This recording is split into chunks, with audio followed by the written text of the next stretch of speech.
You're looking at a live view of the Falcon 9 rocket and Dragon spacecraft set to launch the world's first all-civilian astronaut mission to orbit in just a little over 4 hours. Good afternoon. I am Jesse Anderson, a production and engineering manager here at SpaceX headquarters in Hawthorne, California. And I'm Andy Tran, a quality engineer. Welcome to the webcast for the Inspiration4 mission. Today is truly an incredible day as our 4 civilian astronauts, Jared Isaacman, Dr. Sian Proctor, Hayley Arceneaux, and Chris Sembroski, prepare to lift off from historic Launch Complex 39A at Kennedy Space Center in Florida. This crew will orbit the Earth for 3 days before splashing down in the Atlantic Ocean, and this will mark the first ever all-civilian mission, meaning that no one on board has a day job as an astronaut. We'll hear more about each of them and the incredible stories that brought them to be part of this mission later on today. And even though this will be the crew's first trip to space, they are planning to make a big impact to the future of humanity, both here on Earth and beyond. Over the course of their 3-day journey, the Inspiration4 crew will be conducting a wide range of experiments to determine how regular people like you and me respond in a microgravity environment. The data they collect will be invaluable to furthering human exploration of space. And as if making an impact to our future in space wasn't enough, the Inspiration4 crew is also using this mission to make an impact here on Earth. Inspiration4 Commander Jared Isaacman is using this mission to raise awareness and fundraise for St. Jude Children's Research Hospital. Jared donated $100 million from his own pocket and is seeking to raise an additional $100 million for St. Jude. If you're watching on YouTube, you'll see that we've integrated a donation function for viewers. The Inspiration4 mission is currently at about $30 million of the targeted $100 million. So every dollar counts. Please donate if you can, and encourage those around you to donate as well. It's a really exciting day for us here at SpaceX, and it's already been a busy day for the Inspiration4 crew. And right now, we are currently awaiting walkout of the Inspiration4 crew from our Hangar X location at Cape Canaveral, Florida. Yes, the crew has had a pretty busy day. They woke up about 3 hours ago and performed some medical checks. And then they finished up their meal, and the doors are opening up. This is the first shot of our Inspiration4 crew members walking out of Hangar X. This is amazing. There they are, our first all-civilian crew walking out of Hangar X. They look so excited.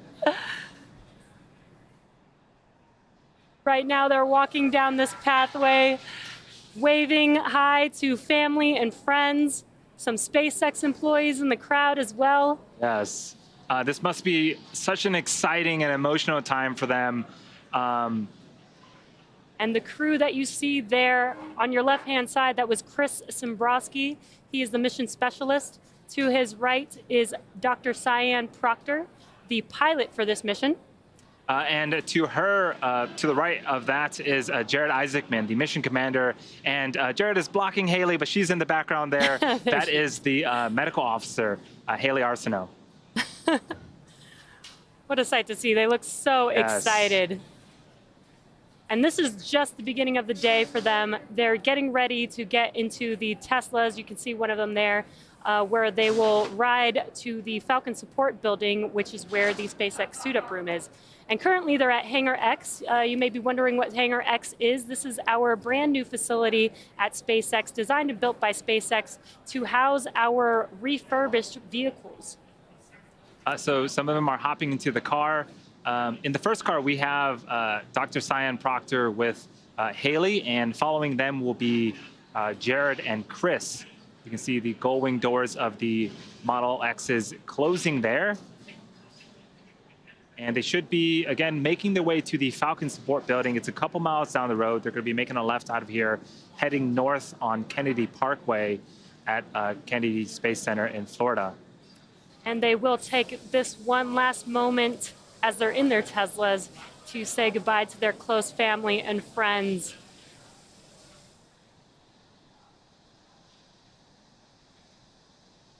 What a sight to see. They must be so excited. They're in their Teslas, about to make their way to the suit-up room.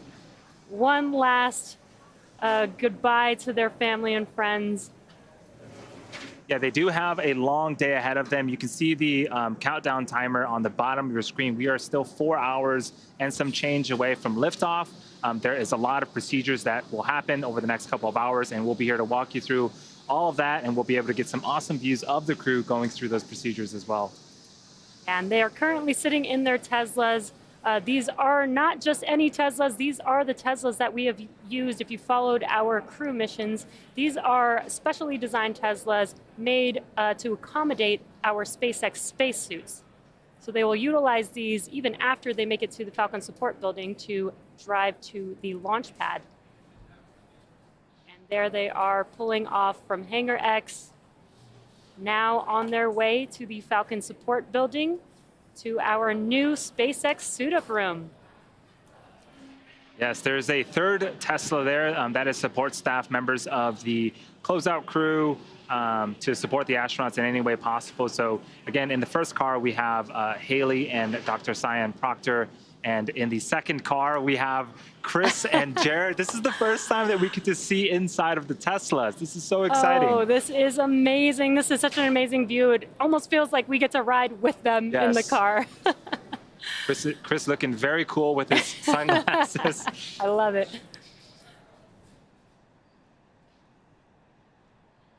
While we watch the crew make their way to the suit-up room, let's take a moment to get more acquainted with our first all-civilian crew. Jared Isaacman is the Inspiration4 commander. He is the 38-year-old founder and chief executive officer of Shift4 Payments. He is a father, husband, and accomplished world record-holding pilot. Jared has flown in over 100 air shows, dedicating every performance flight to charitable causes, and today's flight is no different. The mission is named Inspiration4 in recognition of the four-person crew's mission to inspire support for St. Jude Children's Research Hospital. As a part of Inspiration4's public outreach, Isaacman made a personal $100 million commitment to St. Jude Children's Research Hospital. He's hoping to raise upward of $200 million to support the nonprofit with this mission. Today's flight would not be possible without Jared's philanthropic dedication. Here's more about the New Jersey native and self-described aviation and aerospace fan. I grew up in New Jersey, and when I was a kid, I wanted to grow up and be a doctor. My older brother's a doctor. I watched the show ER as a kid, and I thought that's pretty cool. I think, saving lives is a pretty important thing. But, life took me in a different direction. My interest in aviation and aerospace goes back since I was a kid. I mean, the first computer I built, I was playing Falcon 2.0 and then, upgraded to play Falcon 3.0. I went to Aviation Challenge, which is part of Space Camp as a kid.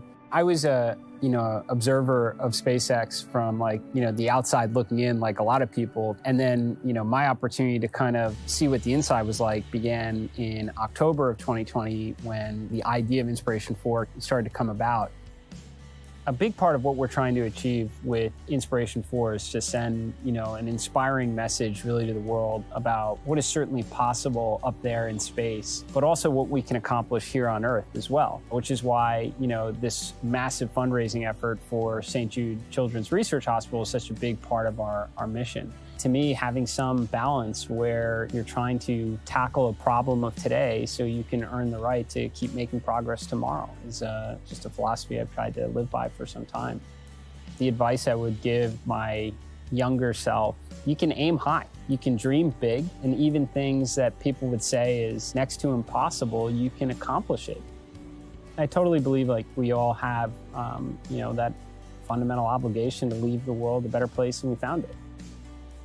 I'm Jared Isaacman, and I'm the commander of Inspiration4. For this first all-civilian mission to orbit, Jared wanted his crewmates to represent the best of humanity, pillars he's identified as leadership, hope, generosity, and prosperity. As commander of the mission, Jared holds the seat of leadership. For the seat of hope, Jared went to St. Jude and was introduced to Hayley Arceneaux.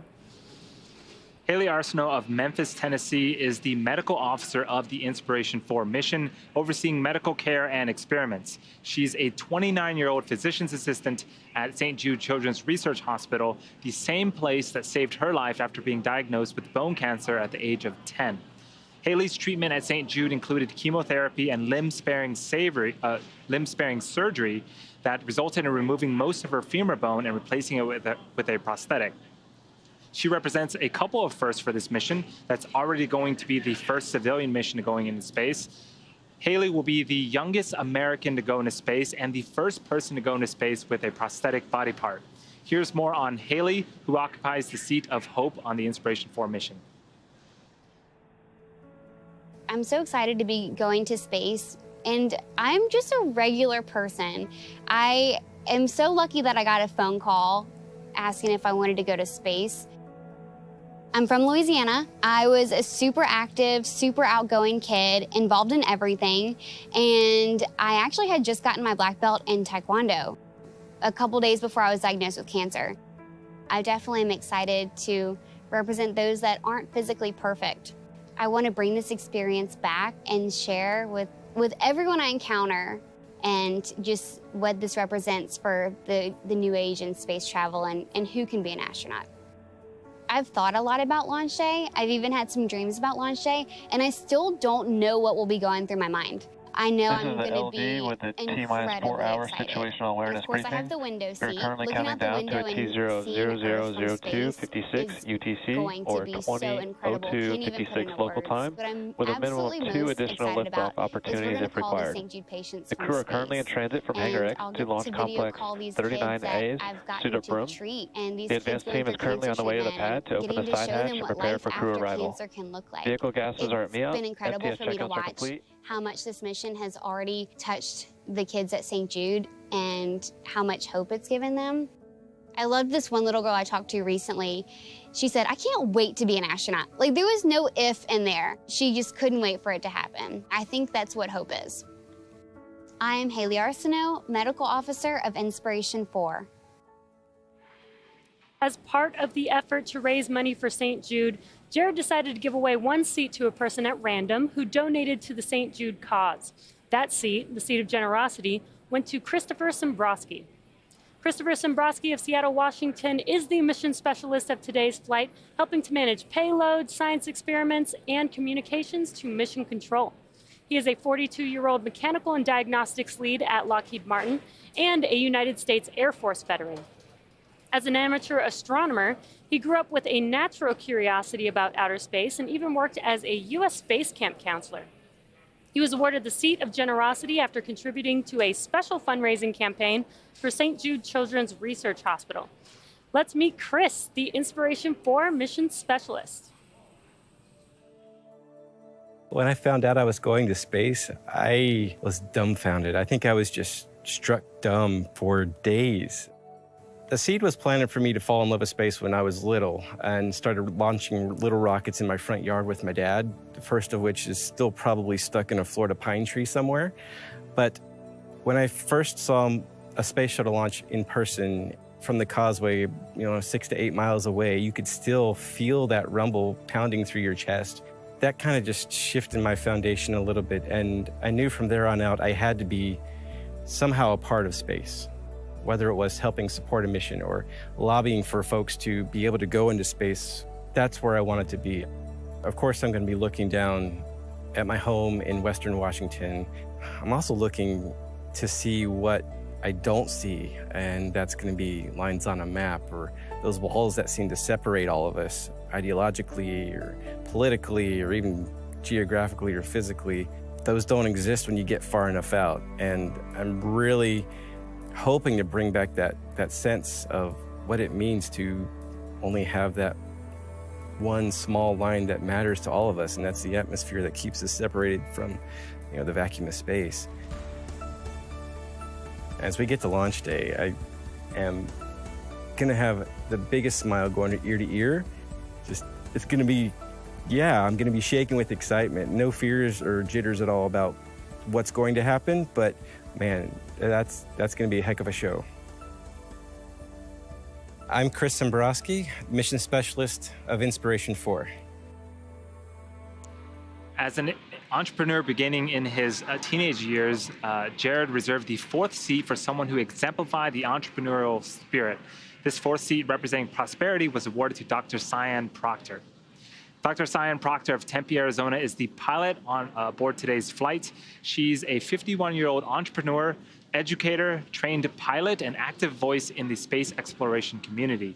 Her motto is Space to Inspire, and she encourages people to use their unique, one-of-a-kind strengths and passions to inspire others. She uses her Space to Inspire art to encourage conversations about creating a Jedi space, a just, equitable, diverse, and inclusive space for all of humanity. Dr. Cyan was awarded the Seat of Prosperity after being selected as the top entrant of an independently judged online business competition conducted by the Shift4 Shop e-commerce platform. Let's meet Dr. Proctor, the Inspiration4 pilot. The day of launch, I'm going to be thinking about how my entire life has led up to this moment. I was born on the island of Guam, and the reason why I was born there is that my dad worked for the NASA tracking station. And so I feel like space has always been a part of me. When I got that call, that Zoom, and Jared was on there and he said that, they picked me for the prosperity seat, that I was going to go to space with him and be part of the Inspiration4. It really was like getting the golden ticket for Willy Wonka. Everything in my life finally came into focus, and I realized that it was all about this moment in time. I won the prosperity seat for Inspiration4, and I did that not as a geoscientist or an explorer or an analog astronaut, which are all on my resume. I actually won this as a poet and an artist.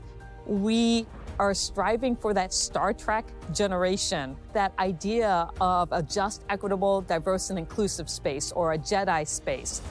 I'm gonna be the first Black female pilot of a spacecraft ever.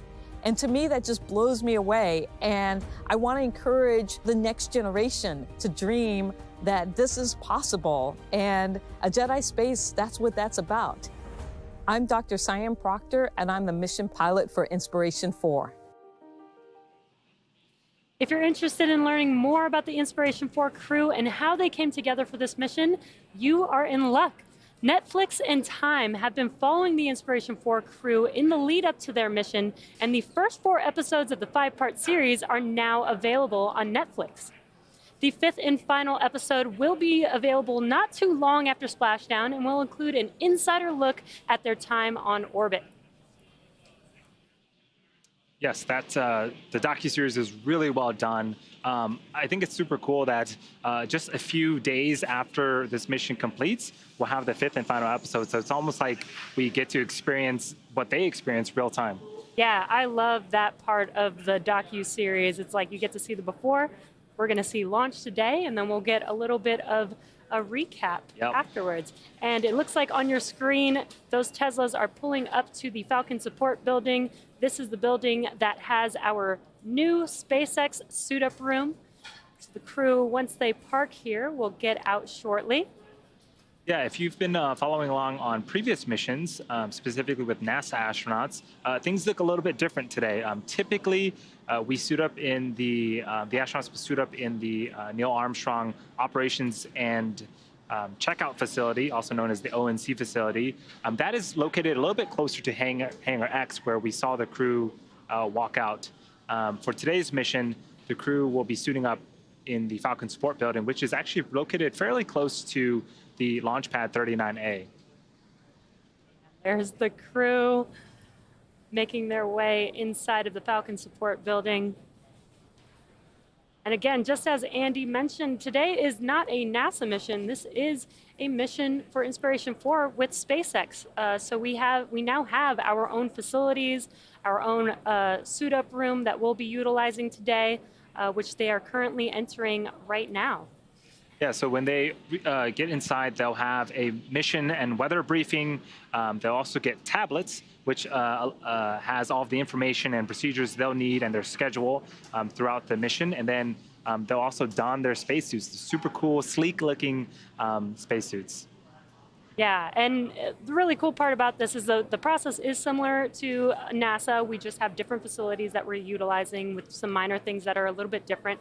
But every step of the process is in their process, in those tablets. So even going from Hangar X to getting inside of their Teslas, getting out of the Teslas into the Falcon support building. So every step of this is written out, and they're following it just as procedure. Yes, yes. Later on in the webcast, we're going to talk a little bit more about what the astronauts have been doing. As Jesse mentioned, not just today, but throughout the last 6, 7, or 8 months, they've been very, very busy. Their schedules are jam-packed. They're learning a lot of things, doing a lot of cool things. But yes, here's a view of the Falcon 9 rocket, and sitting on top of that is the Dragon spacecraft that will be taking them to orbit in just under 4 hours. Yeah, and just to note, you can see the set on the vehicle. This is going to be a reflown vehicle. This will be its 3rd flight today. And the Dragon vehicle sitting on top is Dragon Resilience, which flew on the Crew 1 mission just last year. Yes, this vehicle came back in May of this year and has been undergoing refurbishment and checkouts to make sure it is ready for flight. The first stage down below, this is going to be its 3rd time flying.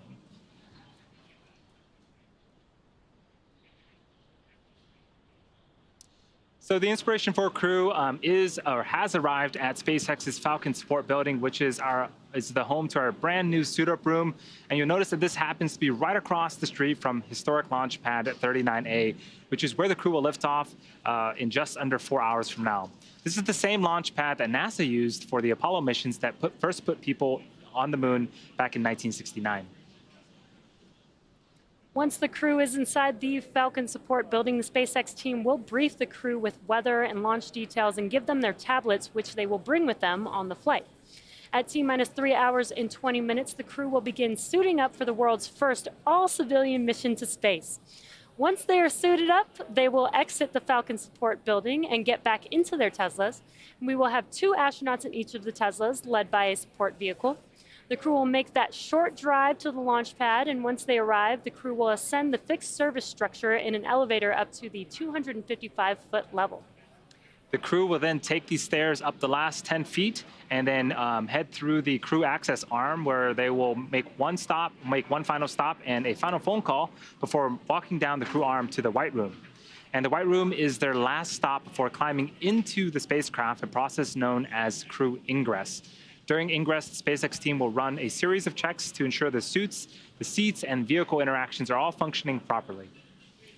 After all the vehicle and crew checkouts are completed, the SpaceX closeout team will close Dragon's side hatch and depart the pad. At T-minus 40 minutes, the crew access arm will retract away, followed by the arming of the launch escape system. Now, once the arm is retracted and the escape system is armed, propellant loading on Falcon 9 will begin. At T-minus 5 minutes, Dragon will be configured for what we call terminal count. Now, this is when Dragon's onboard computers take control of the spacecraft. And finally, at T0, Dragon and Falcon will lift off from pad 39A. Roughly 12 minutes after liftoff, Dragon will separate from Falcon 9's 2nd stage and spend the next 3 days conducting science and taking in breathtaking views as they orbit around the Earth. At this point, the crew should be heading into their first briefing of the day. Now, during the briefing, the crew will receive their tablets, which is kind of like the SpaceX version of the Hitchhiker's Guide to the Galaxy. Their tablets have everything that they need for the mission. And in addition, the briefing will cover the expected liftoff schedule as well as any weather impacts.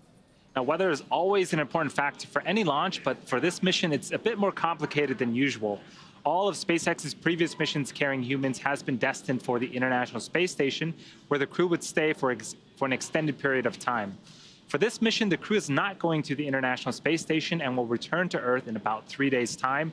Therefore, we need to ensure that we have good weather not only for liftoff, but also for splashdown. Our recovery teams have been monitoring all 7 of the possible landing sites in the days leading up to this mission. And at this point, we are currently a go at both liftoff and primary splashdown site. The teams will continue to monitor weather throughout the countdown and will make the necessary adjustments if anything changes. So while the Inspiration4 crew is getting their briefing on current status, let's get our very own briefing on the vehicles that will be taking the crew to orbit today with our very own Kate Tice.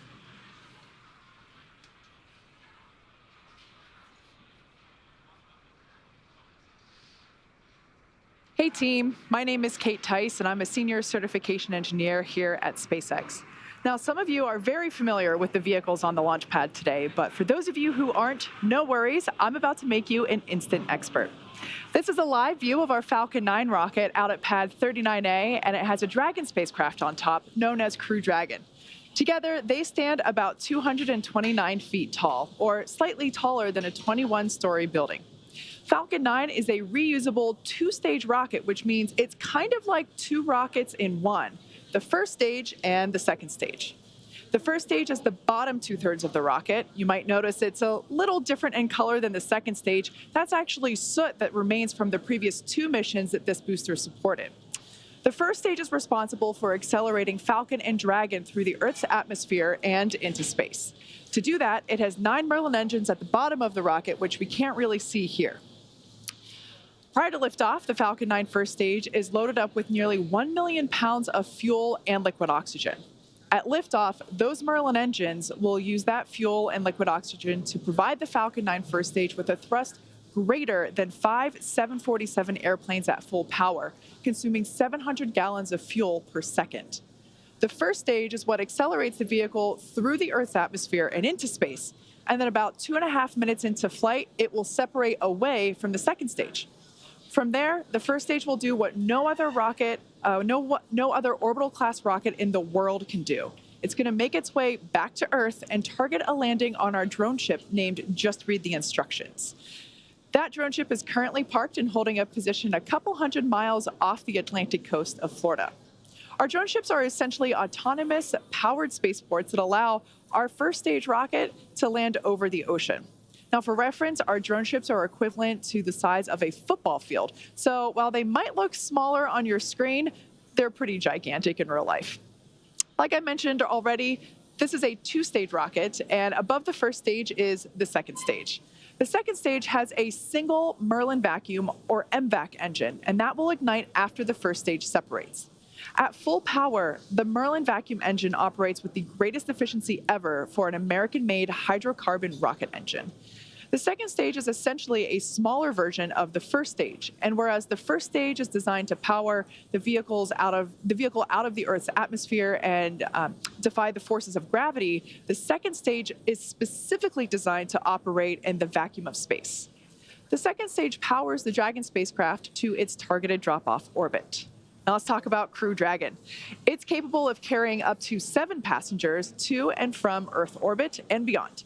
But for today's mission, it's carrying the 4 members of the Inspiration4 crew. It's the first private spacecraft to take humans to the International Space Station and the only spacecraft currently flying that's capable of returning significant amounts of cargo to Earth. Like the Falcon 9 first stage, the Dragon spacecraft is also reusable. In fact, the Dragon that the Inspiration4 crew is flying in today, which you see right there, that was first used to fly NASA astronauts to and from the space station on the Crew 1 mission that launched back in November 2020.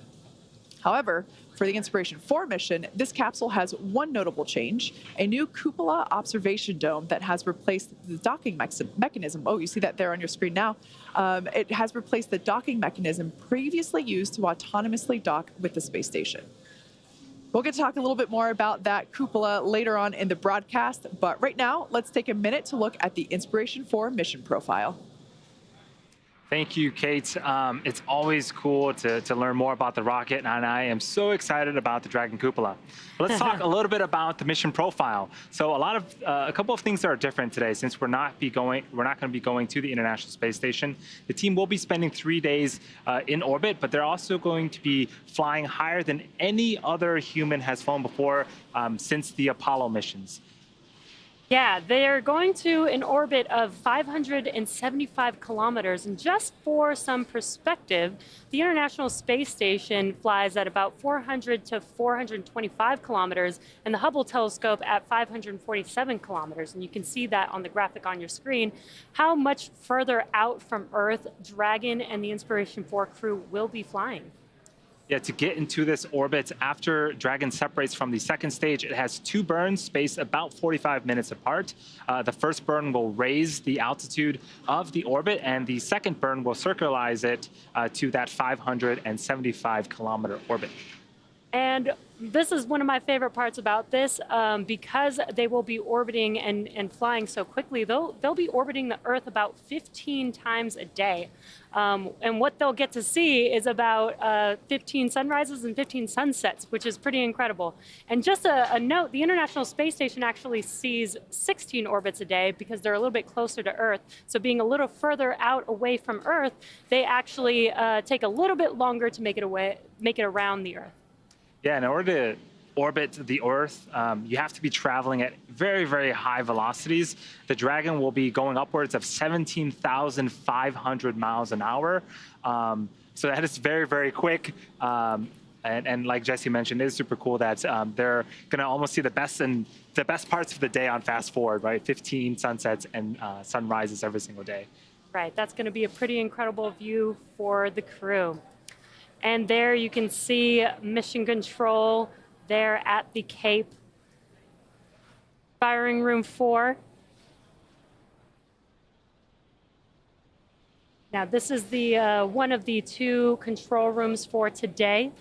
This is Launch Control in Firing Room 4 at Cape Canaveral. Now this control room is responsible for monitoring Falcon 9 throughout the countdown up until launch. And then second, we have Mission Control here at SpaceX headquarters in Hawthorne, California. The team in Mission Control takes over at Liftoff and is responsible for close monitoring of the crew and Dragon every step of the way as the spacecraft orbits the planet along this customized flight path. Now on console or headset are a number of key positions who are monitoring the health of the vehicle and the crew. The mission director, responsible for mission success, is in charge of the room. Person you hear talking to the astronauts is the Crew Operations and Resource Engineer, or CORE. There she is on screen. That's Sarah Gillis. If you've watched the docuseries, we've gotten to know Sarah quite a bit. The other positions are focused on things like navigation and control of the vehicle, avionics, software, propulsion, life support systems, and communications with ground segments. Different members of the SpaceX team will rotate through these positions throughout the mission to ensure 24/7 coverage of the crew and Dragon through splashdown a few days from now. Now that, my friends, is a brief overview of the missions and profile for the world's first all-civilian mission to orbit. With that, let's get the latest on the weather and vehicle status from lifelong rocket engineer and Reddit fan favorite, John Insprucker. John, how are we doing? Thanks, Andy. I'm John Insprucker, Falcon 9 Principal Integration Engineer here at SpaceX. We're currently just over T-minus 3 hours, 39 minutes to go. And a short time ago, at T-minus 3 hours, 45 minutes, the crew received their weather briefing. The good news is the weather around the world is looking good for a launch opportunity tonight. We have a 10% probability of violating weather constraints, which is like a 90% chance of good weather. We're going to be watching the ground level winds. We're going to be looking for anvil clouds, possible pop-up thunderstorms. But right now, 10% probability violation in Florida late in the summer. That's really a nice low number. So things are looking good both there and also at contingency landing sites around the world. Plus, we also have to look ahead 3 days to when the crew is going to land to make sure that the weather conditions at a landing site there will also be good. Good news right now, weather looks good tonight and for the next few days. Now currently on the launch pad, Falcon 9 is powered up. We performed engine checkouts between T-minus 8 hours and T-minus 5 hours. You see Falcon 9 there with the crew access arm up around Dragon. Gas storage tank pressurization was also performed on the first and second stages. Now our next major activity is going to come about as we reach the T-minus 2 hour mark and Falcon begins final checks for launch. That'll include communication checks with the crew, and then propellant loading will begin at T-minus 35 minutes as usual for a Falcon countdown. Now on top of the Falcon 9, just in front of the crew access arm you see there is the Dragon spacecraft. It's a quiet time for the Dragon capsule and the mission team, but it is starting to pick up. Now the launch pad is currently cleared of all personnel, except we did clear in about 20 minutes ago the advance team to head on up to the White Room, and they'll be supporting the arrival and ingress of the crew, getting the capsule ready, making sure the cabin speaker is set up, things like that. So they were cleared, they're headed up. We're waiting to hear that they are now in the tower and making their way to the White Room. We ought to hopefully get a view here shortly and they'll begin preparation of the arrival of Inspiration4 crew. Now, as a reminder, today's launch of Dragon does not go to the International Space Station. So that means we're going to get a launch window that is just over 5 hours long instead of the usual 1 second window we have for ISS launches. Now, when we fly to the space station, we have to launch in synchronization to when the space station orbit passes overhead. And for maximum performance, we target a specific 1 second period of time for launch. Now, the Inspiration4 crew doesn't have that constraint, so that gives us a larger window that provides margin if the weather, for example, caused a delay this evening, or if we have issues that require more time to resolve on Dragon, on Falcon, and the ground systems. But once we do start propellant loading at T-minus 35 minutes, that will commit us to launching. We won't be able to try to stop and reload propellant and launch later in the evening. But the good news right now, coming up at T-minus 3 hours and 35 minutes, everything is go for launch. Thank you, John I. Now, you've been a rocket engineer pretty much your entire life and spent about 30 years with the Air Force. So you're pretty familiar with the launch countdown. For the viewers that may be watching for the very first time, can you explain a little bit about what the purpose of the countdown is? I used the word synchronization a minute ago, Jesse. The countdown is our framework that the launch team uses to make sure that all the final checks are being made in the right order to ensure a safe flight. And so we have to get ready for launch. That means rocket computers, ground computers, people who are on the network, they all prepare the rocket and the spacecraft. And the countdown is that structure that synchronizes these teams to make sure that we do things in the right order. So one example that you're going to see later on is the propellant and launch readiness poll. We do that before we load the propellant onto the vehicle. Now, it seems kind of obvious, but the countdown manual says do the poll first, and then you can move into loading propellant. There are many what they call interlocks in the procedure. It says make sure you do this step before you do this one, because that's the safest way to count the rocket down and prepare the Falcon 9 and the Dragon for spaceflight. Yeah, and that all happens like literally right before liftoff, right? I guess that gives us the best security that we know that everything is ready to go before we lift off, right? Now, one of the things that we've tried to emphasize over the years is to try to test the systems of the rocket as close to liftoff as possible. Now, we did some testing overnight at T-minus 8 hours, T-minus 5 hours. There's some things that take hours to do, like pressurizing the rocket. But on other things, you will hear, for example, in the last 4 minutes or so of the countdown, we will move the upper stage engine nozzle a little bit with the guidance system. So we're doing that just as close to launch as we can to make darn sure that the hydraulic system is really ready to go and fly the rocket. In fact, the first stage engines, we move those nozzles about T-minus 4 seconds, just 2 seconds before we then begin the engine ignition sequence. So all told, you try to move the stuff as close to launch as you can without overloading the team, having to, or the computers to look at too much happening too fast. Yeah, I think Dragon and Falcon are a largely autonomous vehicle. And one of the things that we hear as we get under the 1 minute mark is Falcon 9 flight computers have taken over. What does that exactly mean, John? There's two different call-outs that you'll hear. Dragon has a set of flight computers, obviously, because it does its own mission. Falcon 9 has computers on both the first and second stage. When we get inside of a minute, there is a handoff command that says most of the things that are going to be done are run by the computers on Dragon or the Falcon 9. But we also have ground computers that'll do things like, you'll see the water come up around the rocket, so that'll be commanded by ground computers. But startup is essentially, we're doing that last 60 seconds, we're pressurizing the tanks for flight, we're doing last-minute valve checks, and then we're going to send the ignition sequence command to the engines and spin them up. And then when everything's right, the Falcon 9 flight computer, when it says, hey, we're at full power, that will tell the ground, open up the hydraulic arms, and away we go. Amazing. Thank you so much, the all-knowing John I. Our crew today, Jared, Cyan, Haley, and Chris have been training for this journey pretty much ever since the announcement that they'd all been selected as crewmates for the Inspiration4 mission back in March. What's super cool is that they're going through the same Dragon training as our NASA astronauts. To prepare the Inspiration4 crew for their mission, our teams at SpaceX have spent the last several months teaching the crew about orbital mechanics, how to live in microgravity, and even running simulations of what the full mission will look like while seated in Dragon. The Inspiration4 crew has completed numerous simulations, including a 30-hour and 12-hour end-to-end simulation in our Dragon trainer. They not only trained at SpaceX, but also did centrifuge training and also flew some fighter jets, which you can see on your screen. This is a photo from their weekend event of flying the aerobatic jets. Yeah, they're very fun and exciting weekend where they're just ripping up the skies, doing barrel rolls in their jets. Yeah, the crew also completed a zero-G flight, which simulates microgravity. And there you can see them there basically flying already. They also have climbed Mount Rainier in Washington, which from the Netflix series, man, that looked like a very tough, but very necessary team building event. They're doing it with smiles on the face here, but the docuseries, it was a tough hike. Almost 10 hours of hiking, almost vertically.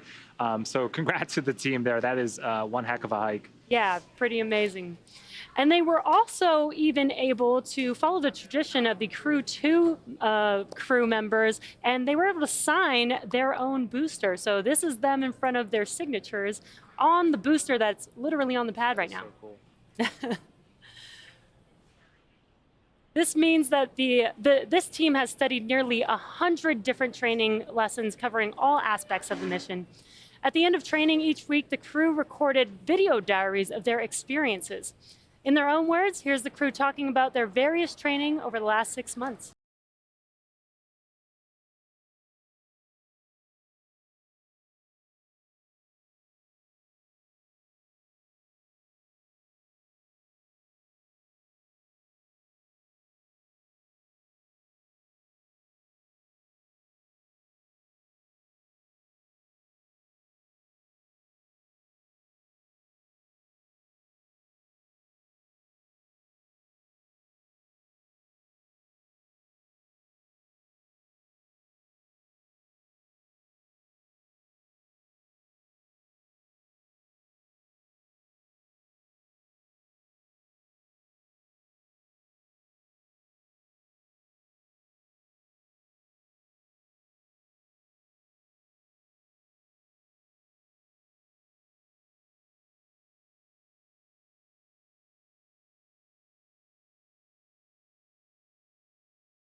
From SpaceX, so Brooke signing off. So cool seeing those personal vlogs. Now, as part of their extensive training over the last 6 months, the crew also got extensive amount of training on a bunch of science. Specifically, the crew learned how to conduct a wide variety of science experiments on themselves and each other, all of which help inform both of which help inform how humans best live in space. These experiments were designed by the Translational Research Institute for Space Health, also known as TRISH. Joining us now from Cape Canaveral is Jimmy Wu, a senior biomedical engineer with TRISH. Hey, Jimmy. Hey, Kate. Thanks so much for joining us. Can you tell us a little bit about what a senior biomedical engineer does? Yeah, sure. My role really is to look at the cutting edge of research and technology that keeps humans healthy on Earth, and then work with those researchers and those engineers to see how we could apply it into space, how we could implement it so that we can keep humans healthy in space. And then really the ultimate benefit is to be able to return those improvements back to Earth so that it can help humanity. Sounds like a pretty important job. In layman's terms, what is TRISH and why is it important to us? Yeah, so TRISH has a partnership with NASA's Human Research Program. And so I kind of want to use an analogy of what SpaceX was to NASA when SpaceX came on board, about a decade ago. And NASA asked SpaceX, hey, can you make rocket launches cheaper and more accessible to everyone? And so TRISH kind of has that same relation with NASA, where the Human Research Program has asked us to say, can you make biomedical research and medical health can you look at that and make that more accessible to everyone? Can you look at other ways that we could do research to help be more innovative, to be more entrepreneurial, to bring in new ideas, new industries to help contribute to keeping humans healthy in space? Awesome. Now, in terms of the Inspiration4 mission, can you tell us a little bit about what's unique about this particular research effort?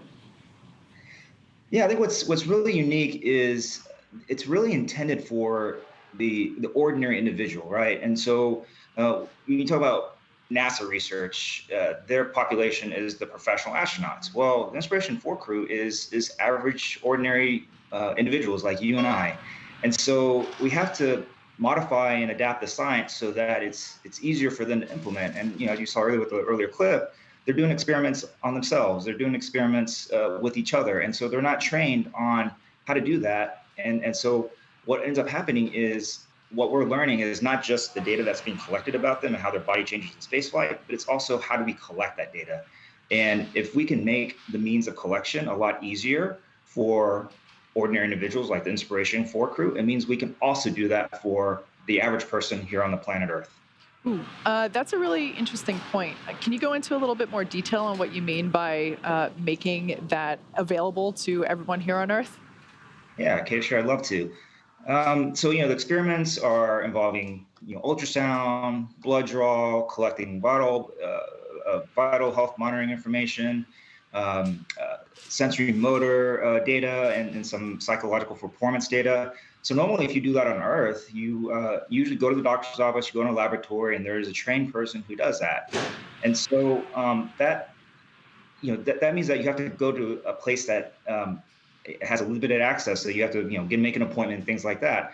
And so what we've done with the technology, as you will see with the Inspiration4 crew, is they can take care of themselves. They can collect the data themselves, and you're already sort of seeing that with, for example, the health monitoring, right? They've got the Apple Watch devices that allow them. We see that today with our consumer market, where we're kind of in charge of our own health. It basically gives the individual and empowers the individual to take care of themselves. And I think ultimately that's what it comes back to is. What we're doing here at TRISH is it's not just healthcare for people in space, but it's also healthcare for all of us on Earth. And I think to me that's really the message I want to share with everyone. Awesome. I'm really happy to hear that. I think we have some demonstrations later on in the webcast with some of those collection items that you mentioned. Now, of everything that we've spoken about so far, which of these research projects that are going up are you most excited about? Oh, that's not really a fair question. These are really all our babies, right? I mean, how do you pick your favorite child? So, I think to answer your question, it would probably be the butterfly ultrasound project. Probably because prior to joining TRISH, I worked at NASA Johnson Space Center supporting the medical devices that the astronauts use to stay healthy, and I've seen the iteration of ultrasound over the years. And so I'm really excited about this device because it's smaller, it's lighter, it's easy to use. It is fantastic. And just to see the evolution of ultrasound in spaceflight and being part of that, that's what I'm excited about. I'm most proud of, and I'm excited to see where we can go with this crew, and then going into the future as well for human spaceflight. Awesome. Thank you so much. Jimmy Wu, Senior Biomedical Engineer at Trish. Thank you so much for joining us today. At this point, we are 3 hours and 21 minutes away from launching these experiments with the Inspiration4 crew. Let's head back over to the desk and check in with Andy. Jimmy, Kate, thank you so much. In addition to all of the awesome science going up on today's mission, the Inspiration4 team is also using this mission to bring awareness and help fundraise for St. Jude Children's Research Hospital. In 1962, the same year an American orbited the Earth for the first time, St. Jude Children's Hospital opened up in Memphis, Tennessee, committed to finding cures for kids with cancer and other life-threatening diseases, regardless of their race, ethnicity, beliefs, or family's ability to pay. Treatments invented at St. Jude's help push the overall childhood cancer survival rate from 20% to more than 80% in the United States. However, in many developing countries, fewer than 1 in 5 children diagnosed with cancer will survive. St. Jude has a bold mission to change that.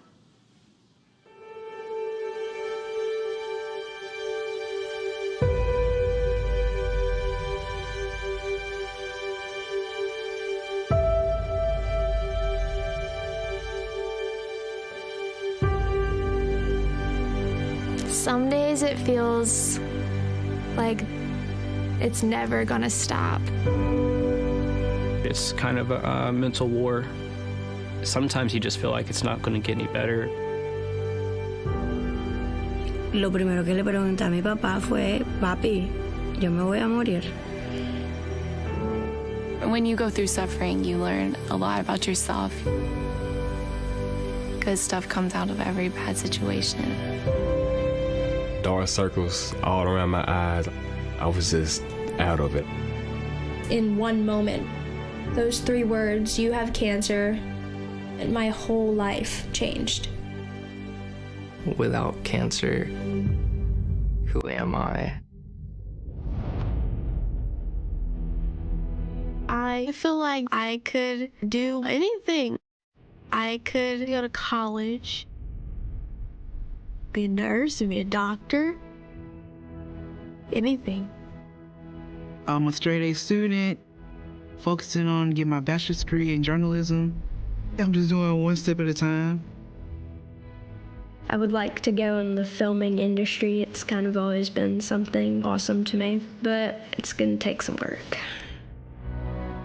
While I was going through chemo, I learned how to read greens. I chipped and putted, I worked on sand shots, stuff that I would need to know.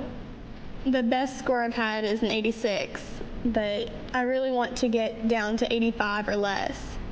I've been working at it, and I think that that's achievable now. I'm not the same person I was when I first went into this. I'm a better human being and individual because I went through St. Jude. It wasn't like a hospital, it was like a fun, loving community, a family.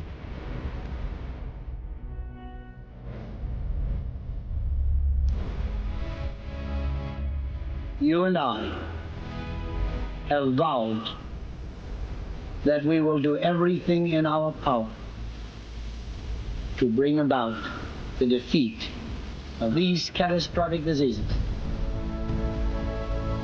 St. Jude Children's Research Hospital, world-renowned. I need your help. Advancements in pediatric science. I can't do it alone. And clinical care. Please help me. We're going to treat children of every creed, nationality, and color. And by the grace of God, it shall be done.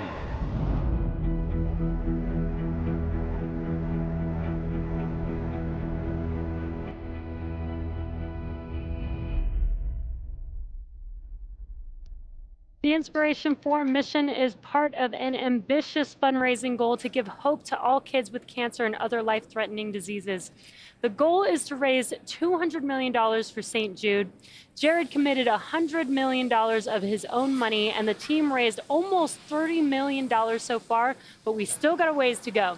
If you're watching on the SpaceX YouTube channel, you'll notice that there's a donation button where you can make your own contribution. Any amount, big or small, makes a big difference. So it's super easy to do, and you've got plenty of time before liftoff. So click the donate button and give what you can to help save a child's life. And this is super exciting. We haven't seen the crew for a little bit, but they have been busy. This is Dr. Sian Proctor suiting up in the Falcon support building. There is the new SpaceX Suit Up room again. This is our newest facility for Suit Up, which is a little bit different than what you've seen if you've been following along our NASA crew missions. Again, the crew missions suit up in the O&C building. This is the new SpaceX Suit Up room in the Falcon support building. Yes, it looks very modern, and it matches the suits of the astronauts, which I love. There is a drawing of Dragon in the background there. That is awesome. So what we see now are the suit technicians assisting the crew to get in their spacesuits, which have all been custom fitted, make sure that everybody is zipped up and ready to go, and most importantly, comfortable in their suits. Yeah, all the suits are custom made for the astronauts. The chairs themselves are also custom made for the astronauts. And you'll notice that the suit technicians have some numbers on their back. There are a lot of folks in the room, and with masks and everything, sometimes it's easier just to reference folks by a number. That way the crew can get what they need quickly. The astronaut that you see standing there on your screen, that is Commander Jared Isaacman with a suit tech helping him get fitted right now. Now, if I'm not mistaken, this isn't the first time they've worn the flight suits. They put them on during the crew integration training exercise, but when they were here in Hawthorne, for example, they're using test suits, aren't they? That is correct. So they do, while their suits are being made, because they're custom made, they take a little bit of time to create. They do have some training suits that they utilize until their suits are ready. I don't know if you guys were following along with them on social media, but yeah. I was following them, and when they got to wear their suits for the first time, that was it. I could just see the excitement. So it's really cool to see them put them on for the actual mission today. And when we say that they're custom fitted, it truly is a custom process, specifically for Haley. So as we all know, she is a survivor of pediatric cancer. She had bone cancer. I believe it was her right leg, her right knee. And when she was getting fitted up for the spacesuits, one knee was actually slightly larger than the other. And that was taken into account because, again, we want everybody to be comfortable. We want these suits to fit appropriately because that's part of the safety factor as well. So, yeah, this customization that we go through, so there's really no opportunity for anybody to switch spacesuits. That's not an option. But specifically for Haley, this was a very important feature of our spacesuits because ultimately it allowed her to have a spacesuit that will keep her safe. Exactly, and these suits are utilized for safety. In the unlikely event of a depressurization inside of the cabin, the suit provides nitrox and keeps them cool and provides them some oxygen. So it is very, very important that these suits fit them well so that they don't damage them. And again, these suits are basically like an extension or like a spacecraft in itself, right? Exactly.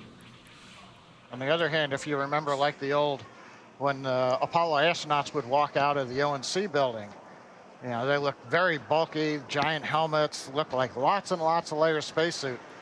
They're going either outside of the Apollo module, they'll be exposed to vacuum, they're going to be going onto the moon, doing the EVA. So that's a case where they really had to have big, bulky suits to protect them outside. These look nice and streamlined because they're going to be inside of the pressurized Dragon, yet still being able to provide a safety shell around them, just in case something happened in the capsule. Yeah, speaking about being inside the Dragon, we got to talk a little bit more about the cupola. This mission is going to debut the brand new Dragon cupola. It is It is integrated on top of the Dragon vehicle, and the largest continuous window ever flown in space. Here's a shot of it being installed. So the total viewing area is over 2,000 square inches. And again, it's the largest window ever sent to space by a factor of 2.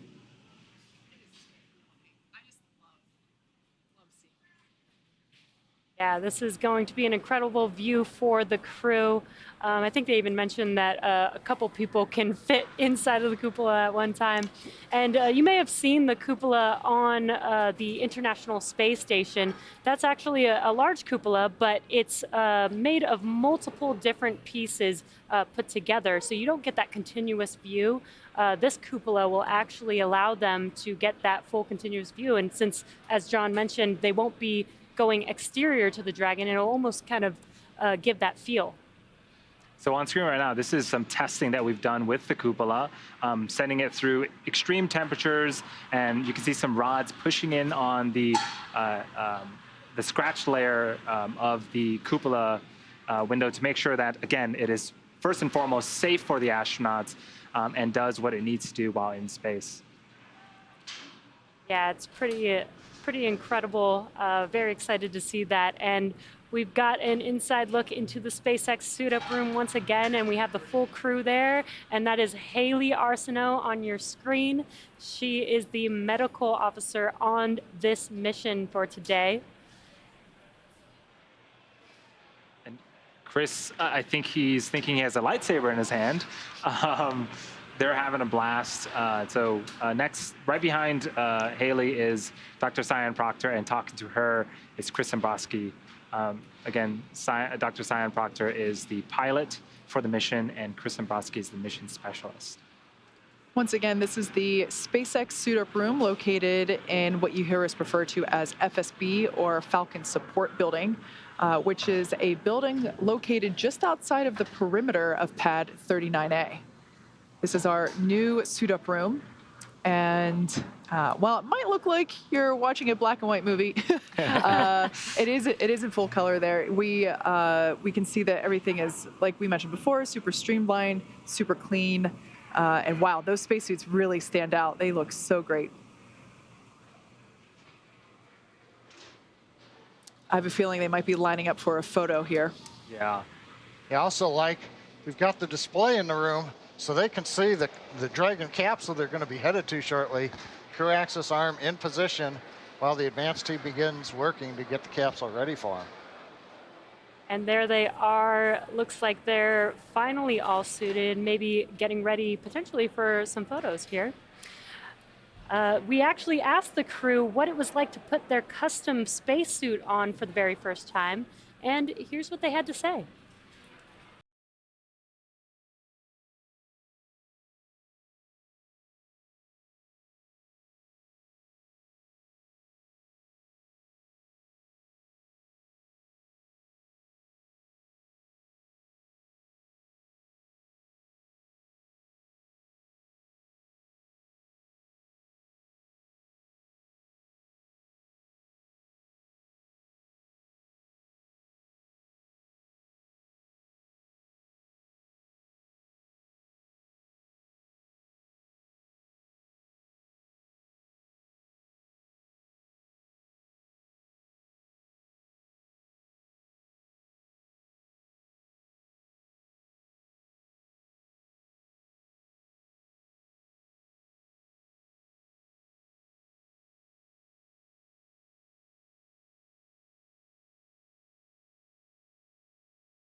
We're approaching T-minus 3 hours and 7 minutes until liftoff of Inspiration4.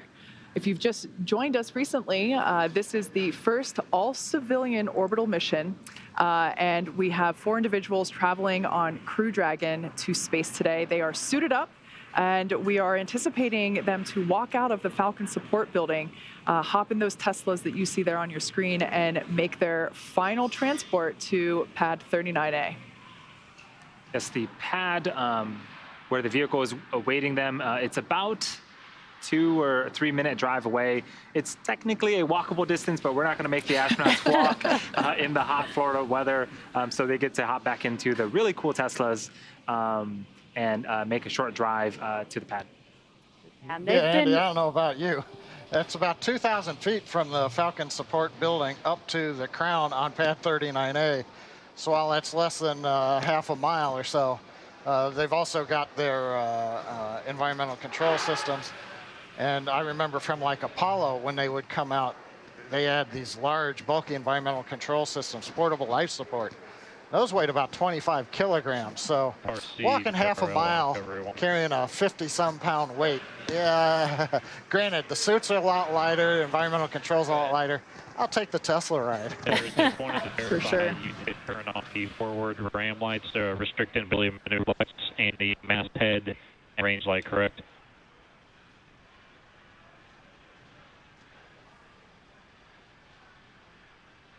Pausing for some comms. Hey, sorry, there. can you come back with that one more time? I just want to confirm you turned on extra nav lights besides the side lights and the turn light. Is that correct?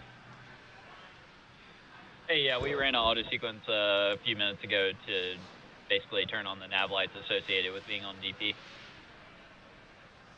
Okay, copy that. Sounds good. Just wanted to verify.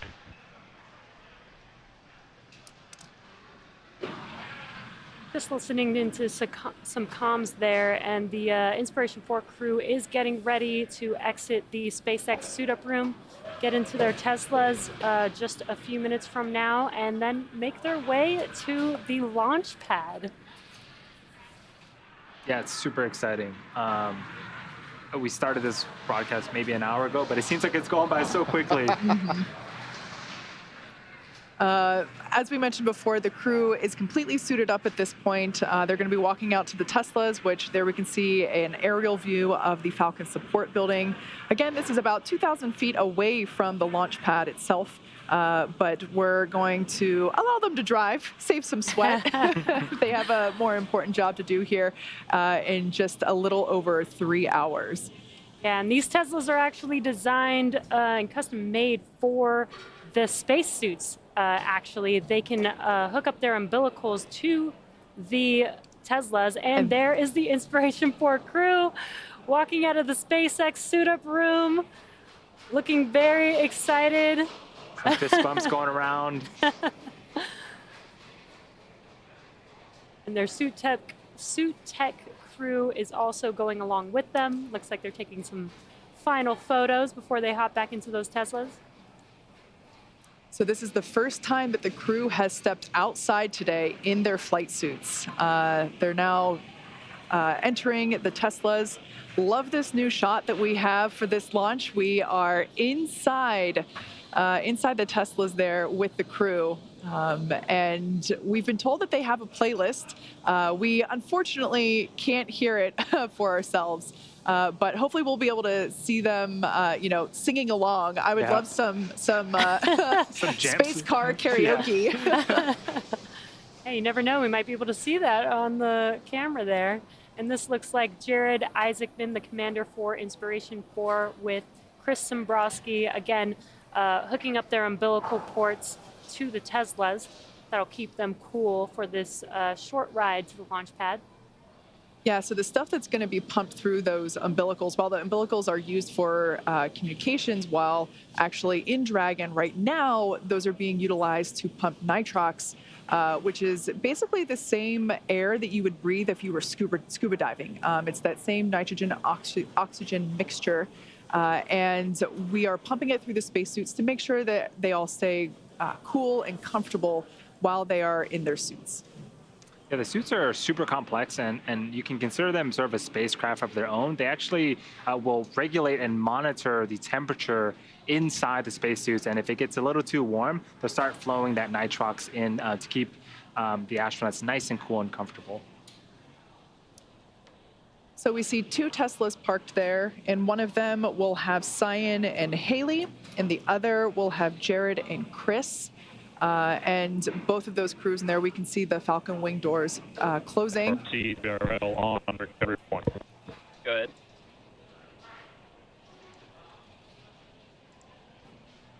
Go ahead, water recovery. A few minutes out. Yes, sir, can you catch me? Hey, yeah, copy. Go ahead. Yes, sir. I just wanted to verify that we are about 31 minutes out from this balloon. We are going to turn it on, get a stat log, and then do 30 seconds on each decoder, stopping on decoder 3, and then we'll send the first balloon up, boys. Affirm. That sounds good. Okay, copy that. Thank you. I'm also having the board.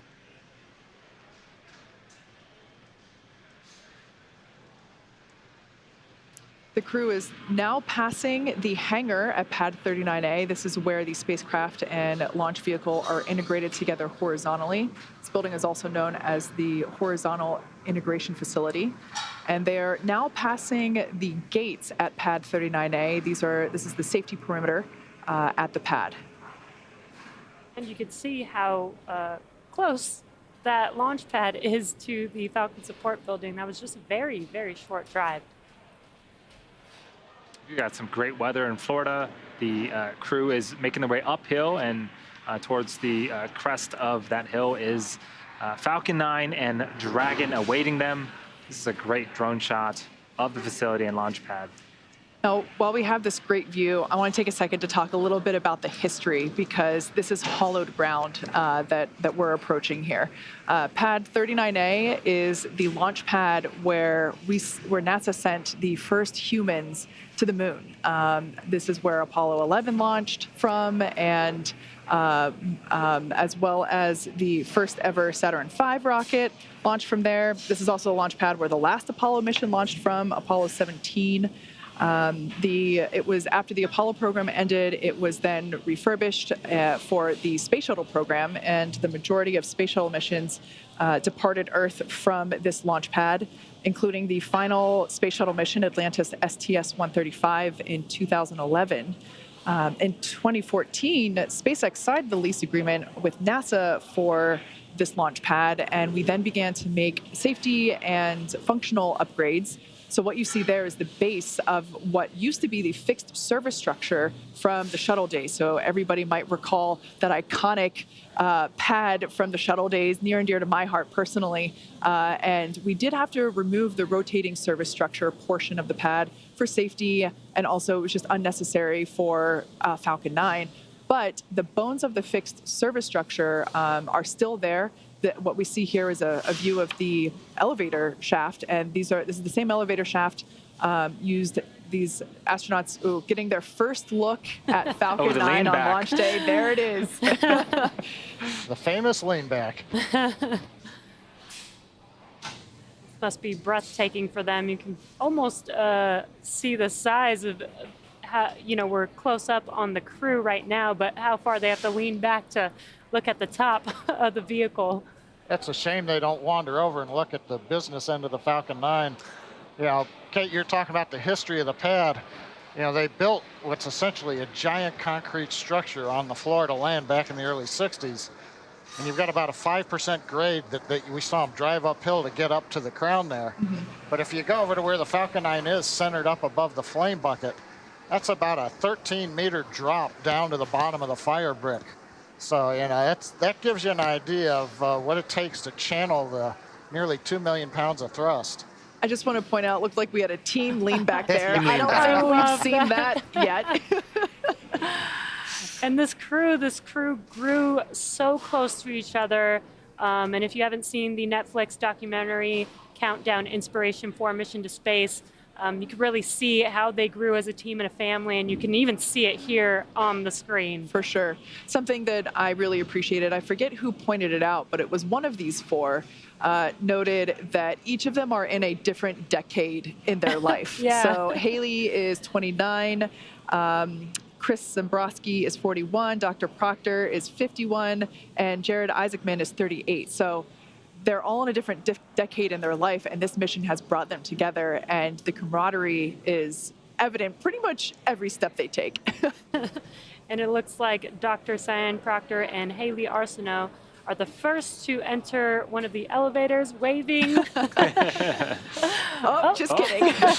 That's happened to everyone. So they're going to take this elevator up to the 255-foot level. And so this elevator shaft is not marked by floor levels, but rather foot levels. So they're literally riding up to 250 feet above ground. The exit of those elevators are there. And they will exit the elevators and then climb up a small set of stairs to the level above, which is where the crew access arm.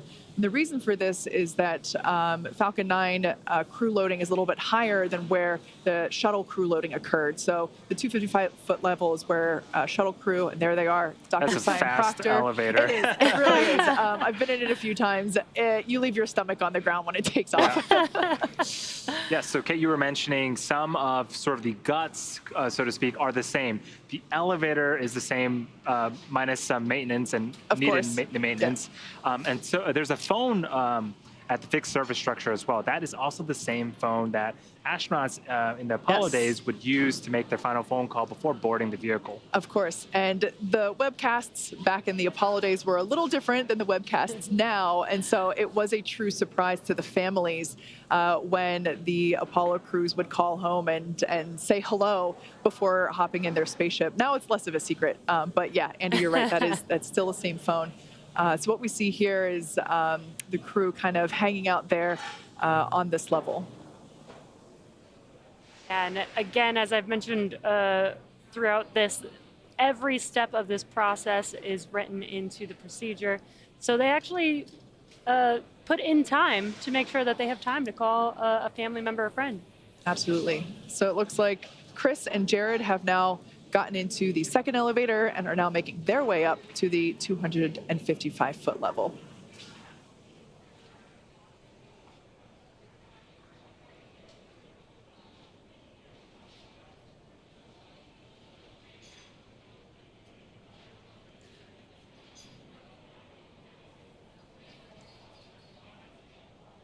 And if you're just now joining us, you are currently tuned into the Inspiration4 crew mission to space. This is the very first all-civilian crew to orbit, and exiting the elevator is Chris Sembroski, the mission specialist, with Jared Isaacman, the commander of the mission today.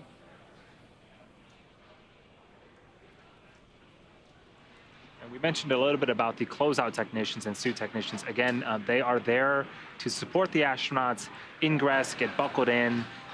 Before we close the side hatch, they'll be supporting with an interior foreign object debris checkout, and then also assist with the side hatch close.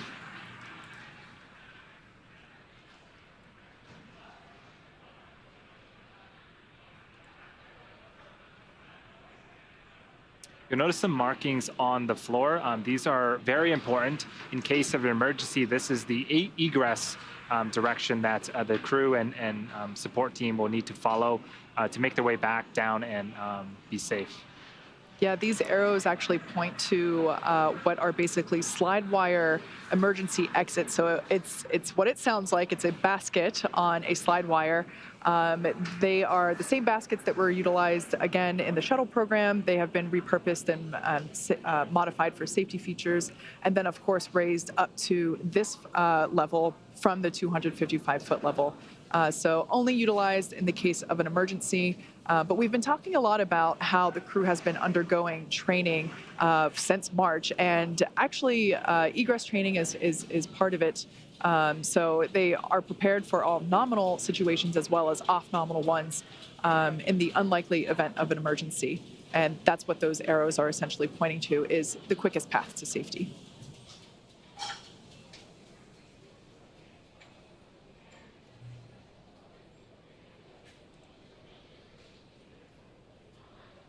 What you're seeing on your screen is the Inspiration4 crew, all 4 members standing by as each one of them gets to make their phone call on the historic phone that has been there since the Apollo missions.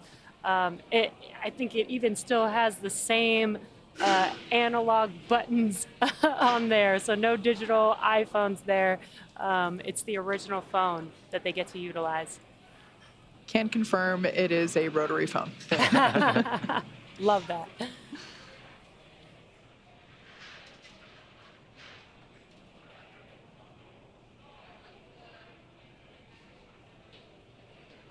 So yeah, we are under the 3-hour mark now. The crew woke up about 4 hours ago, performed some medical checks. We saw them walk out of Hangar X, hopped into their Teslas, and made their way to the Falcon support building, where they donned the space suits that you see on screen right now.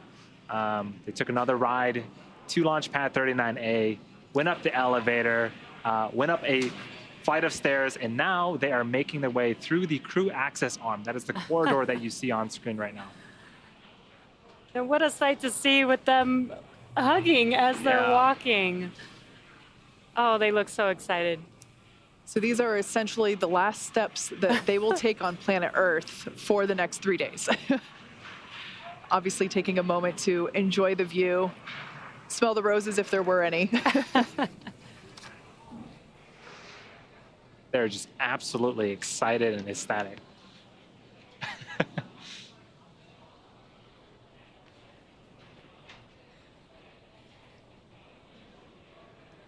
Yeah, their excitement is radiating. It's making me very excited. Yes, We're getting very close. Again, just under 3 hours until liftoff. And some dancing. Ooh. Haley's getting very excited again. She's going to be the youngest American in space and the first with a prosthetic. So what Haley has just entered into now is what we call the White Room, and it's an environmentally controlled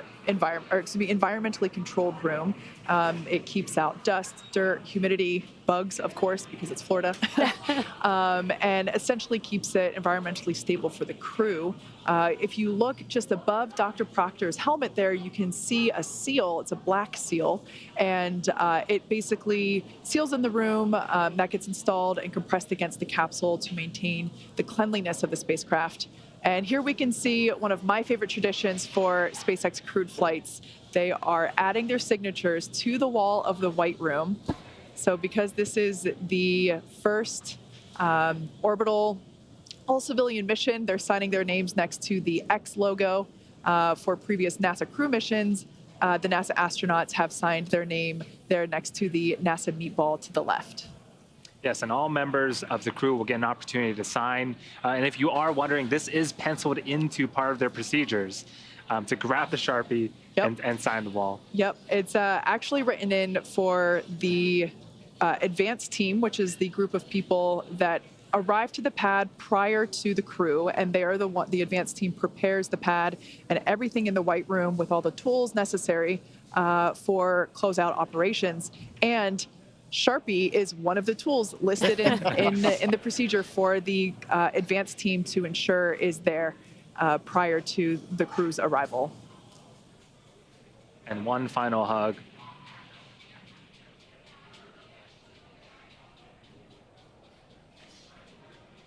So in the background, around the seal, you can see that is Dragon, and the side hatch is open. In a few minutes here, we will be seeing the crew enter or ingress the Dragon with the assistance of the closeout technicians. Also affectionately known as the SpaceX Ninjas. SpaceX Ninjas, yes.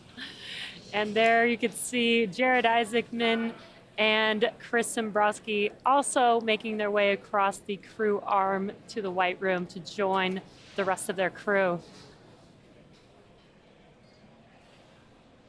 Also getting a moment to take in some of the sights. And it's such a nice day over there in Florida. It's a great day. As John mentioned earlier, we were only 10% likelihood of violating launch conditions, which is a rarity for Florida, especially this time of year. So, you know, if you've got a blue sky day like they have, you got to stop and enjoy it. Yeah, I think, 10%, that's not only ascent weather, contingency splashdown, and planned splashdown in 3 days. So you're really having to get everything to come together. So I hope we can use this day. It looks great. Yeah, that's a great point. So in selection and ultimately just giving the final go or no-go decision point for launch today, the splashdown weather in 3 days was also an important factor for consideration because that's part of the journey as opposed to missions to the International Space Station where the NASA astronauts are typically on board station for a couple of months. We don't have to worry about splashdown weather then because who knows. But at this point, because the astronauts are coming home in 3 days, we did have to do quite a bit of evaluation for those splashdown conditions prior to ultimately proceeding into what we see here today. You can see on your screen that Dr. Sian Proctor and Hayley Arceneaux have ingressed the vehicle. Again, ingress is just a aerospace word for entering. They're now working on getting strapped into their seats, and it looks like Jared and Chris are awaiting their turn to ingress Dragon. Yeah, you might have seen that one of the SpaceX ninjas, let's call it, was inspecting the floor where Dr. Cyan was walking prior to getting into the capsule. SpaceX Dragon for initial contact. Dragon, I have you loud and clear. Good morning. Good morning. We've got you loud and clear, too. It's a beautiful day. It sure is. Welcome to have you aboard. So that was Dr. Sian Proctor just doing an initial comm check with SpaceX core Sarah Gillis back here in mission control. And we just saw Jared add his signature to the wall. And Jared and Chris are now getting ready to ingress to the capsule as well. Yeah, we'll be hearing more of those comm checks as we get closer to T0. One thing to note are those beeps that you hear. Those are Quindar tones, and those help to clear the air. That way the message can be sent and received as clear as possible. But again, as we continue to get closer and march towards T0, we'll be hearing a lot of both Sarah Gillis and the astronauts communicating back and forth to make sure all systems are good for liftoff. Yeah, that's a great point. We'll hear quite a bit of communication, as you said, Andy, and the communication from Dragon to anyone and anyone to Dragon is actually structured. So as you just said, yeah, there's that Quindar tone, that ping, which is an indication of incoming comms. And then whoever is calling states the destination of their call. So in that case, they called SpaceX, and then they identified themselves as Dragon afterwards. So we heard the ping, SpaceX Dragon, indicating the Dragon capsule was calling SpaceX. On your right-hand screen, we've got an inside look live inside of Dragon.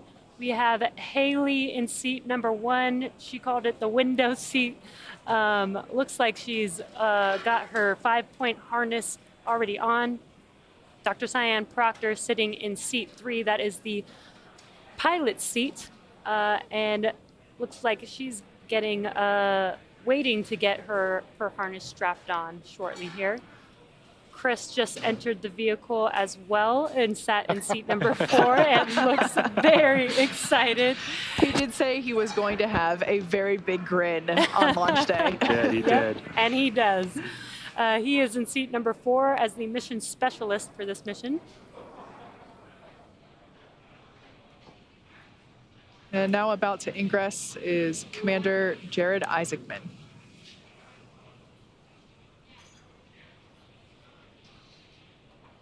This is so exciting to finally see this crew getting into their seats. These are their customized seats inside of Dragon.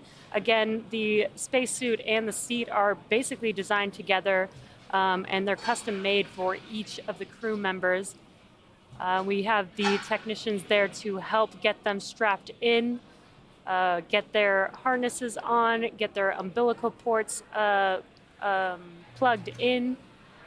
Yeah, the seats are really interesting because they all look the same. However, each, as you mentioned, yeah, they are customized basically in terms of small, medium, and large in 3 different ways. So there's the bucket where you actually sit.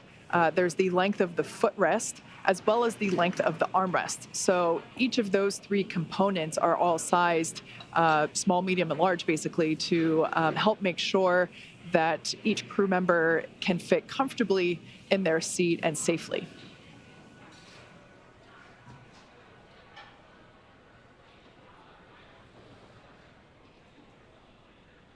This is a really cool view of the side hatch. If you look closely on the right thigh of everyone's spacesuit, there's a port. It's a black port. Jesse mentioned an umbilical. That is where the umbilical will plug into each of the crew's respective suits from the chair.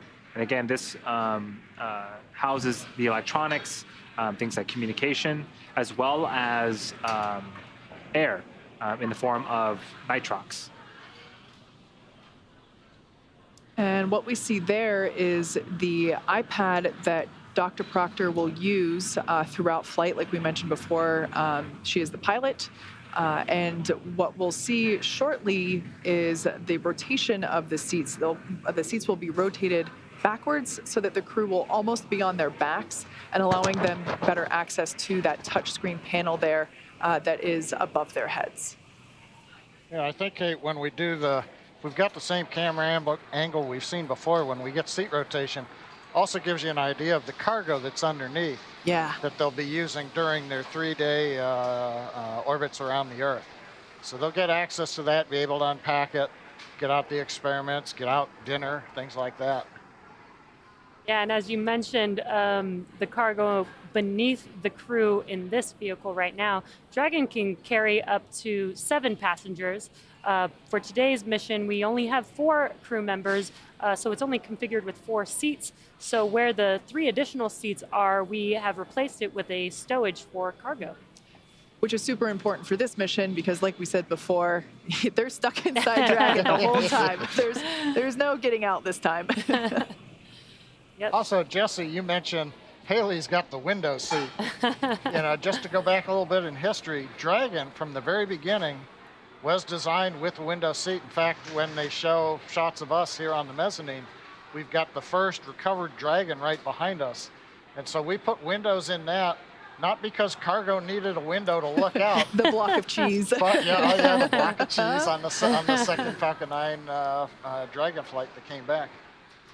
But we wanted to show that we could do space qualified windows early on because we knew when we finally got around to the Dragon version with people on board, they're going to want to look out and see what it's like.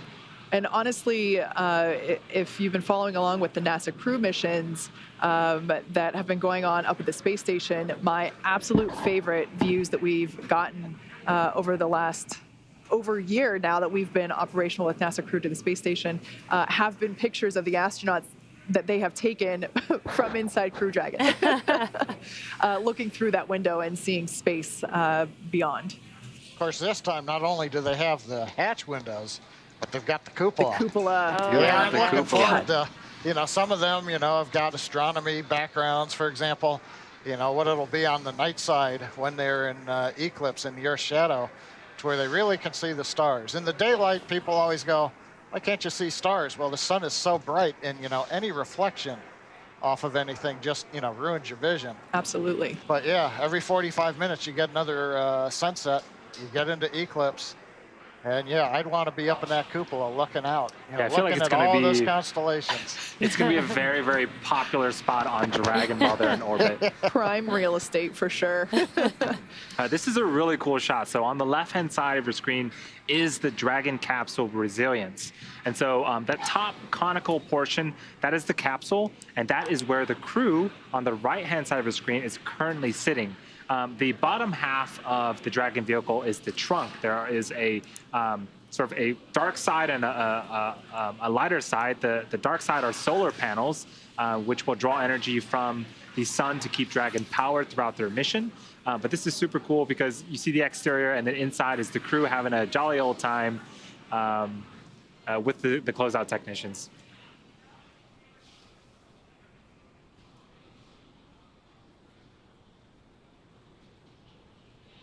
While the pressurized section of Dragon, which is the top portion, will be returning to Earth, the trunk will not be. That part is not reusable.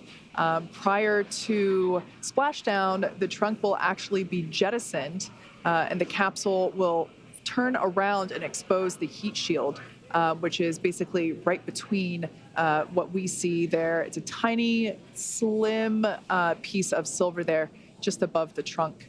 So yeah, that trunk will not be coming home, but it is a super important piece of Dragon because, as Andy just mentioned, the dark side there, I am refraining my Star Wars reference. I'm saving that for later.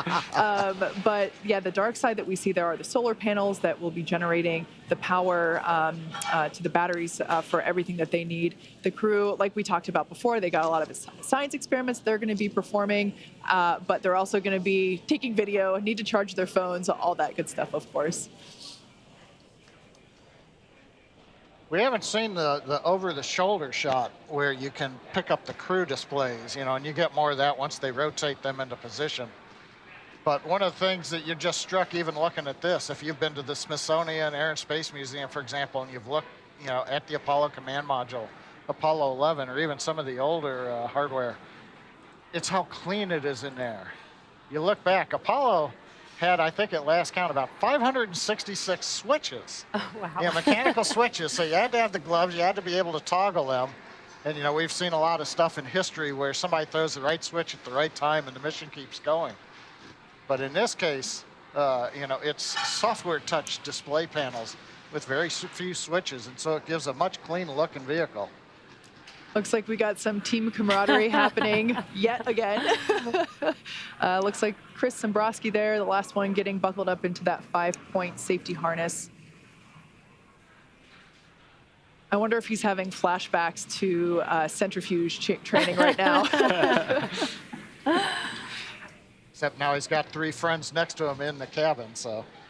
Yeah, actually, hopefully that'll make this trip a little easier for them to be right next to each other.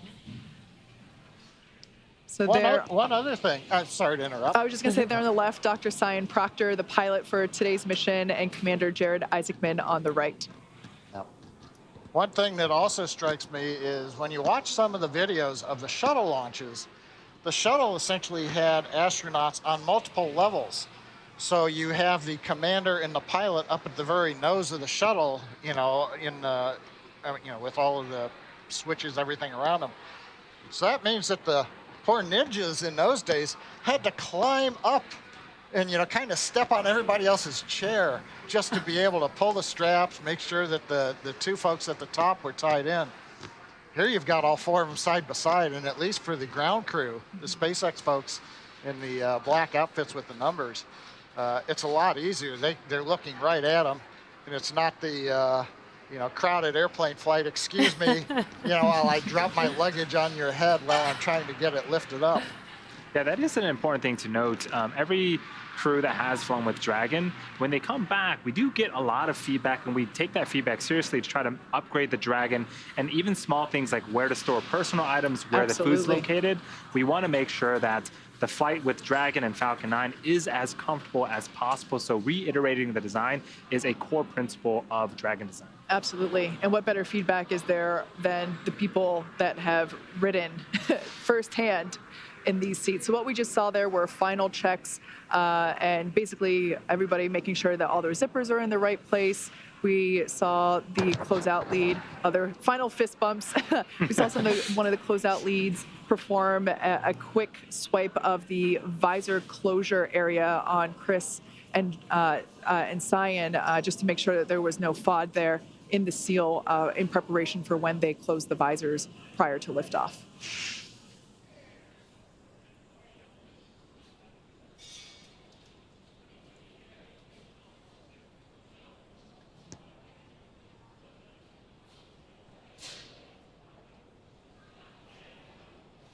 So we mentioned before that the crew has undergone immense amounts of training since they found out that this was happening back in March. And I mentioned before the centrifuge training. They've also done a zero-G flight. They trained in fighter pilots to as fighter pilots in ex-military jets to simulate even more G-forces. And one thing that we did recently was a full dress rehearsal with the crew just on Sunday. So the crew got fully suited up and they entered Dragon just as we see them now. But today must feel so different to them because even though they've been in these seats one other time in the suits and we did everything as if it were real, today's the day that they're actually going to space. And so I can imagine that, at least if it were me, that seatbelt might feel tighter and tighter with every minute that passes. I mean, we're just about 2 hours and 30 minutes from launch at this point. And remember, the crew got the weather briefing as well. And so they know today is a great day for launch. And so it is looking more and more likely as, again, we continue to march down towards T0. Speaking of the suits that you see the crews don right now, we definitely took safety, comfort, and style into consideration. Let's take a look at how these were made. I think one of the things that was important in the development of the suit was to make it easy to use, something that the crew just has to literally plug in when they sit down, and then the suit kind of takes care of itself from there. The suit is really kind of one part of the bigger Dragon system. It's really part of the vehicle. So we think of it as kind of a suit seat system. So the seat that the crew is in and the suit are in a lot of ways working together. And so it made sense that we were designing Dragon in-house to also design the suit. Our spacesuits is completely designed in-house. It's built here in Hawthorne, California, in the same building as the rocket and the capsule. The spacesuit is custom made for each crew member, and that is to optimize the fit for the crew member. We definitely wanted to innovate and we wanted it to look inspiring, but first and foremost, we wanted it to be safe and reliable. The spacesuit's primary purpose is to protect the crew in the unlikely event that the cabin were to depressurize. But the suit does a number of additional things. It provides cooling and communication to the crew inside of the suit, provides them hearing protection, and the outer layer of the suit is flame resistant, so it provides flame protection as well. When the crew gets in the capsule, they get in their seats and they plug the suit into the umbilical that's attached to the seat. And the umbilical is providing everything that the suit needs. So it provides the avionics or electronics for communications. It's providing the air to cool the suit, and it also provides gas. Good morning, Dragon. I have you loud and clear. How me? We can hear you loud and clear, Sarah.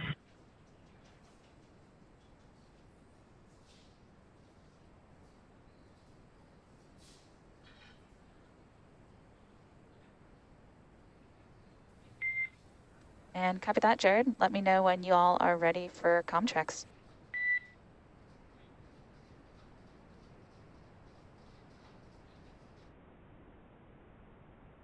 In SpaceX Dragon, we're ready for our comm checks.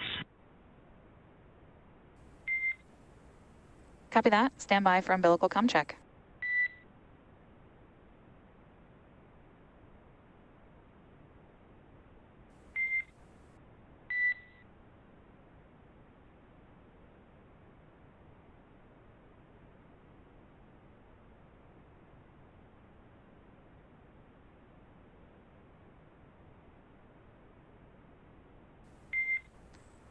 Commander, pilot, MS1, MS2, comm check. And Brooke has you loud and clear. How me? Loud and clear as well. Leo has you loud and clear. How me? I have you loud and clear, Leo. Nova has you loud and clear. How me? Loud and clear, Nova. Hanks has you loud and clear. Sarah, how me? And Hanks, I have you loud and clear as well. Umbilical comm checks complete. Stand by for ground station comm checks.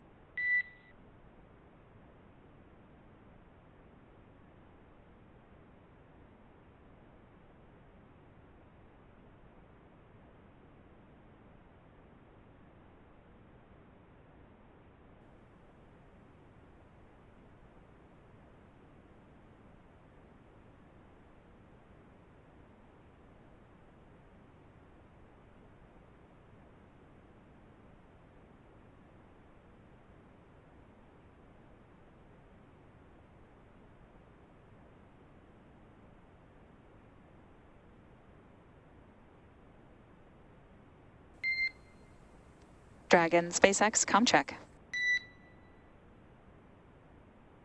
And Dragon has you loud and clear. How many?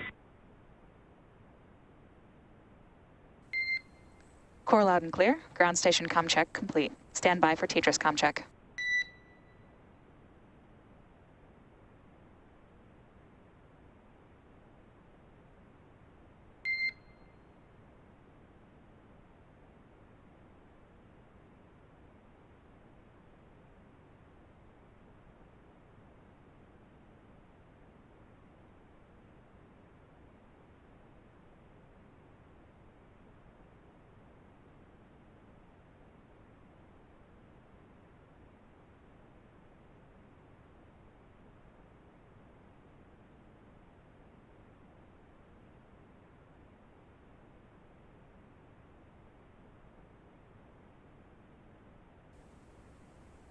Dragon SpaceX comm check.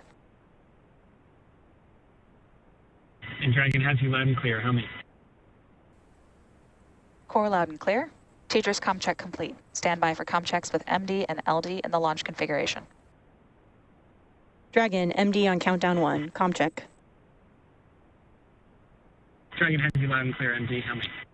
MD loud and clear. Stand by for comm check over Dragon to ground. Dragon, MD on Dragon to ground. Comm check. Dragon has you loud and clear. MD, how many? MD loud and clear. Stand by for comm checks with LD. Dragon, LD on countdown 1. Comm check. Dragon has you loud and clear. LD, how many? LD loud and clear. Stand by for comm check over Dragon to ground. Dragon, LD on Dragon to ground. Comm check. Dragon has you loud and clear. LD, how many? LD loud and clear.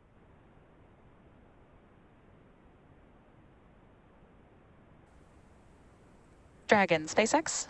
Launch configuration comm checks are complete. Report when ready for seat rotation per section 2 of 4.100. And copy that, SpaceX. Step into section 2.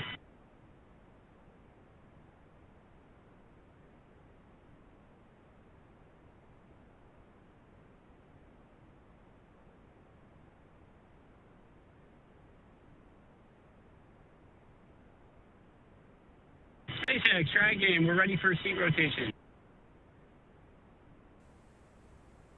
Copy that, Dragon. We will report when initiating.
We're T-minus 2 hours, 23 minutes, and 12 seconds, counting down for what is planned to be an on-time launch. T0 tonight is 8 hours, 2 minutes, 56 seconds p.m. Eastern Daylight Saving Time, or just about 3 minutes after midnight Universal Time. Right now, we're looking at a view of the Inspiration4 crew. They're all in the capsule. Dragon SpaceX initiating seat rotation. And we are moving into seat rotation now. Everybody is anchored in the seat with the belts. We've done final checks, make sure they are all buttoned up and ready to go. And what we're going to do now is send command to the motor actuators under the seat. It'll rotate the 4 crew. Chris there on the left having a little fun there. They'll rotate them up into the launch position, which also gets them access to the launch displays that are overhead. I think right now they're also just waving out through the hatch at the ingress team that is now moved out of the way to make sure. And now the seats are rotating.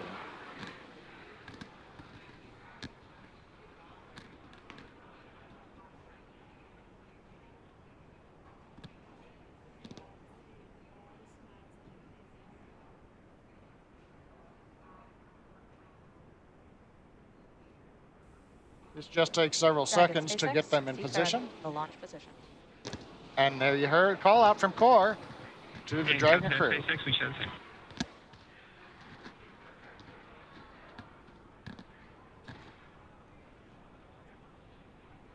So the team's now in final position. We're right now in the countdown. Typically this comes at about T-minus 2 hours, 15 minutes. So the good news is we're running about 6 minutes ahead of the countdown. Next major activities up in the Dragon area will be just verifying everything is ready for closeout. We'll be doing leak checks of the suits. We'll be closing the hatch, doing leak checks of the capsule hatch. And then eventually Dragon T-minus SpaceX, 1 hour. For awareness, our closeout lead is going to be climbing in to look at something on the cargo pallet, just for awareness.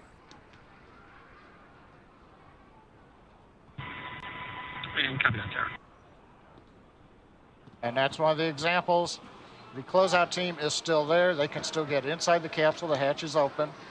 And so they'll be able to check to see if everything is tied down correctly, nothing's loose in the cargo that's underneath the seats. But as I was saying, at T-minus 1 hour, the plan is the team will leave the crew access arm. They'll get out of the blast danger area, and that'll leave just the Inspiration4 folks on top of the Falcon 9 for the last 50 minutes or so of the countdown as we prepare to head to space. Status right now, everything continues to look good. Falcon 9 has been quiet since we started the webcast. It'll start to pick up at T-minus 2 hours. We've got a few flight termination system checks that we go through. The biggies will come at about T-minus 1 hour when we're doing Merlin engine checks on the first and second stage, making sure engines are primed in with fuel. And then we'll carry the countdown from there as is typical. So a lot will pick up there. Dragon is pretty much in the mechanical activity right now. Earlier this afternoon, just around T-minus 4 hours, the Draco thrusters, these are the ones that are used for steering, orbit adjust, and to deorbit the capsule. We opened valves and pressurized the manifolds. So the Draco thrusters are in a flight pressurized configuration. And pretty much right now, it is just getting the crew ready and getting the hatch closed and getting off of the pad. On the weather front, no new information other than the weather continues to look good. We've been talking about it. In addition, we are beginning to release balloons to measure the upper altitude winds, but everything is looking good in that case. So right now, the weather, the range, Falcon 9, Dragon, and the crew of Inspiration4 all looking good for an on-time launch in just under 2 hours, 19 minutes. And shortly, the crew will perform some suit leak checks. And these suit leak checks are a part of a series of checks to make sure that the crew is in great shape before liftoff. However, there is one check that some of us at SpaceX thought was missing from the process. It's a very important one, so we thought we should clear it up now before we go any further. All right, if I had to choose between Star Wars, Star Trek, and then one of my other favorites is Stargate, SG-1, I would rather trek across the universe than fight my way. I've heard, are you a Star Wars guy? Are you a Star Trek guy? Those used to be true. I really think I'm a Battlestar Galactica guy, to be honest. There's no question it's Star Wars. I'm a Star Wars fan, for sure. I would say that if I had to guess, it's a split crew between Star Wars and Star Trek. I don't know if anyone else would have dropped Battlestar Galactica. I don't know on that one.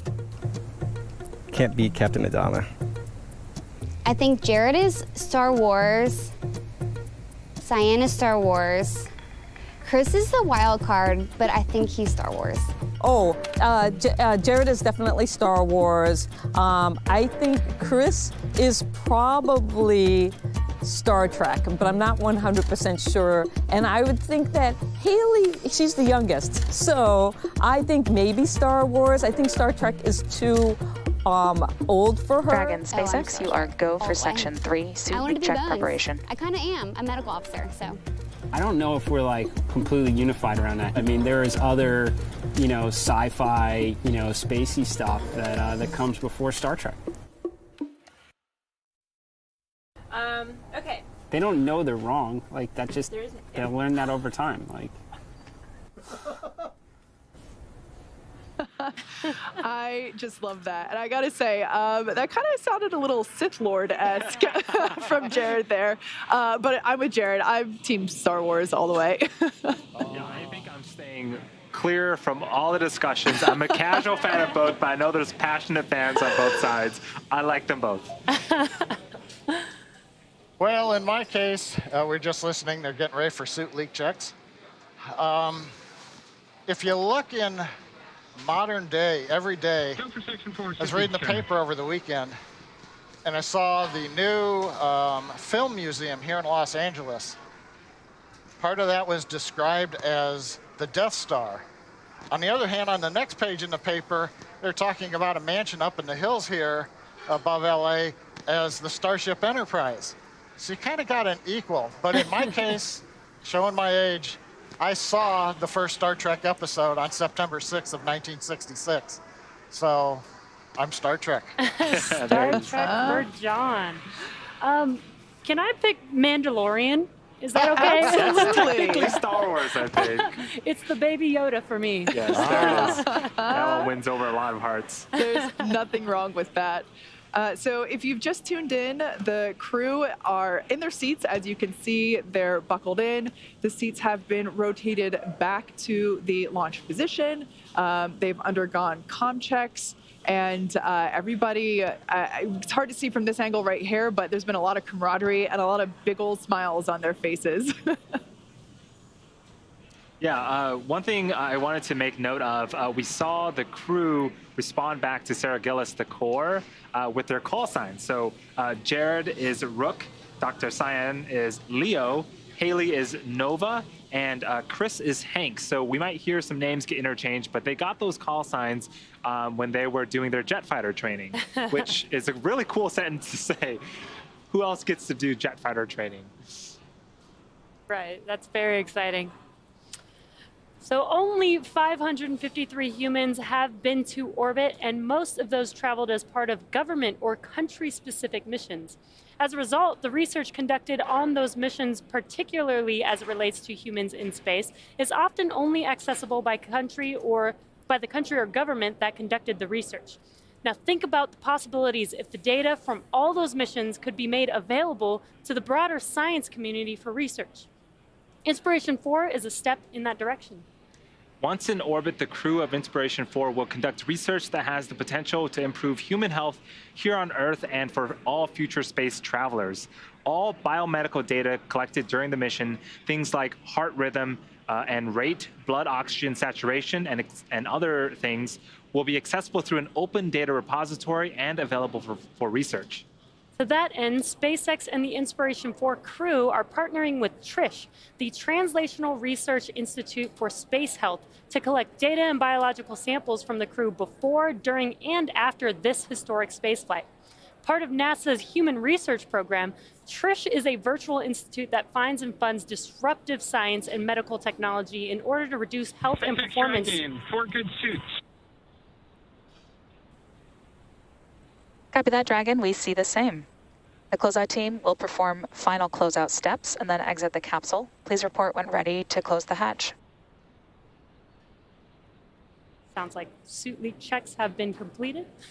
And TRISH is a virtual institute that finds and funds disruptive... Copy that, SpaceX. We're ready for side hatch closure when you are. Copy that, Dragon. Pausing for comms. Disruptive science and medical technology in order to reduce health and performance risks in space explorers. Yeah, as we're getting ready to close out the side hatch, let's check in with Kate to take a closer look at the experiments the Inspiration4 crew will conduct during their 3 days in orbit. Thanks, Andy. I'm joined now by Diana Dial from our space operations team here in Hawthorne, and we're going to take a closer look at the research that the Inspiration4 crew will be conducting on orbit. Awesome. Well, thanks so much for having me, and great to be here. We're going to be talking about some of the biomedical research experiments that will be flying on Inspiration4 today.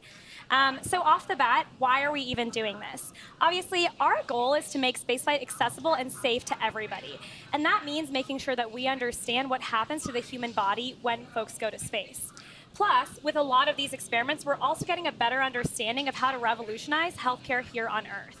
Now, that seems kind of like an interesting point because a lot of people assume that science done in space doesn't have anything to do with those of us that are still on planet Earth. So can you tell us a little bit about some of the things we see here and how they'll benefit not only us, those of us in space, but also those of us on Earth? Yeah, absolutely. I mean, so off the bat, the technologies that we use for space, particularly for medicine, are actually miniaturized, they're mobile, and they can be used by non-physician or non-medically trained individuals. So that means that we can expand access to places where otherwise it's super remote, you might not have a medical provider, and these same technologies that we're going to be using, for example, on Inspiration4, we use in remote care environments here on Earth. And that handheld portion seems super important because Absolutely. in space, weight is everything. So I believe this is an ultrasound reader, and if you're familiar with ultrasound machines, they're usually much bigger and require a lot of training to operate and not possible to go to space. But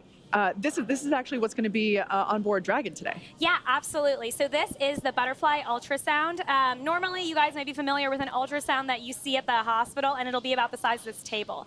But this ultrasound device is not only handheld, portable, but also, as we said, can be used by a non-medically trained individual. So during Inspiration4, our astronauts are actually going to be doing medical imaging while in space to better understand how body fluids change in the microgravity environment. Now, in terms of the other things that we have on the table, I feel like, well, obviously the glasses are the coolest looking. We'll get to those.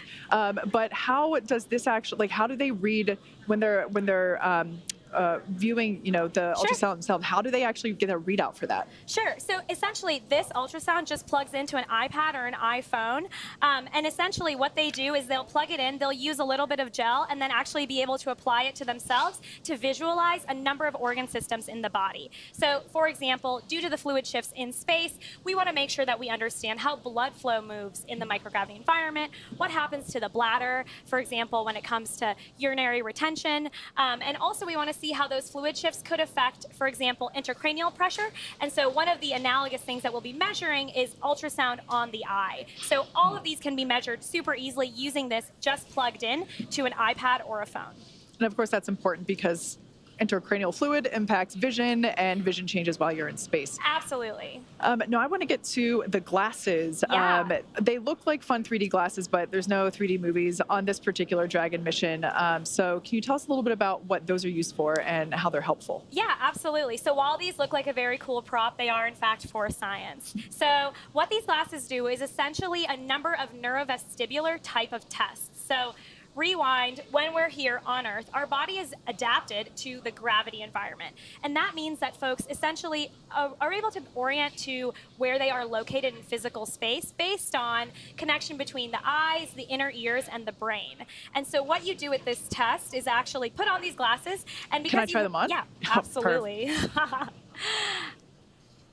And so as you can see, Kate not only looks really cool, and everything's purple, but if you are to just use one at a time, the idea is that we're actually able to lateralize and localize different halves of the neurovestibular system to better understand when folks are doing a specific set of tests while wearing these glasses, how their adaptation to the spaceflight environment affects how they feel oriented and potentially might have space motion sickness, might feel dizzy or nauseous while they're in microgravity, and then once they return back to Earth. So in terms of how, like, if I put these glasses on, how are you actually testing what I'm seeing? Sure. So what would happen is that they would wear these glasses. They'll actually be doing some tests on something like this iPad. And then the results of those tests tell us basically which side and potentially more about what's going on with their neurovestibular system. Again, both in flight and then when they return. Awesome.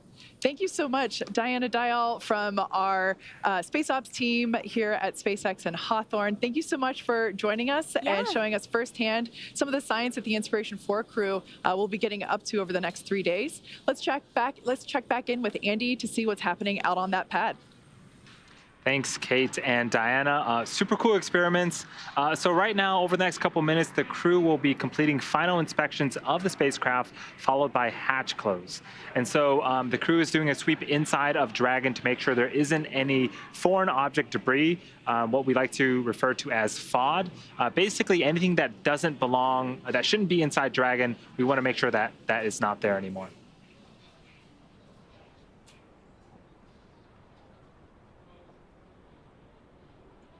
So right now is a view of the Dragon capsule and the crew access arm to the right-hand side.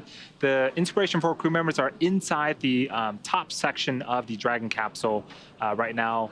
And for those that are just joining us, this is a view from Kennedy Space Center in Florida off of historic launch pad 39A. We are about 2 hours away from liftoff. Everything is looking great today. Weather is looking great, and the crew has just been nothing but a bundle of joy since leaving the hangar, and super excited to be on a part of the mission. It's crazy to think that, Andy, like you said, this is historic. It's pad 39A at Kennedy, and we can see the Atlantic Ocean there off the coast. And it's really crazy to think that, you know, just in the, what was 1969 was whenever we launched Apollo 11, which was, of course, the first mission that actually landed on the moon. And here we are a few decades later, I should say, launching the first orbital all-civilian crew. And we keep saying all-civilian, and what that really means is non-professional astronauts. So people like us four, and that are now going to space from the very same ground that, you know, Apollo 11 launched from decades ago. And it's, you know, just this transition and evolution of human spaceflight is so awesome to see. And of course, you know, we got a beautiful picture perfect background today. And it's just pretty incredible. And we're very thankful that we're able to, you know, introduce the next era of human spaceflight from this ground. You know, we're standing on the shoulders of giants, and everyone inside that capsule knows that as well. Yeah, we talked about the Apollo missions and the space shuttle missions. Since SpaceX took over the lease in 2014, we have also been making a little bit of history ourselves. In 2018, we debuted the Falcon Heavy rocket test flight. And for those that remember, that launched Starman. Yeah. And Starman is out there right now in his Tesla, exploring space. Listening to David Bowie. Last year, we also returned... last year, we also returned crewed flight from American soil with the Demonstration 2 mission with Bob and Doug. And we also had our first operational crew mission last November as well. So yeah, and that's actually to march forward. And that's actually the capsule that's flying today. Yes. That first operational crew mission, Crew 1, which launched in November 2020, that is the same capsule that the Inspiration4 crew is flying in today. We like to refer to it as certified pre-owned. Yeah, and everything that Kate and Andy just mentioned, you know, without all of that, we wouldn't be here today. And it's incredible to think that literally our 4 all-civilian crew members are sitting in the Dragon capsule right now, about to make the next step in human spaceflight. You know, we've always talked about, even before we were flying crew, that we always wanted to turn rockets into airplanes. Like, how do we turn... you know, how do we turn such a difficult, costly flight into a more affordable and more often flight? And this is one step closer to that major step today, and just so exciting that we're actually here. Absolutely. Yeah, reusability really is the thing that unlocks access to space.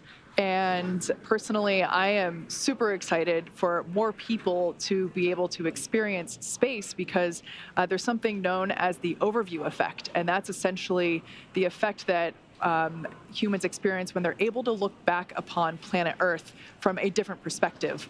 And I honestly believe that, the more people that get to experience that, the better off planet Earth will be, as well as the human civilization. Yeah, Dragon today is going to be flying 4 people. It can hold up to 7, so hopefully in the near future we'll see 7 folks flying in Dragon. It is, again, the first private spacecraft to take humans to the space station, and will be the first private spacecraft to ever take an all-civilian crew to space and orbit. So we've got a really cool animation here of our Dragon vehicle. So as we mentioned before, the pressurized section, the section that we actually see the crew in, is there at the top. The nose cone will open up and reveal the cupola, the observation dome, and we'll can't wait to see all the exciting views that they're going to see from there. And then if you look at the bottom portion, which the lighter side is reflecting towards us, we'll call it the Jedi side, and then the dark side now. I told you, Team Star Wars all the way. The dark side, which is actually the solar panels, which are one of my favorite things. We build them in-house here at SpaceX, integrate them onto the trunk, and that trunk will not be making its journey home. Unfortunately, that is not one of the reusable components of Dragon. It will be jettisoned prior to the capsule's re-entry through the Earth's atmosphere. The capsule is what the crew will live in for the next 3 days. The volume of the Dragon is about 328 cubic feet. So once they're in space and in microgravity, they'll be able to utilize that entire space. And with the cupola, they'll actually get just a little bit more room. They get a little bit more volume inside of that capsule. Yeah, the Dragon capsule itself also is outfitted with some engines. We have 16 Draco engines built into Dragon. We also have 8 Super Draco engines built into 4 separate pods. The Super Draco engines are used as part of the launch escape system. We actually disarm that after we get into orbit. When we're in space, the Draco engines take over, and that will do a number of things. Micro adjustments in orbit, as also raising the orbit altitude later on after they depart from the second stage of Falcon 9. Yeah, so you mentioned orbit there. Dragon is actually going to be orbiting higher than the International Space Station and higher than the Hubble telescope. It'll be orbiting at about 575 kilometers. And like we mentioned before, that observation dome is brand new to this mission. And from that height, views from the space station are amazing, but this crew is going even further. In fact, I think we have some footage of the cupola, and which is one of my favorite things now on Dragon. It's just a gorgeous piece of hardware. Like I said, it's brand new to this mission.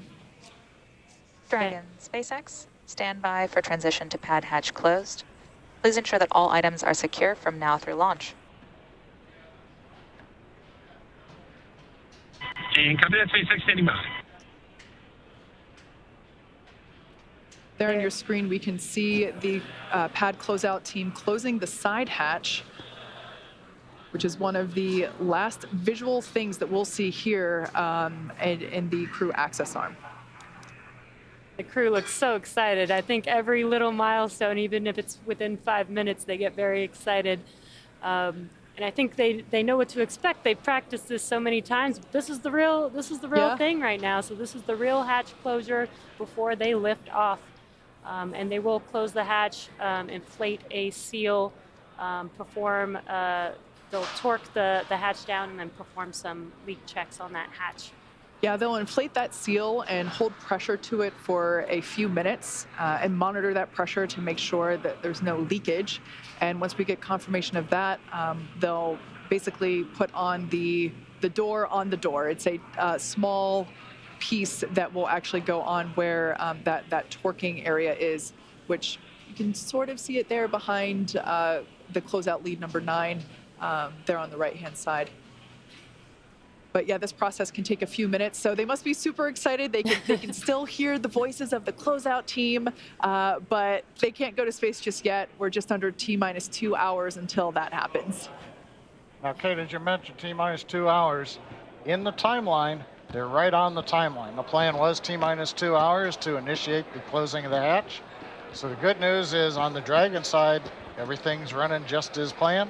Falcon 9 side, again, folks checking in on station, but still fairly quiet on the launch vehicle for about another hour.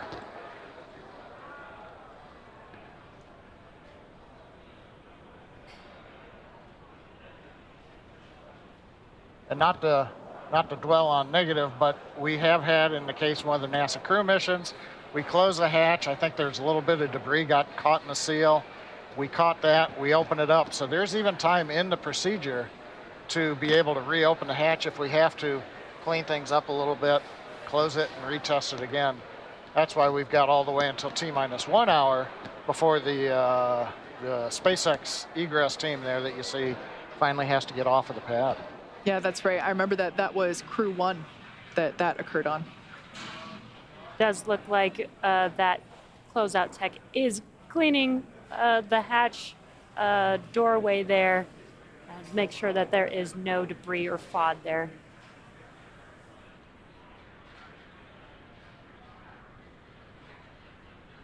You know, going back to something we talked about a little bit ago, the orbit of Inspiration4, 575 kilometers higher than essentially any Americans have been since the Apollo flights to the moon.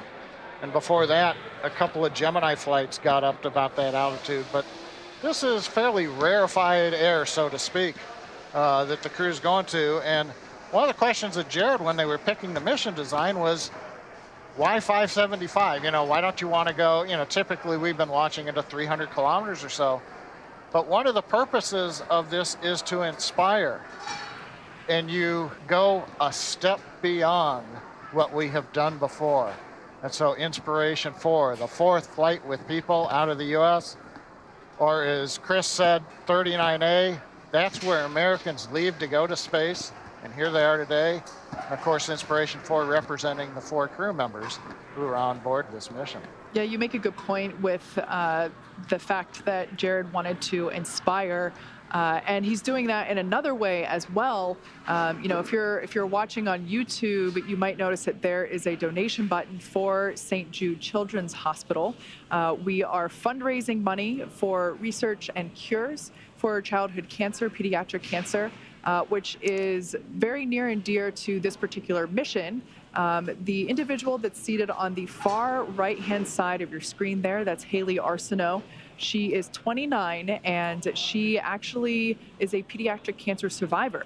She had bone cancer when she was about 10 years old and had a surgery to remove it and underwent very intense treatment.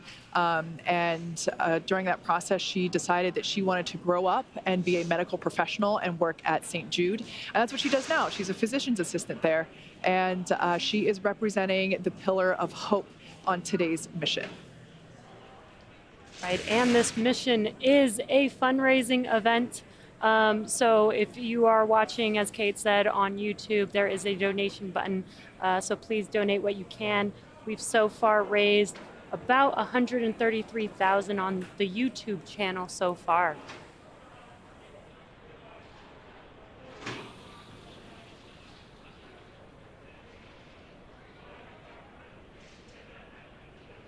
So if you've just recently joined us, on the right-hand side of your screen there is the Inspiration4 crew. They are in their seats. The seats have been rotated back to launch position. They have undergone comms and leak checks. And the view on your right is the Dragon capsule. That's where they're seated inside of that conical section. And we are awaiting a liftoff here in 1 hour and 53 minutes. Right now, the crew there inside that crew access arm is pressurizing the side hatch and basically working through the process to close the side hatch, lock it up, and retract the crew access arm. Right now, we're just inside T-minus 1 hour, 53 minutes. Major activity coming up here as we are working the closing of the side hatch and then the leak check. Roughly about the same time, we ought to hear another series of communications checks.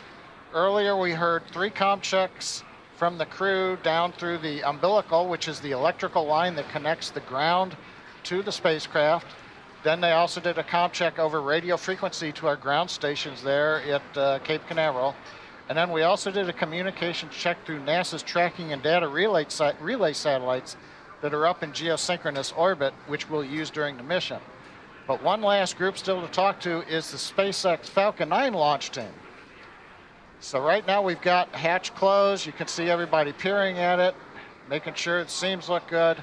And then we'll wait to start a clock and see that the hatch closure is good. And at the same time, listen to the crew eventually talk to Falcon 9 launch team. As we go past liftoff, you will hear call-outs, Falcon 9 avionics, guidance navigation and control engineer, propulsion engineer will be reading out status, and that'll be actually going from the firing room 4 up to the crew to let them know that things are looking good. So we're going to do a comm check to make sure all of those engineers can also talk to the crew and that each other can hear. Meanwhile, as we wait for comm checks and confirmations that the side hatch closure is checked out, successful, in the area we've got Falcon 9 team is clearing the flight hazard and the flight caution area, T-minus 2 hours. These are larger areas around the Complex 39A. So roadblocks are down. Dragon SpaceX, we are commencing health checks for the launch escape system. Expect a momentary flight computer change, followed by a transition back to pad hatch closed. And copy that, SpaceX, standing by. Yeah, we're going to do a quick check here that's planned on Dragon. This just changes what we call a command sequence on Dragon. They're not actually opening the side hatch and then going back to close it. That just changes states in their displays. But as I mentioned, we are clearing hazard and caution areas. No indications of any issues right now. We'll wrap that up in another half an hour or so. Falcon 9's looking good right now. Dragon obviously looking good. And the weather continues to cooperate. What we all like to talk about, but you can't do anything about it. With that, Andy, how are things looking on your end? Yeah, our crew today, Jared, Cyan, Haley, and Chris have been training for this journey pretty much ever since the announcement that they had all been selected as crewmates for the Inspiration4 mission back in March. What's super cool is that they're going through the same Dragon training as our NASA astronauts. And to prepare the Inspiration4 crew for their mission, our teams at SpaceX have spent the last several months teaching the crew about orbital mechanics, how to live in space, and even running simulations of what a full mission could look like while seated inside of Dragon. The Inspiration4 crew has completed numerous simulations, including a 30-hour and 12-hour end-to-end simulation in our Dragon trainer. They trained not only at SpaceX, but they also did some centrifuge training. They flew fighter jets, and there's a photo from their fighter jet experience. Yeah, I love the name that Haley got, the G Monster, because she pulled 8 Gs in the fighter jet, and she wanted it. Right. She's an absolute adventurer. I love it. Yeah, that looked super exciting. They also completed a 0G flight, which simulated microgravity for a very short period of time, but there's a photo of them flying high there. They all look like they're superheroes. Right. Love it. They also climbed Mount Rainier in Washington together, which was a tough hike, 10-hour hike up the mountainside. But it looks like from that photo, they're almost enjoying themselves. Yes. I believe it was a pretty strenuous hike up, and they also camped up there for several days at a ridge on Mount Rainier. And then they even signed a Falcon 9 booster, which is their booster that is currently on the pad. And you can see them standing in front of the booster with their signatures there. Tradition started by the Crew 2 members that they are following in their footsteps with this. It's pretty incredible to see them. This team has studied nearly 100 different training lessons covering all aspects of the mission. At the end of training each week, the crew recorded video diaries of their experiences. In their own words, here's the crew talking about their various training over the last 6 months.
SpaceX. So Brooke signing off.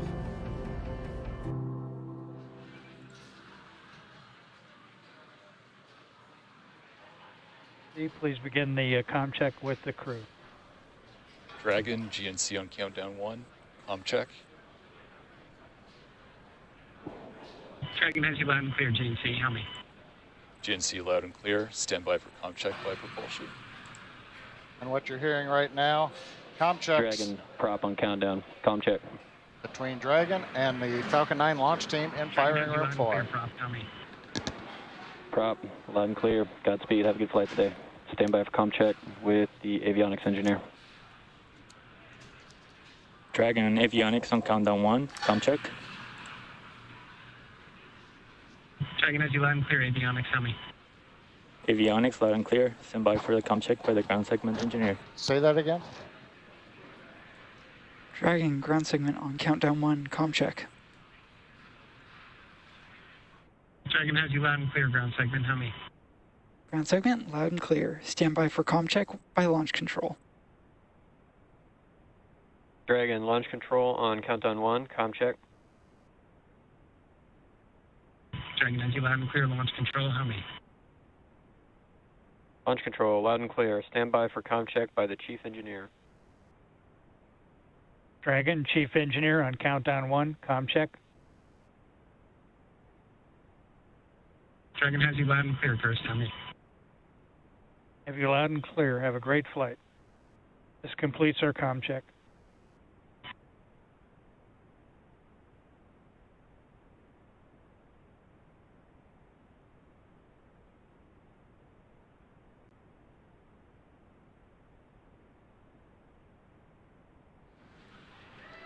just inside T-minus 1 hour and 43 minutes. We've heard the comm checks between the Inspiration4 crew up in the Dragon capsule, up at the very top on the picture at the left, behind where the crew access arm is. That's where Dragon is with the crew right now. They're talking to the Falcon 9 launch team, located in Firing Room 4, just a few miles just west of the launch pad. Got a great view out the windows. Earlier we saw a picture of the crew signing their names on the booster that has flown to space a couple of times, and that's an example of reusability of the Falcon 9. And we've talked reusability several times in the webcast, and our boss Elon Musk, he's made it clear for years and years, the holy grail of space travel, what opens up space for humanity to become a spacefaring civilization, is reusability. Without it, spaceflight is just not affordable. And I think, as we mentioned earlier, if you threw the airplane away after every flight, no one would be flying anywhere. So each step in SpaceX's history has been focusing on incorporating reusability step by step into our designs. First with Falcon 1, people may not remember, we did want to try to get the Falcon 1 first stages back so that we could look at them, not fly them again. We rolled that into Falcon 9, into Dragon, and now as we're going forward, even Starship program where everything there is reusable. So that's the holy grail. We've been attacking it a piece at a time. We're almost there. In today's flight, we're reflying both Dragon and the Falcon 9 first stage. Yeah, the Inspiration4 mission will launch today on SpaceX's proven and reliable Falcon 9 rocket, as John just mentioned. The booster that's flying today previously supported the GPS 3.4 mission for our Space Force customer in November 2020, as well as the GPS 3.5 launch in June of earlier this year. To date, SpaceX's Falcon 9 rocket has completed 138 total launches, with over half of those on reflown rockets. As for the Dragon spacecraft flying today, as I've mentioned before, it previously flew on the NASA Crew 1 mission in November of 2020. And overall, Dragon spacecrafts have completed 27 missions, including 25 visits to the International Space Station, 10 of those visits on reflown Dragons. So reusability, Dragon SpaceX, we have a good side hatch leak check.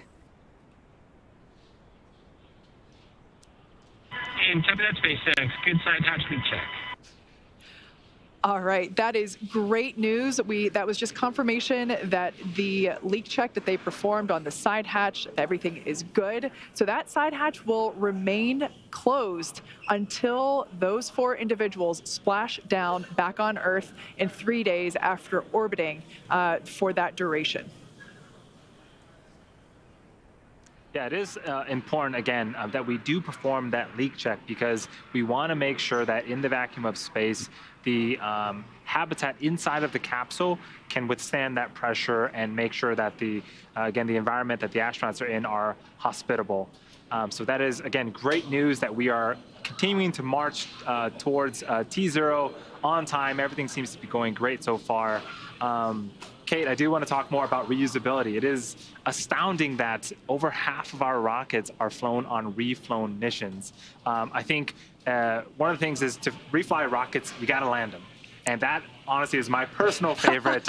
Seeing the booster come back, landing on land, landing on the drone ship, it is quite a feat. And for those that have seen the webcast, you can see the rocket on screen right now. It doesn't quite do it justice. These are massive, massive vehicles. Yeah, they really are. That's a great point. And something that I think kind of plays with our perception of the scale of things, especially is when we see the rockets landing on the drone ships out in the ocean, because the ocean is big, right? This drone ship looks small, but realistically, the drone ship is the size of a football field. And one of my absolute favorite memories that I've had in the 7 years that I've been at SpaceX, I actually was hosting the webcast when we successfully landed on the drone ship for the first time.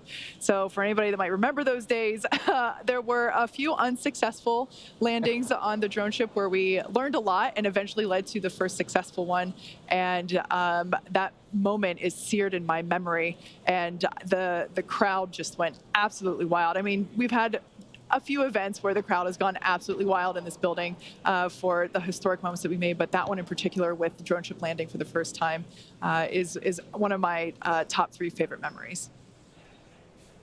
Yeah, that is pretty incredible, and it's what's gotten us here today. With the Falcon and Dragon system, we've proven you can build a reliable, reusable launch system for a fraction of historical cost. Our next step is to scale that up, basically build the same kind of system, but capable of taking a lot more people to the moon, Mars, and beyond. And that is what we're doing at our Starbase location in Texas with Starship. Yeah, it's a super exciting area down there. Starship is a fully reusable transportation system designed to carry both crew and cargo to Earth orbit, the moon, Mars, and beyond. You can see it there on your photo. That was the first time that we stacked the Starship booster with the Starship flight vehicle and the grid fins that you see there. I can't possibly describe the scale. You know, we were just talking about, you know, right. Drone ship landings. Oh, everything seems so small. I mean, just multiply that feeling times 100 when you envision Starship. The first time I saw it with my own eyes, I wept with joy. It's just an incredible monster of a vehicle, and there's a view of that stacking next to what is essentially a fixed service structure there. And yeah, so it's super exciting to follow along with all the advancements. Everybody knows that it changes not on a monthly, not on a weekly, but a daily basis there in Starbase, Texas.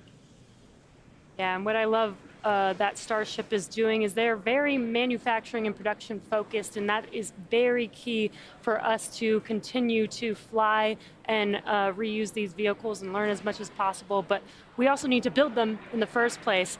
And you know, the faster that we can build, the more that we can learn about designing it for manufacturability, designing it for that reusability.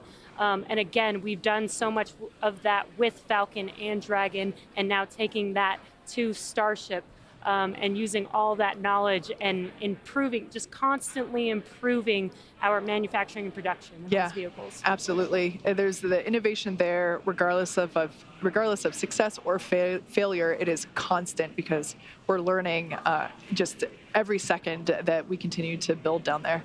Yeah, super excited to see what Starship has for us in the future. But we are marching towards 1 hour and 35 minutes until liftoff. Let's talk a little bit more about the mission today. So the crew is not going to the International Space Station. They will be lifting off from pad 39A, spending about 3 days in orbit at a flight apogee of 575 kilometers. Here is an animation of where the crew will be at altitude-wise. They're going to be higher than the International Space Station, higher than the Hubble telescope, honestly higher than any humans other than those that went to the moon. Yeah, and you see that it's a little bit further out than the International Space Station. It will take a couple burns, about 45 minutes apart, for us to raise to that cruising orbit. And just something unique to that, if you followed along with our crew missions, there are multiple transfer burns that get us to the International Space Station. It's extremely precise maneuvering that needs to happen in order to dock with the International Space Station. As a reminder, these vehicles are going at 17,500 miles per hour. We don't need to do that for this mission. So we just need a couple burns to get us to that very far out orbit of 575 kilometers. One thing we ought to alert folks is they watch the ascent and we see the second stage. We typically put up the velocity and the altitude of each of the vehicles. The Falcon 9 will put Dragon into the low Earth orbit about 190 kilometers by 575. So they don't go into the final orbit right away. Jesse, as you just said, we're going to very quickly after we get into orbit, you know, I think before they take suits off or anything, we'll do burns of the Draco engines, the smaller ones, to lift that orbit a couple of steps to 575. So if you're watching in the webcast and you go, wow, the Dragon just separated, why isn't it showing 575 kilometers? That's because we've got 2 more burns that we've still got to go through. Incredible shot there of pad 39A at Kennedy Space Center. And like Andy mentioned before, yeah, this is going to 575 kilometers. This is the furthest that humans will have traveled away from planet Earth since the end of the Apollo program in 1972.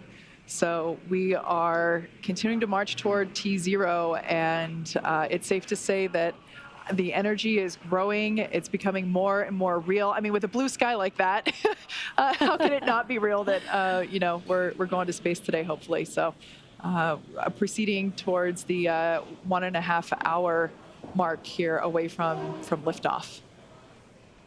Yeah. As Kate mentioned, hour and a half, a little bit more to go. In that view you see on your screens, the sun slowly beginning to set over Florida. Blue skies, wispy clouds.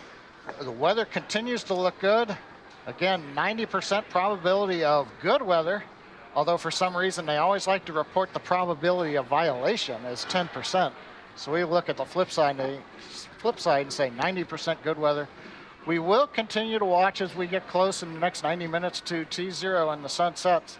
Looking at ground level winds, and we're looking to see if there might be a pop-up thunder shower somewhere that creates what they call anvil clouds. That's something you don't want to fly the spacecraft through. The other thing that we've got is, I mentioned earlier, we are releasing balloons. The range is releasing balloons that allow us to measure wind speed and wind shear in the upper altitudes. Right now, the balloon data coming back shows upper altitude looks well behaved, so the weather, both here and around the world for the next few days, continuing to look good. Yeah, John, you're mentioning this weather. And this is a very unique mission. Again, we're not going to the International Space Station, so we do have to make sure that weather is good on liftoff and returning back home. So the procedure for picking the launch window is actually a little bit different. We reserved a couple of days, a couple of 24-hour days for the mission, but had to wait until L-5 or 5 days before the first launch day that was selected to narrow it down to 12 hours. And then after that, we waited until L-3 to select the 5-hour launch window that we have today. And then we have 4 opportunities in each of those launch windows about an hour apart to lift off. So it's a very unique case. So we really just knew just 3 days ago what the T0 in the launch window would be. Yeah, and one point to make, we may hear it from the crew. There are 4 launch opportunities in the 5-hour window that we're getting ready to come into here in 90 minutes. Right now we're also listening in for a quickie launch escape system check that the Dragon team's supposed to do at about T-minus 90 minutes. While we're waiting for that, you may hear the term T01. The tablets that the crew has, that Jared, mission commander, has, are set up for the first launch opportunity coming up in just under 90 minutes. So they call that one T01. The next one, about 102 minutes after that, is T02, then T03, and T04. But right now, everything continues to look good for T01 at 8:02 and 56 seconds p.m. Eastern Daylight Saving Time.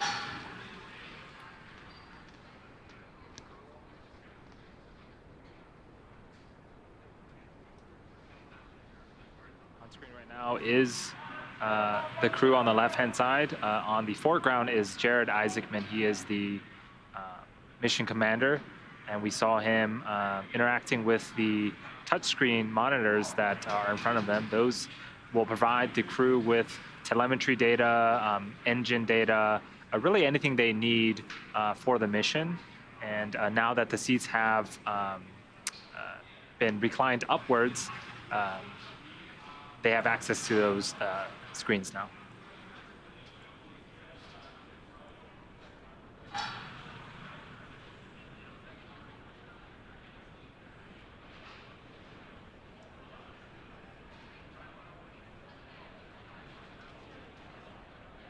As John mentioned before, we have a 5-hour launch window tonight with 4 opportunities in that 5-hour window.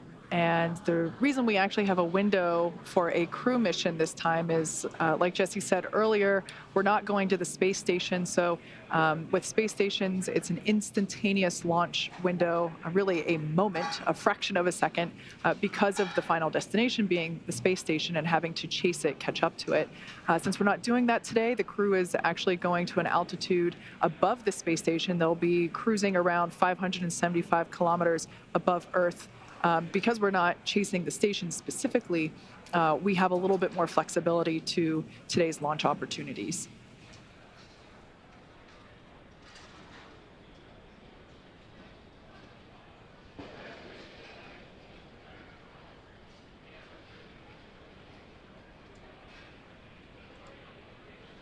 You're just now joining us. What you are seeing on your screen is the first all-civilian crew, Inspiration4. They're all strapped into their seats inside of Dragon Resilience, preparing for T0 shortly here. We're just at T-minus 1 hour and 27 minutes. And they're completing some final procedures here. They've already done comms checks, suit leak checks, closed the hatch and done the hatch leak check. So the closeout team has exited the, or will be, they're preparing to finish their procedures there, and will be exiting the crew arm in roughly 26 minutes or so. Yes, a lot of notable milestones of this mission. So Hayley Arceneaux will be the youngest American to go into space. She will be also the first with a prosthetic. Dr. Sian Proctor will be the first Black female pilot of a spacecraft. This is the furthest that we're going to be sending humans since the Apollo missions. And I'm trying to recall them all in my mind. This is the first time that we're going to be having 3 Dragons in orbit. So we currently have 1 cargo Dragon and 1 crew Dragon at the International Space Station. This will be the 3rd. So a lot of exciting things to happen as part of today's Inspiration4 mission.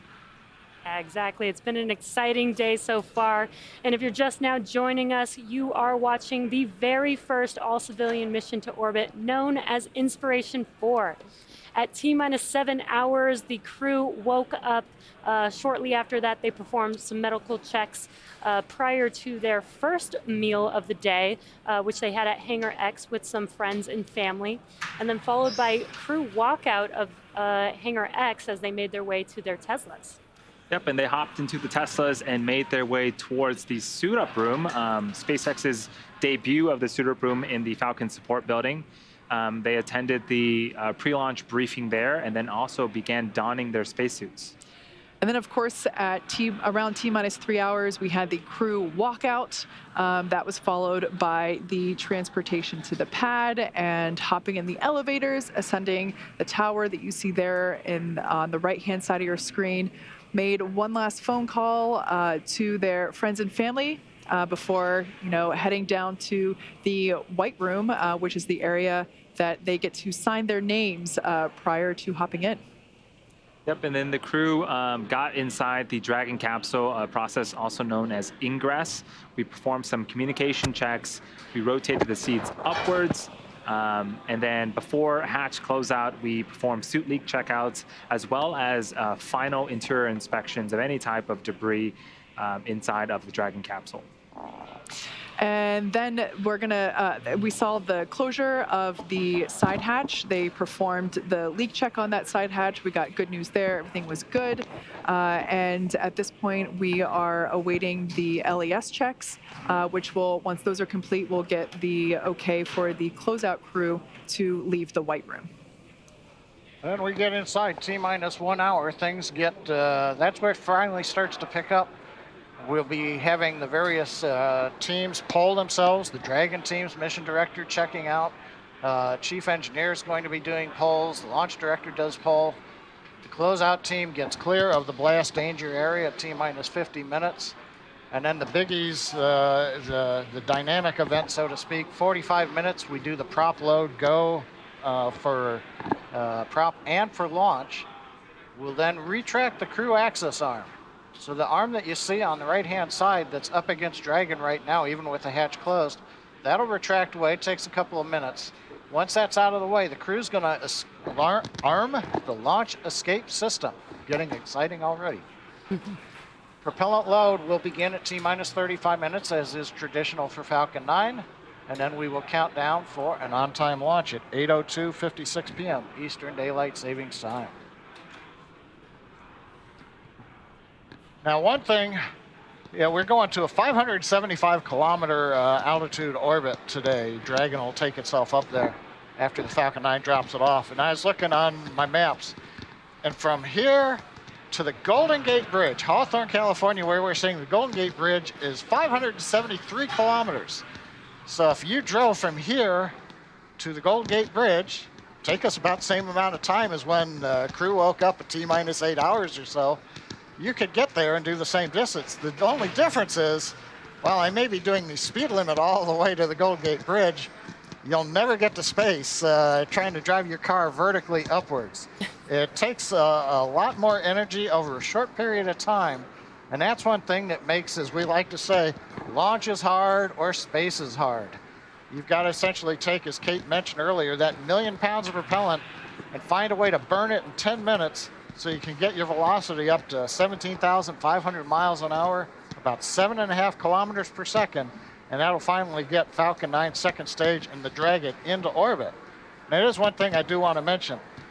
Dragon goes into orbit, but the second stage is going just as fast. It's just Dragon will pop off. So both will be in orbit, and then later on, the second stage comes back down to Earth, burns up. We don't try to land it. That'll be on the Starship program. Yeah, we are about an hour and 20 minutes away from liftoff and eventual stage separation of the Dragon. But in addition to the science and supplies going up onto the Inspiration4 mission, the crew is also taking along some personal items for their 3-day trip around the planet. We caught up with the crew during training to get a little more insight on what each of them are planning to take into space. The most special item I'm bringing up to space is this custom jewelry I had made for my wife and 2 daughters. It's a dragon pendant, if you will, and so it'll be going in my satchel on suit up day, and I'm gonna fly it in space for them. I think we all now have like a really close connection with dragons, and this seemed really appropriate. Something hopefully my family will want to pass along for generations to come. What I have here today are a couple of things that my mother-in-law has asked me to take up into space for her, and some of the connections to these items are just kind of special. So what I have here are 2 pins. They're both orders of the Eastern Star. I mean, if you can take a look at that and see those, but that's that one, and then there's a smaller one here, and this guy here. But these belonged not to her, but to her great-grandmother. The reason it's important to me is not only is it talking about some history and some family connections. My grandfather on my mom's side was a Mason, and my grandmother was also an order member of the Eastern Star, and they were 2 of the coolest people I think I knew. My grandfather had a way of really making anyone feel at ease and welcoming anyone he saw, regardless of their background or where they were from or what they thought. And knowing that, that being able to take up little pins like this that represent something that meant a lot to him and to other folks that in my family, I think that means a lot. I'm very happy to report that I have turned in all of my payload. I've been thinking about what I wanted to bring to space since January, and I finally turned everything in. And one thing that I'm really excited about that I'm bringing to space is this old picture of me. This is when I was 10 years old and going through bone cancer treatment. And so when I'm in space, I'm gonna pull this photo out, and now getting to be in space, my hair is gonna float everywhere, but yet hold this old picture of me and show all my patients, all these kids going through cancer treatment around the world, that there's a future, that it gets better, and I'm excited to be part of it. Our training's going really well.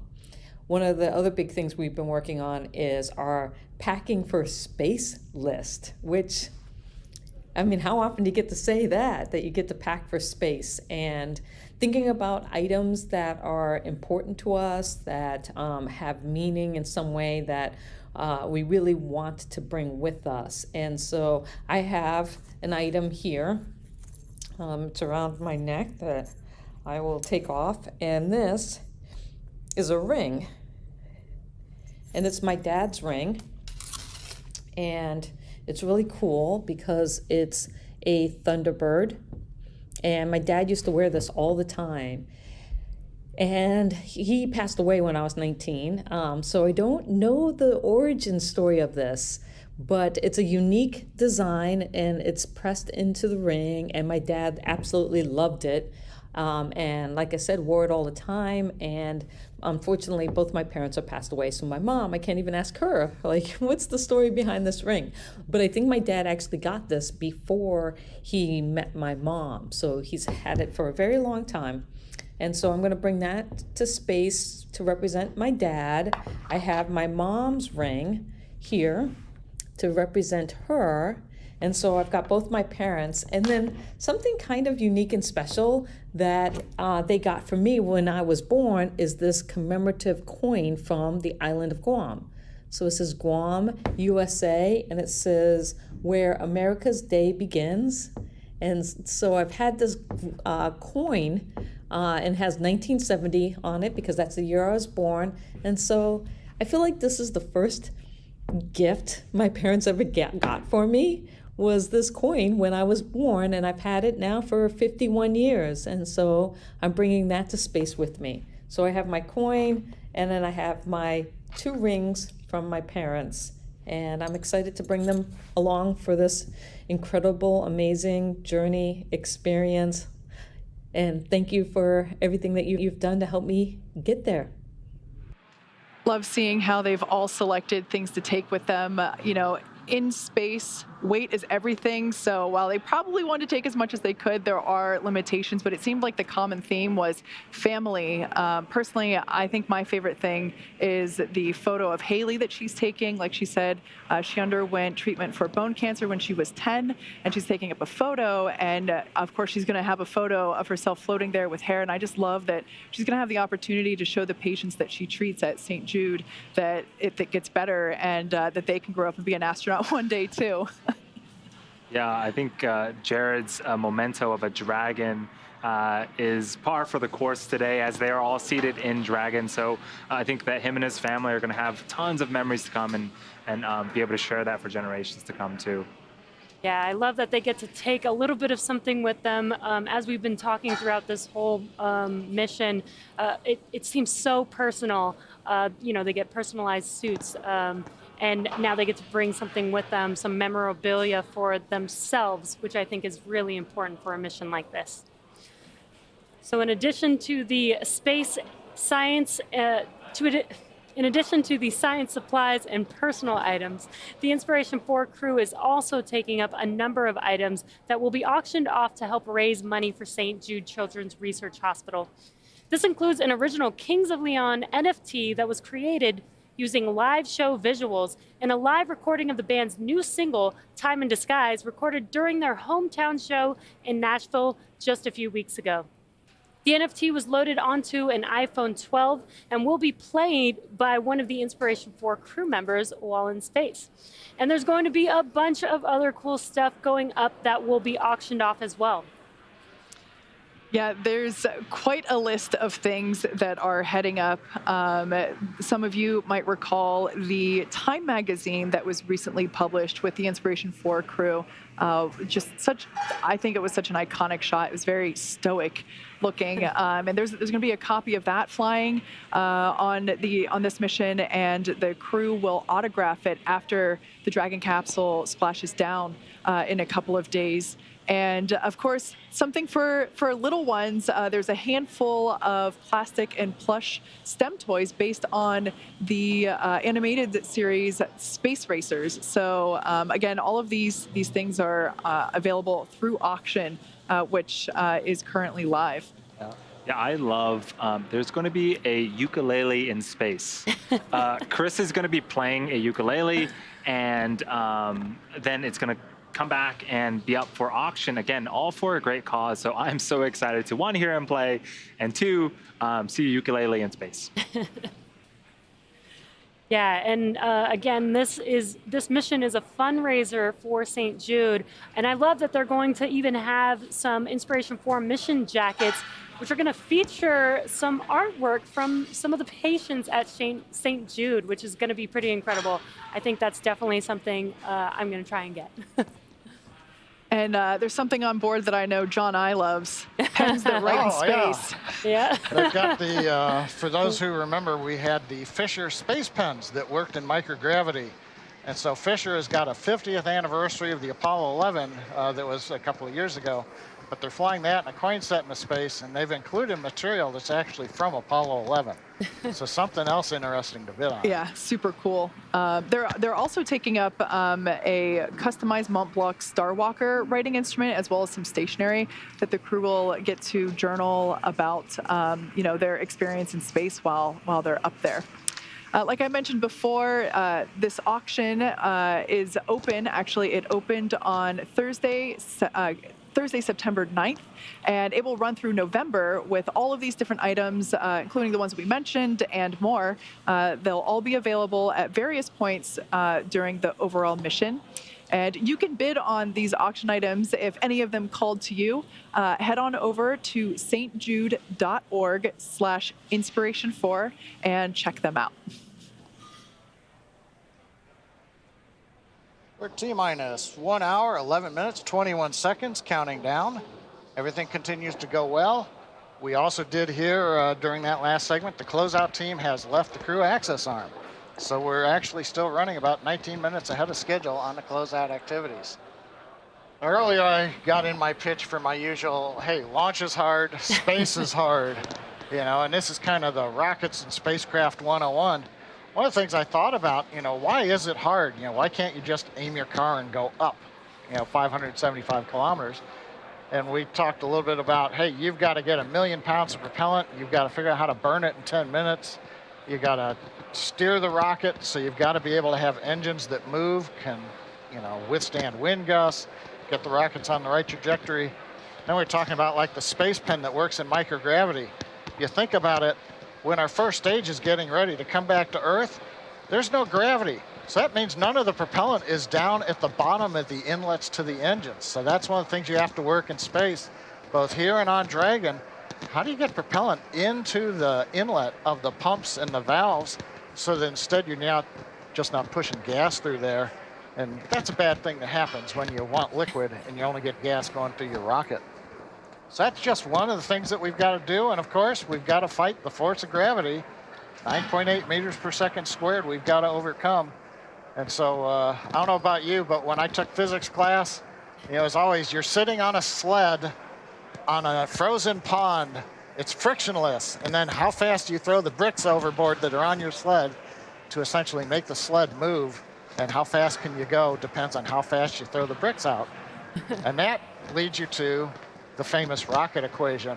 Look that one up, you can see that, but essentially it all comes down to how efficient is the engine and how efficient is the structure. And in the case of the Falcon 9, we tried to be as mass efficient as we could so that we carry mostly propellant with just a thin skin of tank around it to hold it. So the more propellant you've got and the less tank and the less weight of the engines, the more efficient you're going to be, and that way you can carry more into space. And that eventually is where we're going, put humanity out into space. Yeah, and so we talked a little bit about the time of launch. And today is a little bit different because we have up to 4 opportunities to launch our Inspiration4 crew members. But if we're doing things like trying to rendezvous with the International Space Station, we have to target a very, very specific window. And so depending on the profile of the launch, how high we're sending it, which type of orbit we're sending it, liftoff time does play a factor into that. Yeah, one of the important things we talked about earlier is we don't have a 1 second window today. We've got a 5.2 hour window. It's a 1 second window when we're going to the space station because we have to synchronize the launch with when the space station's orbital plane is passing over Florida. It's not exactly overhead, we have to lead it a little bit. But if you think about it, in Florida, we're rotating at about almost 1,500 kilometers an hour going eastward. Doesn't feel like that, but put your seatbelts on. The Earth is rotating. That's 25 kilometers every minute. So if you waited about like a 15-minute launch window, all of a sudden the space station's 375 kilometers east of where you are on the ground, and it takes a tremendous amount of propellant to make up that kind of error. So that's one of the challenges why orbital dynamics is important. You've got to know when you're going to launch, where you're headed. A lot of people care where the sun is when you get into orbit. If you have got solar rays, then you need power right away on a satellite. So orbital dynamics, another great thing to study in school, because if you don't know where you're going to go and how to get there, you won't get there. Yeah, John, you've been talking a lot about all the things that go into, designing and building a rocket that can do all the things that we've been doing, flying to orbit, taking payloads to orbit, taking humans to orbit. We've got a lot of history and a lot of things that we've learned. We didn't do this by ourselves. We worked very closely with NASA, and we've learned so much from them. We wouldn't be here today without the support of NASA and the knowledge that they have. Can you talk a little bit about things like the particular things that NASA has brought to the team? Yeah, that NASA partnership goes way back. I joined SpaceX 2006, right when we were competing for what was called the COTS Space Act Agreement, the Commercial Orbital Transportation Service, where NASA said, hey, we can't pay companies to develop systems from scratch, but we can give you essentially some seed money. So they had a competition. SpaceX was one of the winners. Elon put a lot of his money in. But working with NASA on the early Falcon 9 and the Dragon, we learned things like, what are some of the best practices? A lot of our engineers would pull off of the NASA tech library, how do you do hold down systems or quick disconnect systems? What's worked in the past? So we essentially got to leverage that, all those lessons learned from decades by NASA. And then we learned things like, okay, we're gonna send cargo to the space station. What does it mean to physically touch the space station? What are the requirements? Then how do you verify them to NASA? It's like somebody wants to bring a big truck into your garage and you know that your garage door is only so high. You're not just going to let them drive in. You're going to go measure that before it happens. Yeah. So we went from that. We took astronauts to the space station. Each step of the way, NASA's been helping us understand what it means to get into space. What are some of those requirements that we've leveraged to do human spaceflight that you see here today? Yeah, it is super exciting. Again, we've been learning a lot from NASA throughout the years. Kate has a very special guest interview. Kate, I'll throw it to you. Thanks, Andy. Joining us now from Cape Canaveral is none other than Charlie Bolden, former NASA astronaut and administrator. Welcome. Kate, it's great to be with you, and I was enjoying listening to the story, and I think you all are being somewhat modest. We learned quite a bit from SpaceX as we began to partner also. Thank you so much for that. Now, Charlie, like I mentioned, you were a NASA astronaut that then became the NASA administrator, and that happened at a pivotal time both in the history of NASA and commercial space. Were either one of those roles something that you dreamed of doing as a kid? No, as a matter of fact, I tell kids all the time, I never dreamed of being an astronaut because I grew up in the segregated South, and that was just not That was not something that was going to happen. I had no desire to fly airplanes. I thought flying was inherently dangerous, but at the age of 12 in 7th grade, I fell in love with a place called the United States Naval Academy, watching a program on television called Men of Annapolis. And I struggled to get there, and when I finally got there, that led to my going into the Marine Corps, which led to my going to flight school, which led to my going to test pilot school, which led to my meeting the late great Dr. Ron McNair, who was in the first group of space shuttle astronauts selected. And he's the guy that embarrassed me into applying for the space program. So I kind of fell into it. I don't recommend that kids follow my example, though. Well, it sounds like you've had quite the journey throughout your career. And speaking of journeys, we talked a little bit earlier about the history of Pad 39A, which we see over your shoulder there in the distance. How does space travel look different from the days when you were an astronaut compared to the last 10 years or so? Kate, I think it's dramatically different. I mean, the techniques, the orbital mechanics, everything, all the laws and everything are the same, but it's the face of space flight today that is dramatically different. I'm so excited to be here this evening for this launch because, I was telling somebody earlier today, just the thought of having an all-commercial crew, a crew of non-professional astronauts lift off from the same launch pad where Neil Armstrong and Buzz Aldrin left before they stepped on the moon is just flabbergasting. It's sort of it's the complete cycle of a tale to get us from where it was nothing but government to where now we can actually have an all-civilian, all-commercial flight where NASA's really not involved at all, other than being the host here at the Kennedy Space Center. And we're so thankful that you guys are able to host us. Now, if SpaceX were hosting you on today's mission, imagine if you were part of the Inspiration4 crew, what 2 or 3 personal items would you want to take with you? I love listening to each of the crew members talk about what they took, and on each of my flights, my very first flight, as a matter of fact, since I didn't know whether there would be any more, I took a ring that had belonged to my mother. I actually wore a pearl cross that she had worn since she was a child because it meant a lot to her. And I took very personal items also. If I were to go today, I now have a 12-week-old grandson, so I would have to take something that belongs to him, young Walker Elias, and I have 3. I'm blessed with 3 beautiful granddaughters. So my guess would be that at least 4 of those items would be from the 4 grandkids today. You mentioned your grandkids. How do you imagine that the future of spaceflight might look whenever they are adults and possibly growing up to become astronauts themselves? Oh.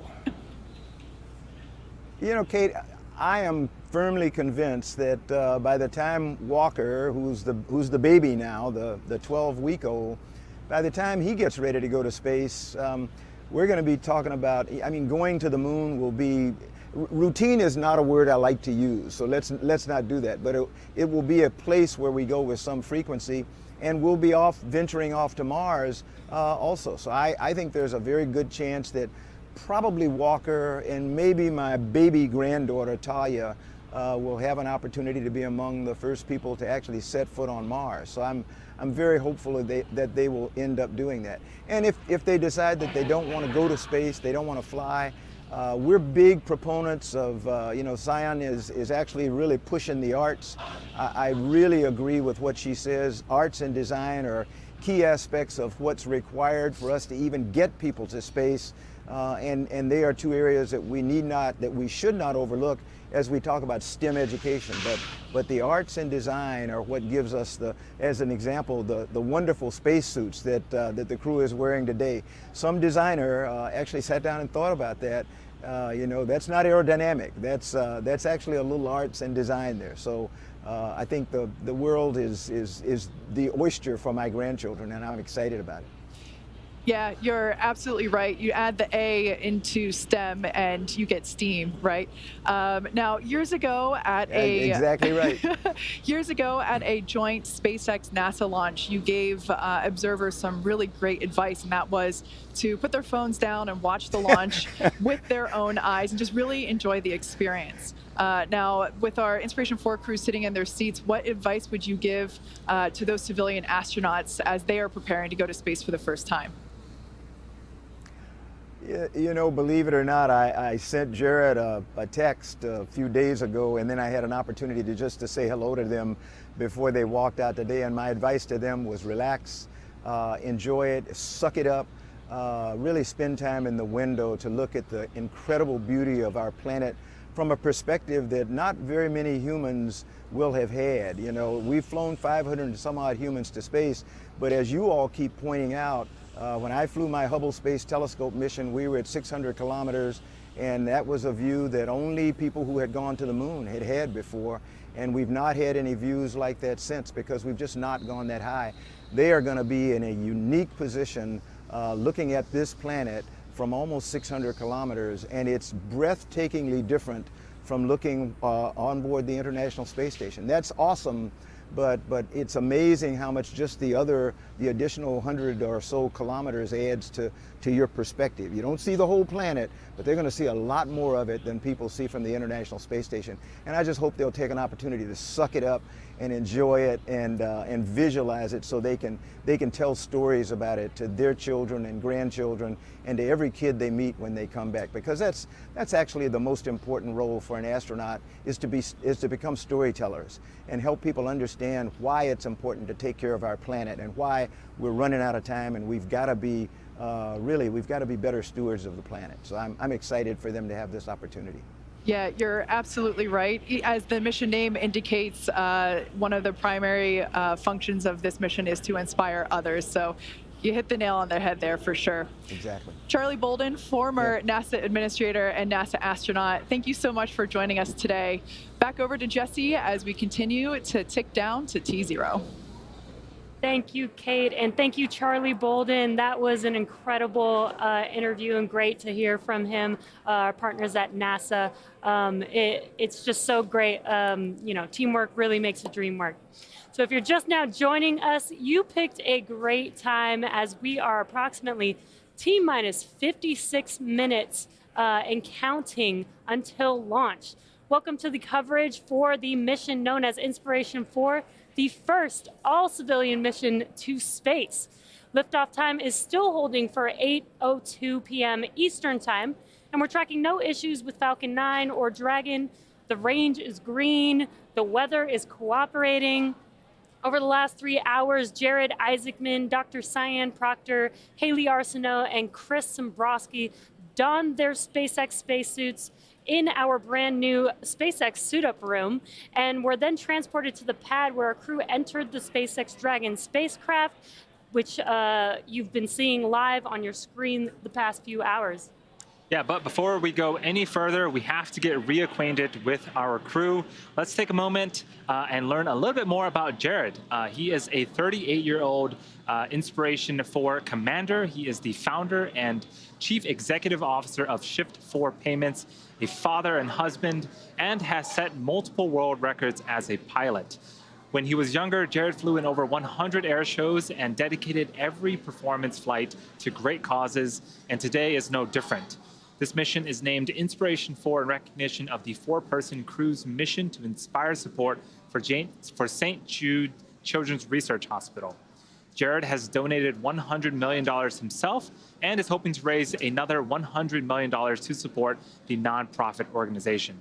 This $200 million goal for St. Jude Children's Research Hospital would not be possible without Jared's dedication to a greater cause. Here's more about the New Jersey native and self-described aviation and aerospace fan. I grew up in New Jersey, and when I was a kid, I wanted to grow up and be a doctor.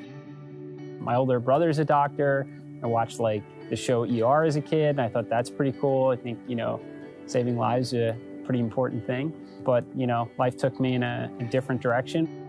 My interest in like aviation and aerospace goes back like since I was a kid. I mean, you know, the first like computer I built, I was playing like Falcon 2.0 and then, you know, upgraded to play Falcon 3.0. I went to like Aviation Challenge, which is part of Space Camp as a kid. I was a, you know, observer of SpaceX from like, you know, the outside looking in like a lot of people. And then, you know, my opportunity to kind of see what the inside was like began in October of 2020 when the idea of Inspiration4 started to come about. A big part of what we're trying to achieve with Inspiration4 is to send, an inspiring message really to the world about what is certainly possible up there in space, but also what we can accomplish here on Earth as well, which is why, this massive fundraising effort for St. Jude Children's Research Hospital is such a big part of our mission. To me, having some balance where you're trying to tackle a problem of today so you can earn the right to keep making progress tomorrow is just a philosophy I've tried to live by for some time. The advice I would give my younger self, you can aim high, you can dream big, and even things that people would say is next to impossible, you can accomplish it. I totally believe we all have, that fundamental obligation to leave the world a better place than we found it. I'm Jared Isaacman, and I'm the commander of Inspiration4. For this first all-civilian mission to orbit, Jared wanted his crewmates to represent the best of humanity, pillars he's identified as leadership, hope, generosity, and prosperity. As commander of the mission, Jared holds the seat of leadership. For the seat of hope, Jared went to St. Jude and was introduced to Hayley Arceneaux. Haley is from Memphis, Tennessee, and serves as the medical officer of the Inspiration4 mission, overseeing medical care and experiments. When she was 10, she was diagnosed with bone cancer. St. Jude Children's Research Hospital helps her with groundbreaking treatment, including chemotherapy and limb-sparing surgery that resulted in replacing her femur bone with a prosthetic. Now she is currently a physician's assistant at St. Jude Children's Research Hospital, the same place that saved her life so many years ago. At 29 years old, she represents a couple of firsts for this mission that's already the first civilian mission to go into space. Haley will be the youngest American to go into space and the first person to go into space with a prosthetic body part. Here's more on Haley, who occupies the seat of hope on the Inspiration4 mission. I'm so excited to be going to space, and I'm just a regular person. I am so lucky that I got a phone call asking if I wanted to go to space. I'm from Louisiana. I was a super active, super outgoing kid, involved in everything, and I actually had just gotten my black belt in Taekwondo a couple days before I was diagnosed with cancer. I definitely am excited to represent those that aren't physically perfect. I want to bring this experience back and share with everyone I encounter, and just what this represents for the new age in space travel and who can be an astronaut. I've thought a lot about launch day. I've even had some dreams about launch day, and I still don't know what will be going through my mind. I know I'm gonna be incredibly excited. And of course, I have the window seat. Looking out the window and seeing Earth from space is going to be so incredible. Can't even put into words. What I'm absolutely most excited about is we're gonna call the St. Jude patients from space. And I'll get to video call these kids that I've gotten to treat, and these kids going through cancer treatment and getting to show them what life after cancer can look like. It's been incredible for me to watch how much this mission has already touched the kids at St. Jude and how much hope it's given them. I loved this one little girl I talked to recently. She said, I can't wait to be an astronaut. Like, there was no if in there. She just couldn't wait for it to happen. I think that's what hope is. I am Haley Arceneaux, Medical Officer of Inspiration4. As part of the effort to raise money for St. Jude, Jared decided to give away one seat to a person at random who donated to St. Jude's cause. That seat, the seat of generosity, went to Christopher Sembroski. Christopher Sembroski of Seattle, Washington is the mission specialist of today's flight, helping to manage payloads, science experiments, and communications to mission control. He is a 42-year-old mechanical and diagnostics lead at Lockheed Martin and a United States Air Force veteran. As an amateur astronomer, he grew up with a natural curiosity about outer space and even worked as a U.S. space camp counselor. He was awarded the seat of generosity after contributing to a special fundraising campaign for St. Jude Children's Research Hospital. Let's meet Chris, the Inspiration4. At 56.80, the propellant load go, no-go pole is now open.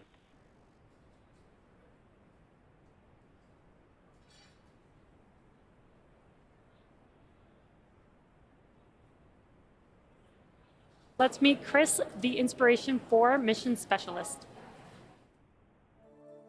When I found out I was going to space, I was dumbfounded. I think I was just struck dumb for days. The seed was planted for me to fall in love with space when I was little and started launching little rockets in my front yard with my dad, the first of which is still probably stuck in a Florida pine tree somewhere. But when I first saw a space shuttle launch in person from the causeway, 6 to 8 miles away, you could still feel that rumble pounding through your chest.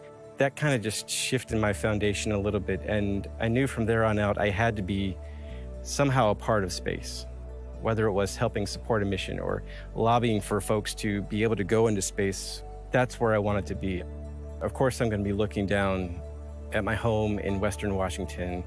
I'm also looking to see what I don't see, and that's going to be lines on a map or those walls that seem to separate all of us ideologically or politically or even geographically or physically. Those don't exist when you get far enough out, and I'm really hoping to bring back that sense of what it means to only have that one small line that matters to all of us, and that's the atmosphere that keeps us separated from the vacuum of space. As we get to launch day, I am gonna have the biggest smile going ear to ear. It's gonna be, I'm gonna be shaking with excitement. No fears or jitters at all about what's going to happen, but man, that's going to be a heck of a show. I'm Chris Sembroski, mission specialist of Inspiration4. Jared reserved the 4th seat for someone who exemplified the entrepreneurial spirit. This 4th seat, representing prosperity, was awarded to Dr. Sian Proctor. She is from Tempe, Arizona, and serves as the pilot for today's mission. She's 51 years old, is an entrepreneur, an educator, poet, artist, and active voice in the space exploration community.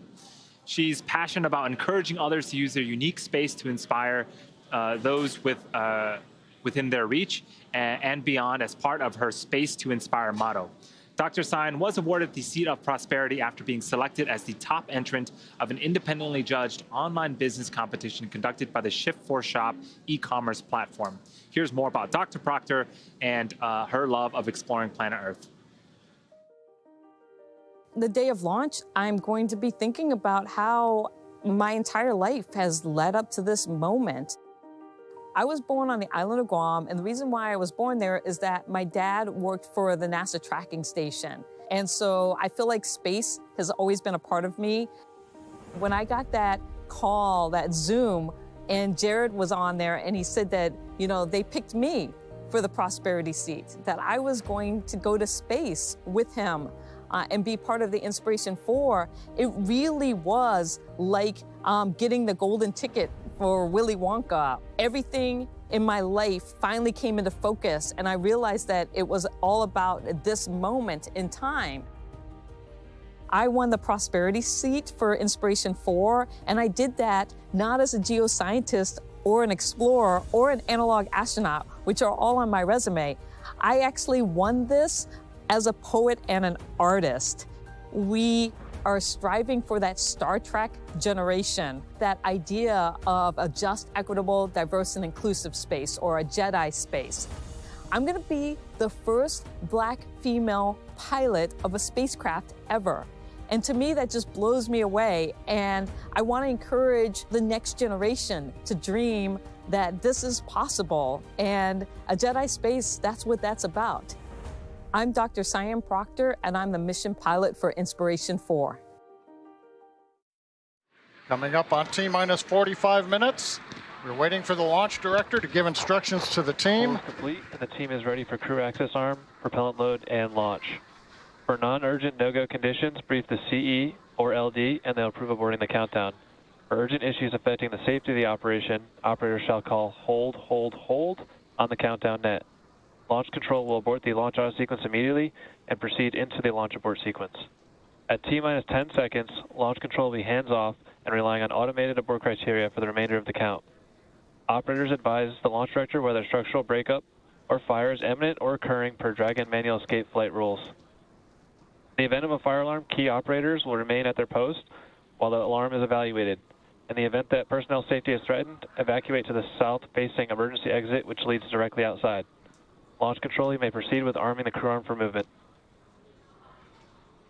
There you've heard the instructions and a great view from the camera on the fixed service structure looking down the crew arm. SpaceX team has been pulled. The 7 operators on Falcon 9 in firing room 4 at Kennedy Space Center have indicated they are go for propellant load of the Falcon 9 and launch. The crew is given a go. The Dragon team's given a go. We're moving into the next of the major steps, retracting the crew access arm. This will take a couple of minutes. We're going to follow that by arming the launch escape system, and then at T-minus 35 minutes, begin propellant load of the Falcon 9.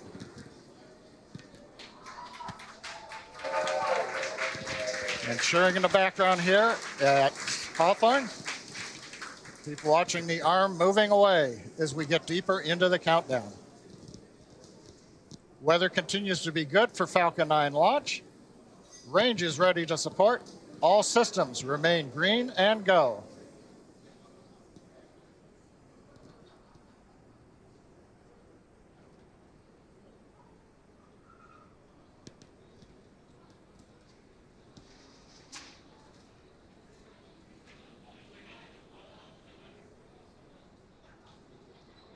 Arm continuing to move away. Once it's in position, we ought to hear the instructions to the crew to close and lock their visors, and then arm the escape system on the Dragon spacecraft.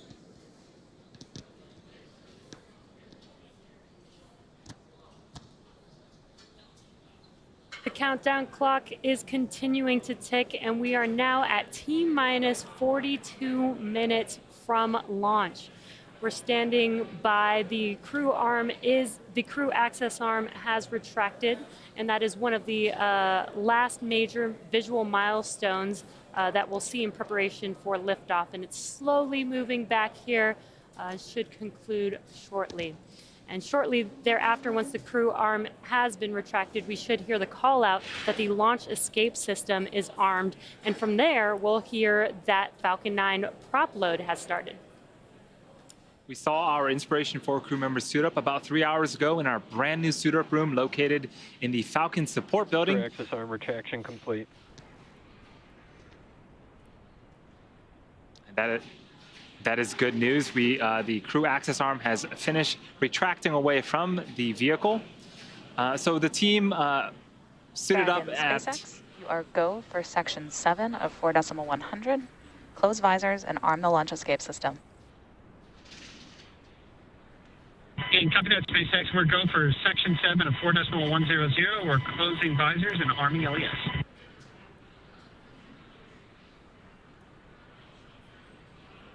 Okay, the next major step, you see the view of the crew inside the Inspiration4 capsule, closing their visors. Make sure they're locked and sealed. The next step will be arming the launch escape system. That's where the Super Draco thrusters are enabled. So if anything happens from here through the countdown or flight, Dragon has the ability to leave Falcon 9 and carry the crew into a safe recovery out in the ocean. We're waiting now for the call out. The launch escape system is armed.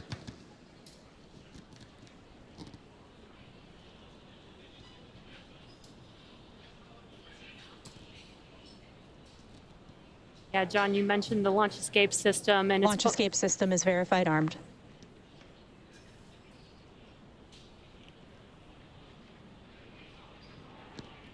And there's that call out, the launch. Copy that, SpaceX. We're closing out 4.100.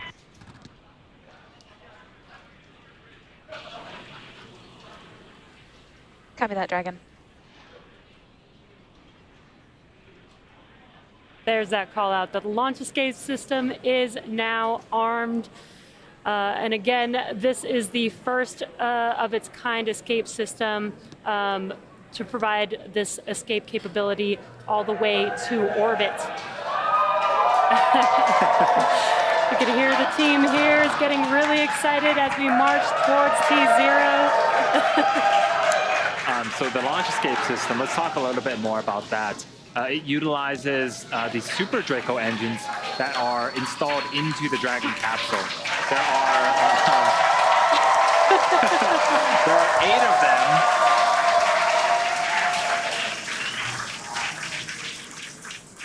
There are 8 Super Draco engines on the Dragon capsule, and they're aptly named Super Dracos. They differ from the regular Dracos just a little bit. The Draco engines that are on the Dragon that help in in-orbit maneuvers, those produce about 90 pounds of force in the vacuum of space. A single Super Draco engine produces 15,000 pounds of force. And so altogether, it produces over 120,000 pounds of force, and that is what is needed in case of an emergency to accelerate the Dragon capsule and crew away from any type of emergency.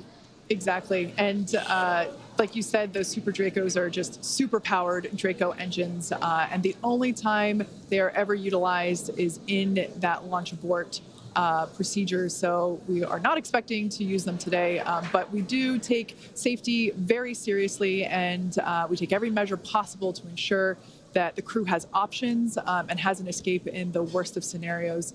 And like Jesse mentioned before, it's the first of its kind and provides an escape capability for the crew all the way to orbit. Yes, so that launch escape system is currently armed. Once in orbit, we actually disarm that, and we'll be relying only on the Draco engines from there on out. Yeah. Now, next up, we will be having prop load begin, and this is basically when when Falcon comes alive. We begin to load liquid oxygen and rocket-grade kerosene, also known as RP1, into both the first and second stages. Dragon is already fully loaded. The fuels for Dragon, the hypergulls, get fully loaded down the street from pad 39A a week or two in advance to launch. So it's already locked and loaded. Up next is the prop load for Falcon 9. One thing while we've got a moment, we were talking about Super Dracos and contingency aborts.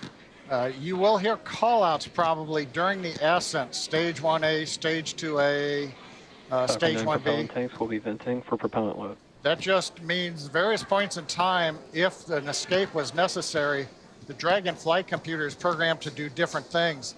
How long the engines will burn, how long it'll wait to coast to apogee, what it'll do to come back down when the parachutes are deployed. So when you hear those, it's usually the crew giving the call out and the ground echoing it. That just indicates we are moving farther and farther away from the launch pad. And so if a contingency arose, different sequences would be performed in the Dragon flight computer.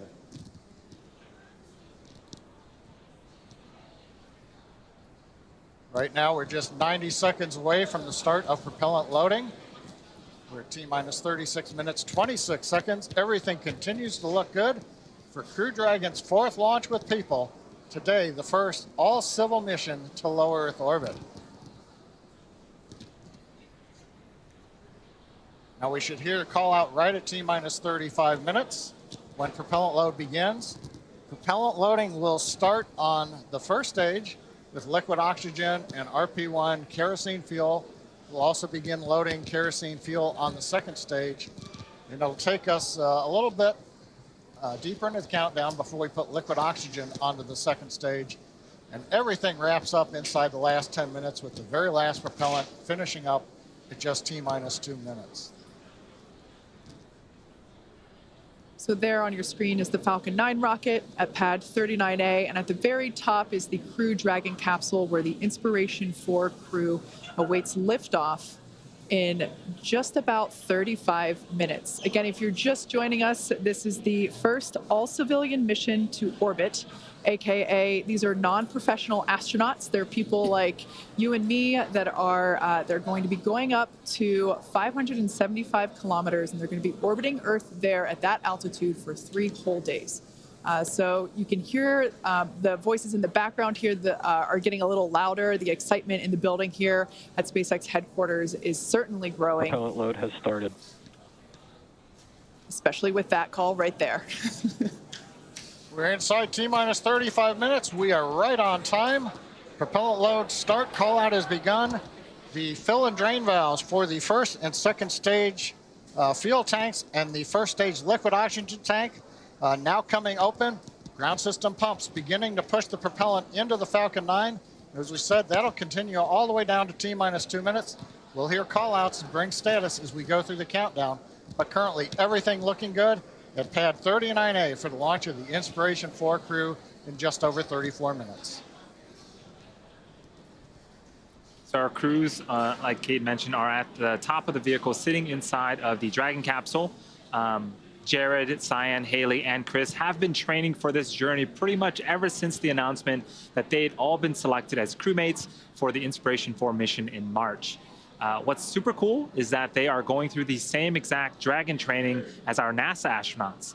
In order to get to visit low Earth orbit, our teams at SpaceX have spent hundreds of hours teaching the crew about orbital mechanics, how to live in space and microgravity, and even running simulations of what a full mission would look like while seated inside of Dragon. Yeah, the Inspiration4 crew has completed numerous simulations, including a 30-hour and 12-hour end-to-end simulation in our Dragon trainer. They trained not only at SpaceX, but they also did a few other trainings, centrifuge training. They flew some fighter jets together, did some aerobatics in these jets, some flips, and experienced some real G's before this mission today. Yeah, they even got to pilot the jets themselves, which was super cool to see. They also completed a zero-G flight, which you can see them there, almost like superheroes. They even climbed Mount Rainier in Washington, which looks like a very difficult hike. Yes, I think during the docuseries, it was almost a whiteout condition, but they kept trekking along.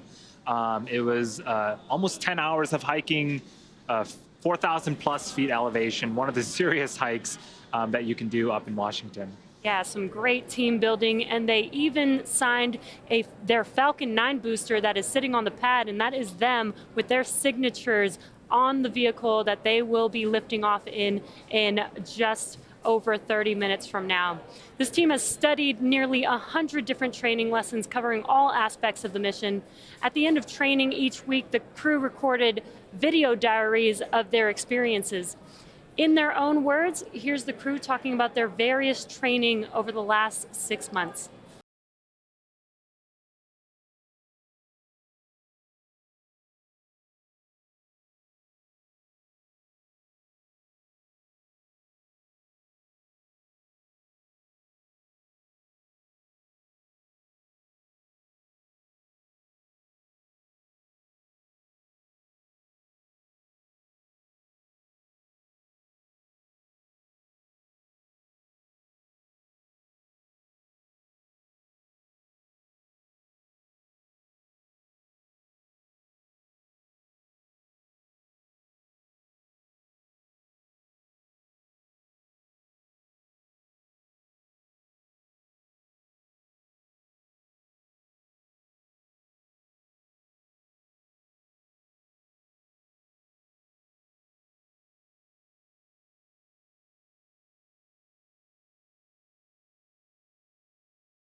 So Rook signing off.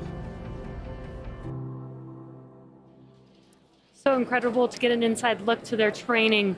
Only 553 humans have been to orbit, and most of those traveled as part of government or country-specific missions. As a result, the research conducted on those missions, particularly as it relates to humans in space, is often only accessible by the country or government that conducted the research. Think about the possibilities if the data from all those missions could be made available to the broader science community for research. Inspiration4 is a step in that direction.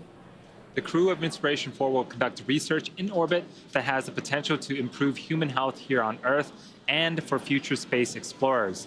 One of the cool things about this mission is that all biomedical data collected during the mission, things like heart rhythm and rate, blood oxygen saturation, among other things, will be accessible for research.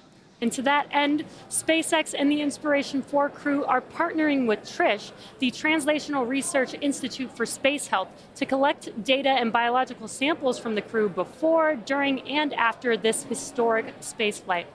Part of NASA's Human Research Program, TRISH is a virtual institute that finds and funds disruptive science and medical technology in order to reduce health and performance risks in space explorers.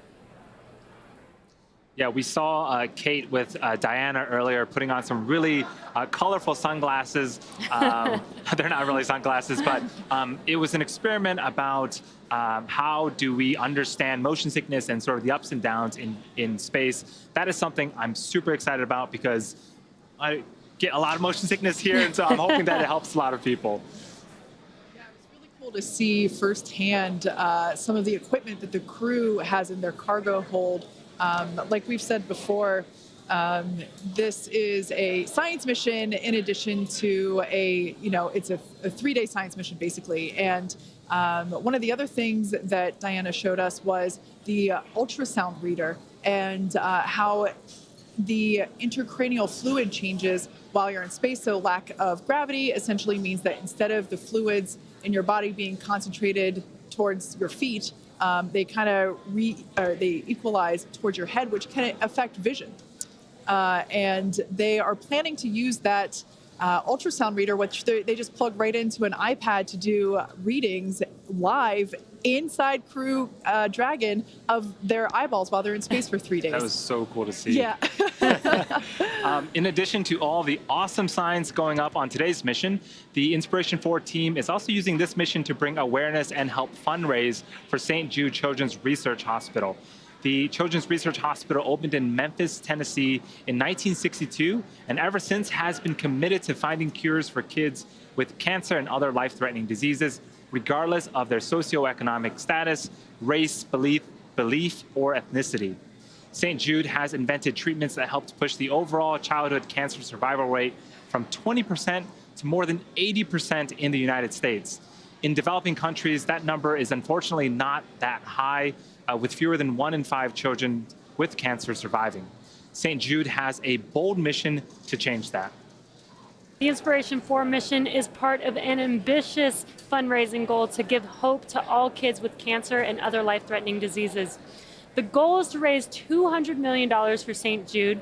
Jared already committed $100 million. Jared already committed $100 million of his own money, and the team has raised about $30 million so far, but we still have a ways to go. If you're watching on YouTube, you'll notice that there's a donation button where you can make your own contribution. Any amount, big or small, makes a big difference, and it's super easy to do. So go ahead and click the donate button and give what you can to help save a child's life. Beyond the good this mission will do for science and childhood cancer, this mission is also exciting because it's the debut of the new Dragon cupola. I think we have some footages here of the cupola. It is going to be the largest continuous window in space ever by a factor of 2 and has over 2,000 square inches of viewing area. Yeah, and there's a lot that went into the design for this. This is going to outer space, so it needs to be designed and tested for, all the loads that it will see while it's out in space. It's great view to look out of, but it also needs to act as a fully functioning portion of the spacecraft. Yeah, we were talking about reusability earlier, and this capsule is being used for the second time on this mission. It previously supported the Crew 1 mission in November of last year, but this cupola is brand new to this capsule, brand new to SpaceX. We're debuting it on this mission, and it is there's a view of it there in an anechoic chamber, and it's just incredible that we're basically going to have 360 views of space from the forward hatch there of the Crew Dragon capsule. And this is an animation showing how its position in Crew Dragon is a little different. So Crew Dragon used to dock autonomously, or does dock autonomously to the International Space Station, that port there being underneath the nose cone, and that was removed, and for this mission is now replaced by the cupola, as we just saw. So super cool new piece of hardware that I'm so stoked to see launch here. As we await T0 in about 23 minutes, the ground operations teams are doing a series of system checks to make sure both Dragon and Falcon 9 are ready for launch. Let's take a look at what the ascent portion of the mission will look like. Once we hit T0, we will watch Falcon 9 and Dragon lift off from historic launch pad 39A and make their ascent. At about 50 seconds into flight, Falcon 9's engines will throttle down to help pass through the period of maximum dynamic pressure on the rocket, or what we typically refer to as max Q. And it's worth noting that once we hit max Q, the vehicle will be going supersonic. Once we are through the period of maximum dynamic pressure, we can throttle up our Merlin engines again. From here, we are about 2.5 minutes into flight, and we have a series of 3 events that happen in rapid succession. First is MECO, or main engine cutoff. This is where all 9 Merlin engines shut off in preparation for stage separation. Stage separation is where the first stage detaches from the second stage, with the first stage making its way back to Earth for landing as the second stage continues on its journey with the third event, which is SES-1, or Second Engine Start 1, and that is where the Merlin vacuum engine on the second stage lights up and propels the second stage along with our Inspiration4 crew to orbit. As Stage 2 heads towards its targeted drop-off orbit, Stage 1 will execute 2 burns in order to make its way back to Earth. The first is the entry burn, which is where 3 of those 9 Merlin 1D engines will reignite and then shut down, and that'll help slow the stage down in preparation for entry back into the Earth's atmosphere. While the first stage is heading back to Earth, the second stage will cut off its 1 Merlin engine that was ignited right after stage separation. Once this happens, we will wait for confirmation of a good orbital insertion. About 90 seconds after Dragon gets into orbit, Falcon 9 will land back on Earth. The landing burn, a single engine burn, will bring the vehicle speed down rapidly in order to land on the drone ship about 9.5 minutes into the mission. While Falcon 9 first stage is landing, Dragon is preparing to separate from the second stage. At about 3 minutes after the second stage gets into orbit, we should have a great view of Dragon with its 4-person crew drifting away from the second stage. Once Dragon is a short distance away, it will begin checking out its Draco maneuvering thrusters to make sure Dragon continues to increase separation distance from the second stage. It's getting very exciting here in Hawthorne. The nose cone deploy sequence will initiate just before T+12 minutes and end around the T+15-minute mark. We do expect to see our first glimpse of the Dragon cupola in outer space at this time. We've just heard it. T-20 minutes, 5 seconds counting. Stage 2 fuel load is complete. Now we're under 20 minutes to liftoff. It's been a wonderful day for today's Inspiration4 mission, the first all-civilian mission to space. And if you joined us earlier in the broadcast, we had a pretty important question for the Inspiration4 crew that remains unresolved. For those of you who missed that, here's your chance to weigh in. If I had to choose between Star Wars, Star Trek, and then one of my other favorites is Stargate as G1, I would rather trek across the universe than fight my way. I've heard, are you a Star Wars guy? Are you a Star Trek guy? those used to be true. I really think I'm a Battlestar Galactica guy, to be honest. There's no question it's Star Wars. Like, I'm a Star Wars fan, for sure. I would say that if I had to guess, it's a split crew between Star Wars and Star Trek. I don't know if anyone else would have dropped Battlestar Galactica. I don't know on that one. Can't beat Captain Adama. I think Jared is Star Wars. Cyan is Star Wars. Chris is the wild card, but I think he's Star Wars. Oh, Jared is definitely Star Wars. I think Chris is probably Star Trek, but I'm not 100% sure. And I would think that Haley, she's the youngest, so I think maybe Star Wars. I think Star Trek is too old for her. Oh, I'm Star Trek, all the way. I wanted to be Bones. I kind of am a medical officer, so. I don't know if we're like completely unified around that. I mean, there is other, sci-fi, spacey stuff that comes before Star Trek. Okay. They don't know they're wrong. Like, that just, they'll learn that over time. Like. I like Jared's last little comment there. They don't know they're wrong. When you're the commander of the mission, I wonder what your vote counts. Just under T-minus 18 minutes, everything continues to go well. We're getting ready to start LOX loading on the second stage. That'll bring us another step closer to launch at 8:02:56 p.m. Eastern Daylight Saving Time. Falcon 9 is going to take Dragon into its orbit of about 190 by 575 kilometers. Shortly after that, we will raise Dragon's orbit to 575 kilometers in a circular orbit, higher than the space station, higher than the space telescope. For 3 days, a series of amazing views that Jared and the team should have looking through the windows and the cupola up there on the Inspiration4 Dragon. This crew will see about 15 orbits a day at this altitude. They'll get to experience 15 sunrises and 15 sunsets, which should be pretty incredible. And just as a comparison, John mentioned the International Space Station is going to be a little bit lower than where this crew is going to. Because the International Space Station is closer, it takes a little less time to orbit the Earth, so they see 16 orbits a day, relative to what this Inspiration4 crew will see will be 15 orbits a day. I do want to comment on what we're seeing on screen. This is the Falcon 9 rocket. Stage 2 LOX load has started. That was the call up for stage 2 liquid oxygen loading. You can start to see some white clouds around Falcon 9. That is normal and expected for us at this stage in the countdown. We are topping off that super chilled liquid oxygen, and when it reaches the warmer ambient air temperatures of Florida, it starts to condense and form those clouds that you see.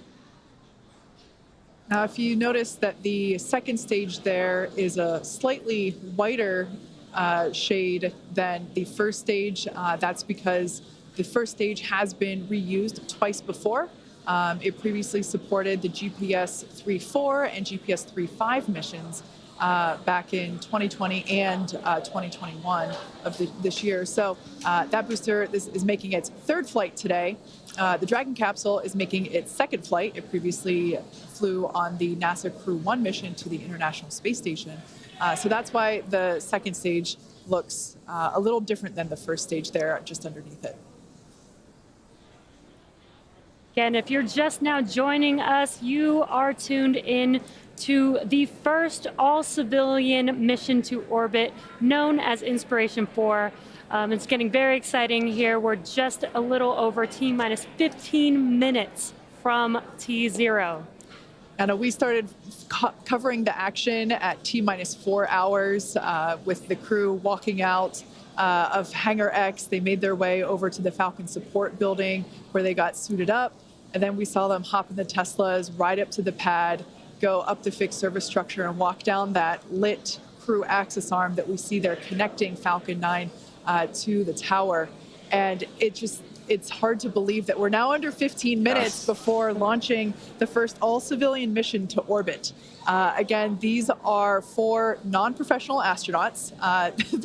They're people just like us, and they're going to be going to space for 3 days. They're going to be orbiting Earth at 17,500 miles per hour. So they're basically going so fast that they won't fall back to Earth until we tell Dragon to do so. And they're going to be going up to a height of 575 kilometers. Yep, and at those speeds and at those altitudes, they're going to be doing tons of science, which is super cool. And all of that data is going to be available for folks to continue to push the boundaries of what human space exploration will be in their near future.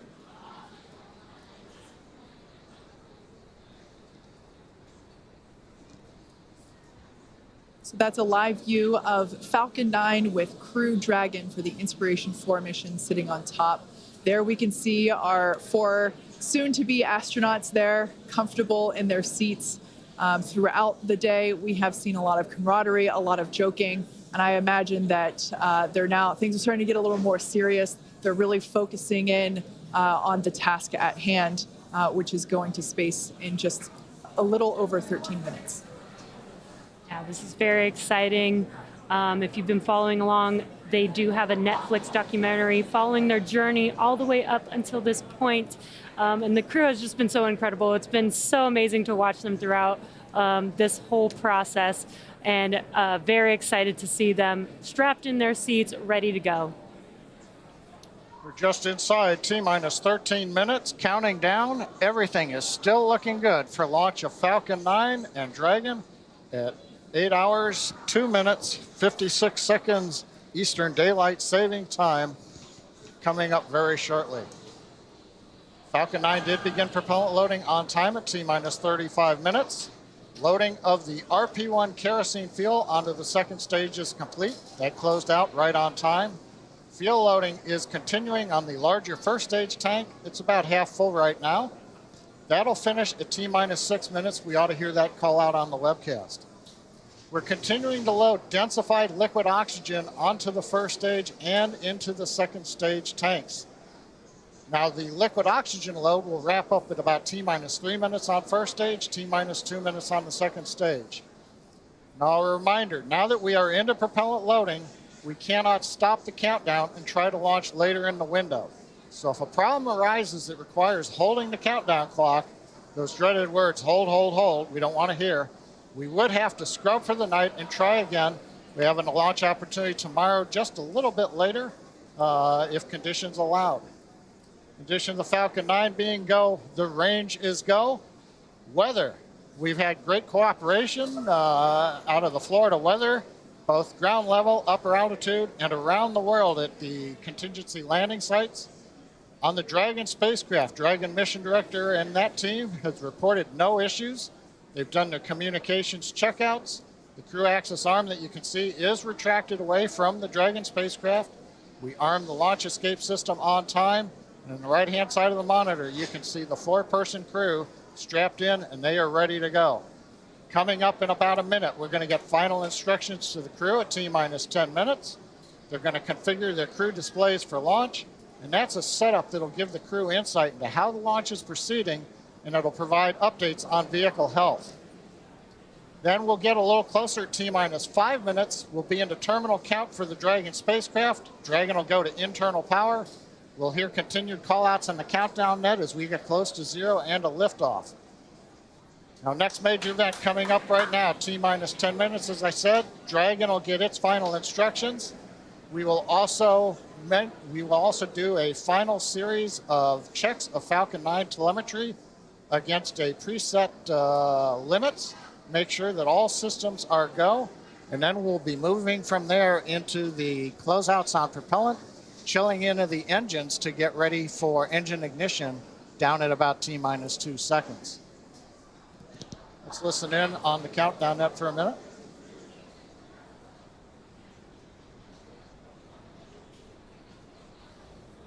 Dragon SpaceX, confirm crew displays are configured for launch. SpaceX Dragon, our displays are configured for launch. Copy that, Dragon. And it has been an absolute honor to prepare you for this historic flight. Today, you are truly inspiring the world. We wish you a great mission, good luck, Godspeed, and enjoy the ride.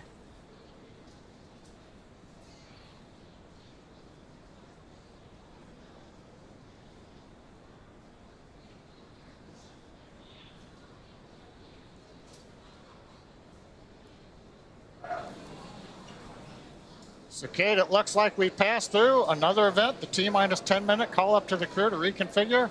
That final message from the ground team as they get ready to have Inspiration4 team inspire the world. On the Falcon 9 side, we're doing the last T-minus 10-minute checks. And the next major event coming up, I think you've got that event. Yeah, that was, I just want to note, that was SpaceX Core, which stands for the Crew Operations and Resource Engineer. That was the voice of Sarah Gillis, and she is basically the primary resource to the crew. We can see some excitement there on the right-hand side of your screen as the crew, I think they're really starting to realize that they're going to space in under 10 minutes. Now, the next major event that we have coming up will occur at T-minus 7 minutes. You'll hear the call out for engine chill. Engine chill is simply, as the name says, we chill down some of the hardware in the engine. We're actually going to flow a little bit of the super chilled, densified liquid oxygen through the turbo pumps and allow that hardware to basically come down, the temperature come down. This allows us to avoid any thermal shock to the hardware when the full flow of super chilled liquid oxygen occurs at startup. So there on your screen, Dragon Resilience with the Inspiration4 crew strapped in their seats there at the top of the rocket.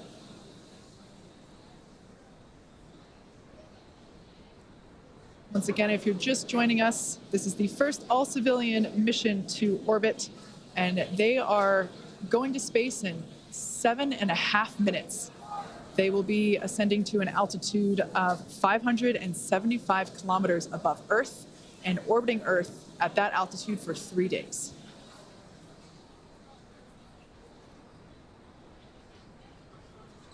There's that crew there on your screen. On the far left seat is Chris Sembroski. Next to him, Dr. Sian Proctor, the pilot. Next to her to the right, Commander Jared Isaacman. And to the right of Jared, Hayley Arceneaux, the medical officer. Stage 1 engine chill has started. All right, there's that call that Stage 1 engine chill has started. We don't really have a good view, but right now at the base of the Falcon 9, the 9 Merlin engines are beginning to vent a little bit of liquid oxygen overboard down into that flame bucket. As Kate says, that's chilling in the turbo pumps in preparation for going to high-speed flow at T-minus 2 seconds. Nice view on top of the fixed service structure looking down at Dragon. The transporter erector, or strongback, is currently still clamped onto the second stage right next to the vehicle. We'll see that retract starting about 4.5 minutes before launch when the arms open up, and then the strongback will recline away a couple of degrees.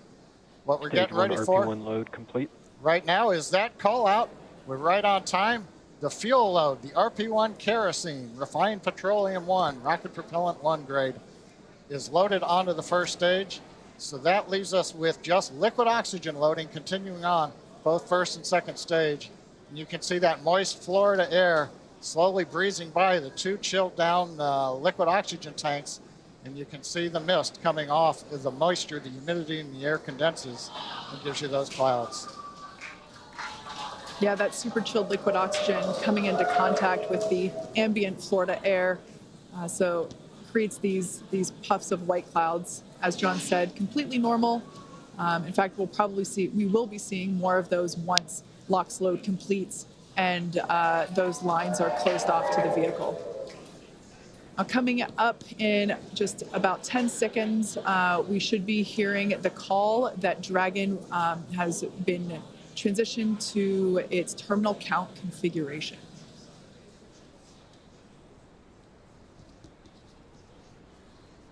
Dragon has transitioned to configure for terminal count. Falcon 9 tanks are pressurizing for strongback retract.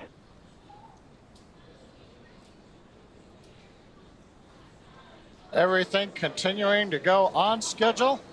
We're beginning to pressurize the tanks. That'll help stiffen the second stage up as the 2 hydraulic clamp arms will open up coming up here very shortly.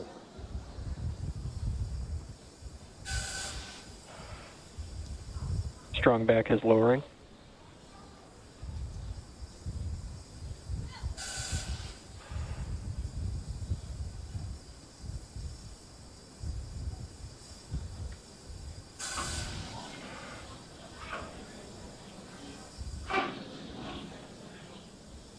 As you can see on the timeline there at the bottom of your screen, the strong back retraction is the next major event. In fact, the last physical event or modification to the pad prior to liftoff.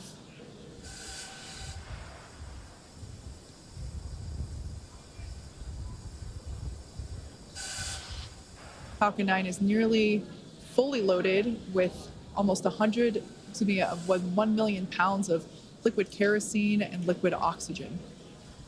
And that liquid oxygen is what we see venting there, those white clouds. All right, and there on your screen, you can see that the strong back is beginning to retract. And Kate, that strong back will move back just a couple of degrees you see here.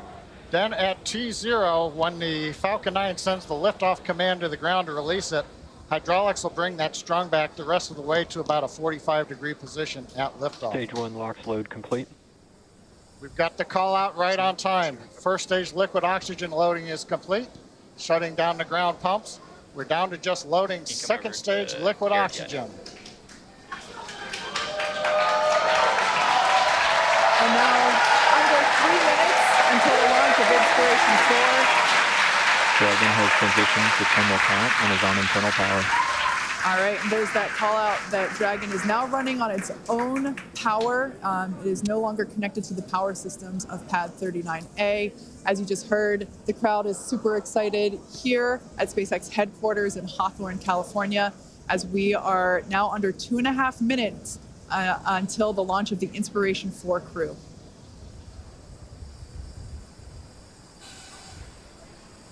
That crew there can be seen on the right-hand side of your screen, buckled in and ready to go.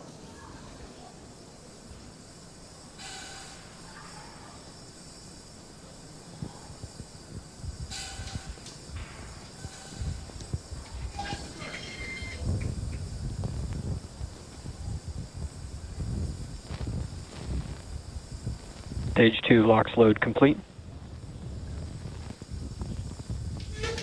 And there's the call that stage 2 LOX load is Dragon complete. is an auto idle. Falcon is now fully loaded with all of its propellants. Gas closeout will begin shortly. Expect loud venting. Announcement to let the crew know that as we vent off various lines on the launch pad, we'll hear some loud noises. Let the crew know that's planned.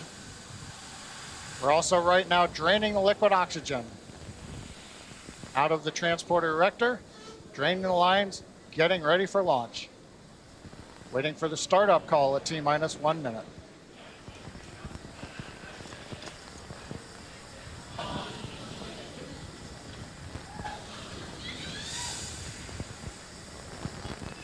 FPS is on. Falcon 9 is in startup. And is in Dragon is in countdown.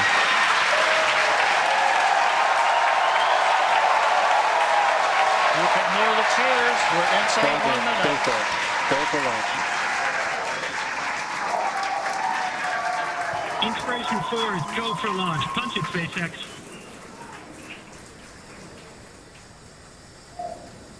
Commander calling down. 30 seconds. Punch it, SpaceX.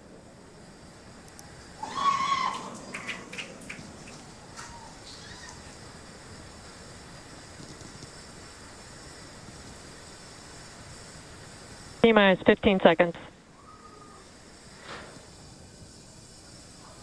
10, 9, 8, 7, 6,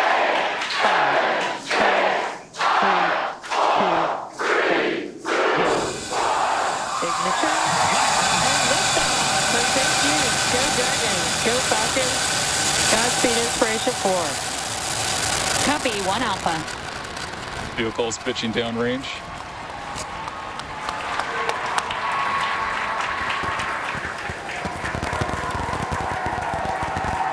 Stage 1 propulsion is nominal.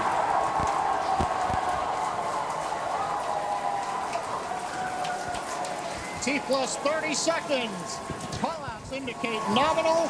Historic mission flying the Inspiration4 crew on board Dragon and Falcon 9. Great view of the crew in the capsule. We're into the throttle down, into the throttle bucket. Stage 1 throttle down. Throttling down in preparation for the period of maximum dynamic pressure.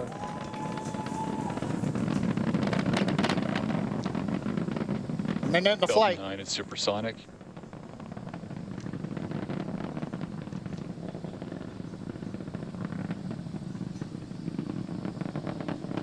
Stage 1, throttle up. We're through the period of maximum dynamic pressure. Copy, We're 1 throttled Bravo. back up, and 1 Bravo, the call out from space. That's one of the abort sequences. That is a nominal call. Everything continues to be good.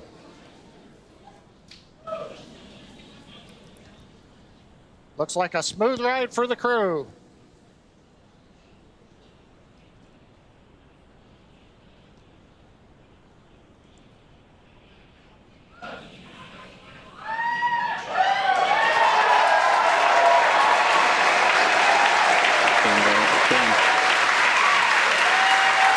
Okay, we heard the call out. MVAC-D is chilling. We're beginning to get the turbo pump ready on the second stage engine for ignition. We're passing through 3 G's acceleration. Everything continues to look nominal.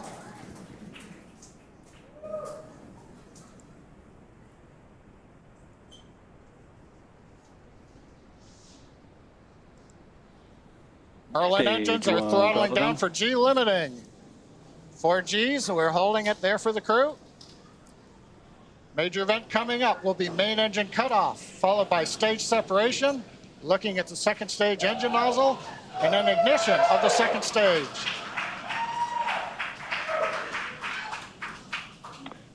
And Miko. Stage separation confirmed.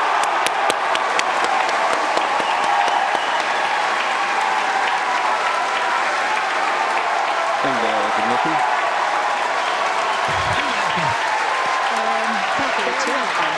There we heard the call, and you can see on your screen there on the right-hand side that the second stage has ignited. That's the MVAC engine. I'm sure the crew felt another kick in the G's there as it ignited. Officially, the Inspiration4 crew are now on their way to space. First stage booster there on the left-hand side of your screen is making its way back down to Earth. The grid fins have popped out to assist with the steering. It will be making a landing attempt on our drone ship. Just read the instructions, which is parked out and holding position in the Atlantic Ocean. Yeah, so we have a couple of views on Acquisition screen. of signal, Bermuda. As Kate mentioned, the left-hand side is a view from the top of our first stage looking down. That has already separated from the second stage, and it's making its way back to Earth. The velocity of the first Dragon stage SpaceX, trajectory nominal. is being tracked on the bottom left-hand side of your screen. On the right-hand side of your screen is a view of our second stage Merlin vacuum engine. On the opposite end of that engine is the second stage and the crew, which sits on top of the second stage. Everything looks to be going normally with them. And you can also track the velocity on the second stage on the bottom right-hand side of your screen. And we also have awesome views of the crew inside of their capsule as well. I'm pretty sure during first stage ascent, I saw Dr. Sian Proctor. Nominal. I'm pretty sure I saw Dr. Sian Proctor give us 2 thumbs up. I'm sure she enjoyed this ride that she's been waiting for her entire life. Yes.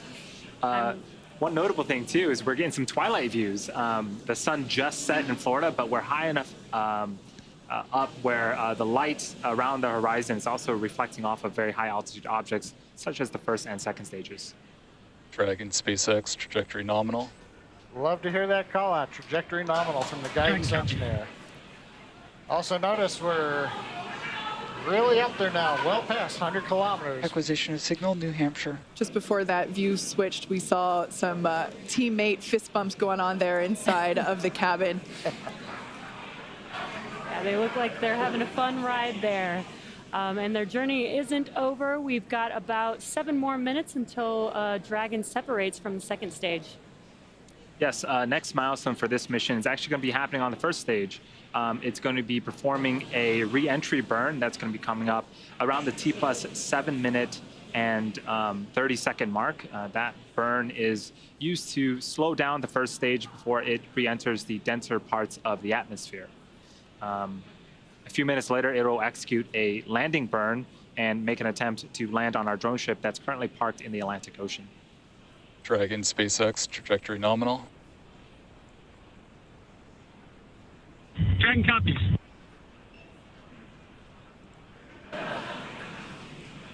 So far, sorry. I was just going to say, so far, everything looking great for the Inspiration4 crew. Hearing that everything is proceeding nominally there with the second stage, which is what you see on the right-hand side. Stage 2 propulsion is nominal. I was just going to say that MVAC engine we just heard now is looking nominal.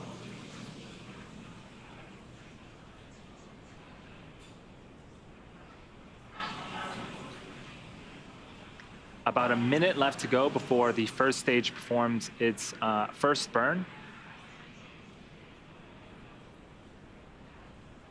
And on your left-hand side, looking at the first stage, you may see those white puffs.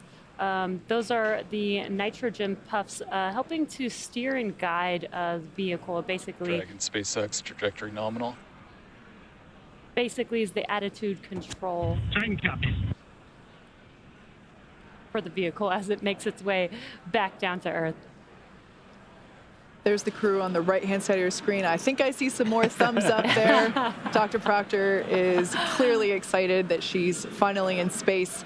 Again, this mission will be orbiting Earth for 3 days, and they will be at an altitude of 575 kilometers, which, if I remember correctly, John you said that that is the distance from Los Angeles to the Golden Gate Bridge. There you go.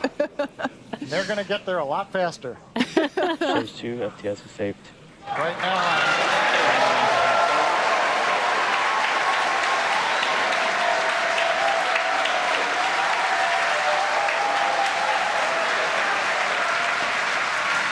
So what you're seeing on screen on the left-hand side is the entry burns, the first of 2 burns on the first stage. Again, this first stage has already separated from the second stage. So the first stage is making its way back to Earth, trying to land, and the second stage, everything is going well. It is headed into orbit with the crew on board. Actually, there on your screen, you can see a sunrise horizon there with planet Earth just behind the glowing MVAC engine. Stage 2 is in terminal guidance. call out stage 2 and terminal guidance. We're at the altitude. We're working the angular momentum we need to get into the right orbit. And if you're wondering, crew's pulling about 3.5 Gs right now, less than they took on the first stage flight. So in about 15 seconds, we are expecting Copy, Shannon.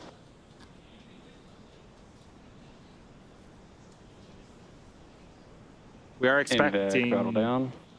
The MVAC to throttle down and cut off an event called second engine cutoff, and then we'll wait for the confirmation of good orbit. At the same time, the first stage will be beginning its landing burn. And here we have the MVAC. We just saw that it shut off its engine. Stage 1, landing burn start. Dragon SpaceX, nominal orbit insertion. All right, good news there. The nominal orbit insertion. That's amazing news for Inspiration4 crew. Copy that, show the field. On behalf of the crew of Inspiration4, we just want to thank everyone back at home for making this mission possible. We were just carried right to the doorstep of an exciting and unexplored frontier. A few have come before, and many are about to follow. The door's opening now, and it's pretty incredible. Stage 1, landing is confirmed. Dragon SpaceX, launch escape system is disarmed. And you can hear the excitement behind me. We just heard from Jared thanking everyone for making this mission possible. The Dragon capsule and crew are in a nominal orbit. In a few minutes here, we'll begin opening that. In a few minutes here, we'll separate from the second stage, and then shortly after that, we'll begin opening that nose cone. At the same time, we landed our first stage on the drone ship, which is super exciting. As if the second stage action wasn't exciting enough. Right.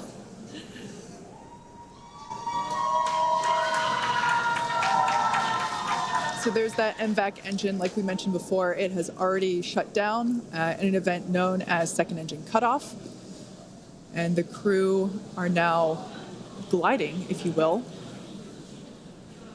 Now, one thing right now is we're coming up just under 11 minutes in the flight. We're waiting another minute and a half or so before we get into the separation sequence. The second stage is going through a series of events where we make sure that gases are all pushed out of the system. There aren't any what they call disturbance torques. We want to make sure that the second stage is very stable, it's quiet, it's not moving around, it's not doing anything. So we give it a few minutes to actually just vent everything down, then go into quiet mode. Then Dragon will send the command to separate itself from the Falcon 9. It'll be pushed away. Falcon 9 stays in orbit for a while till it eventually comes back to Earth, and then Dragon moves on its way. Yeah, John, you talked about the terminal count earlier today, and this is almost similar to that. It's like another check before the next event that happens.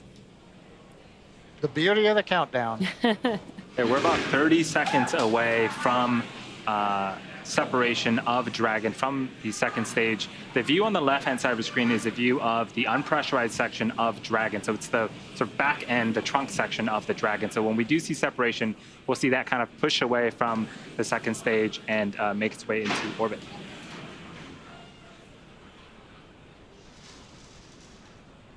Once again, the Inspiration4 has lifted off from pad 39A. They are now in orbit around Earth, and there you can see on your screen, separation confirmed. So that is the Dragon trunk. Dragon, on behalf of the Falcon 9 team, we gave you a great ride to orbit. Enjoy your time on orbit, and we look forward to you flying again with SpaceX. And copy that, Gerst. We really appreciate everyone's help back in LCC. That was the voice of SpaceX Chief Engineer Bill Gerstenmaier communicating with Inspiration4 Commander Jared Isaacman.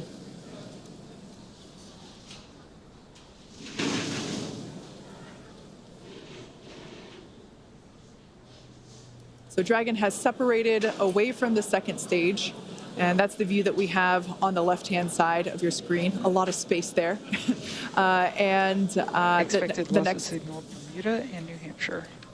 And then the next event that we are anticipating is the opening. Dragon SpaceX, nominal dehumidifier activation and service section Draco checkouts. We're going to open up that nose cone. There we show you.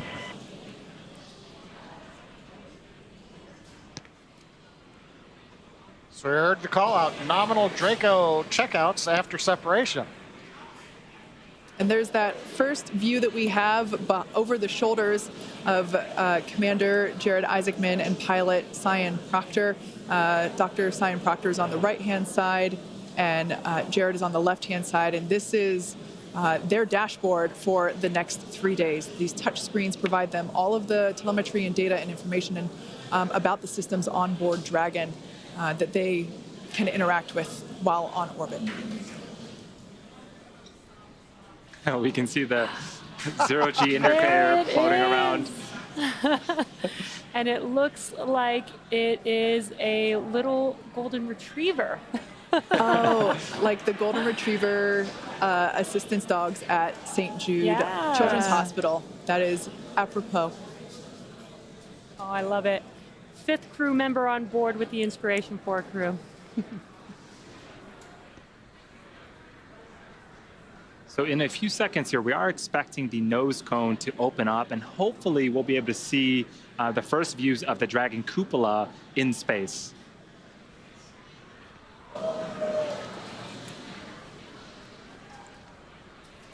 There we can see that they have just opened up their visors.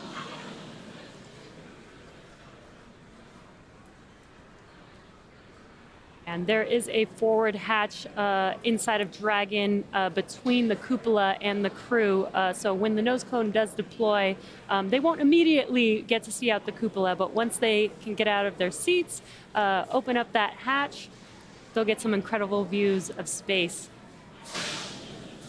And on your right-hand screen is Mission Control Hawthorne at SpaceX headquarters here.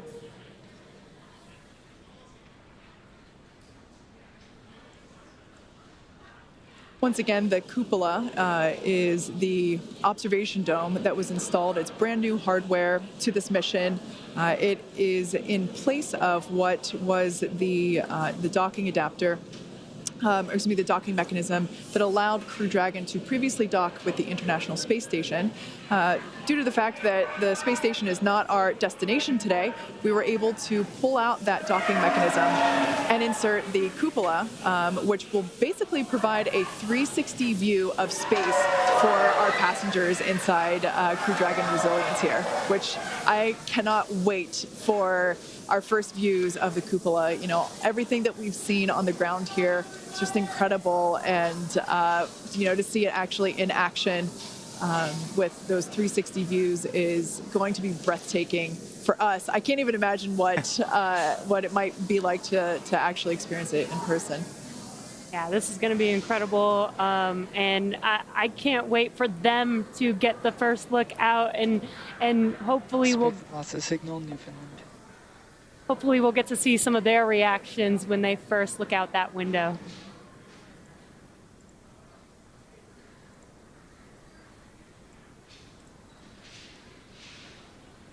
Yeah, so if you are just joining us, this is the Inspiration4 mission, the first all civilian crew into space. The team had a nominal ascent out of Pad 39A in Kennedy Space Center and are currently in orbit around the Earth. Yeah, what an incredible place to be in right now when we can say we have now put 4 civilians into space, into orbit. It's been an incredible journey for us to get here. We didn't do this alone. There's a lot of history working with our partners, NASA, to get us to this point. A lot of efforts with reusability and reflying vehicles, which we've seen on this mission particularly. We've reflown the booster 3 times. Dragon, we flew for a second time here. First flew on Crew 1 last year. And now Jared, Cyan, Chris, and Haley are out in space. Yeah, it's pretty incredible. Just the fact that these are normal, regular people, non-professional astronauts, and they're now in space. And acquisition signal, O'Kanger. And it's just wonderful to know that the access to space has opened up. I believe in the note that Jared relayed back to ground.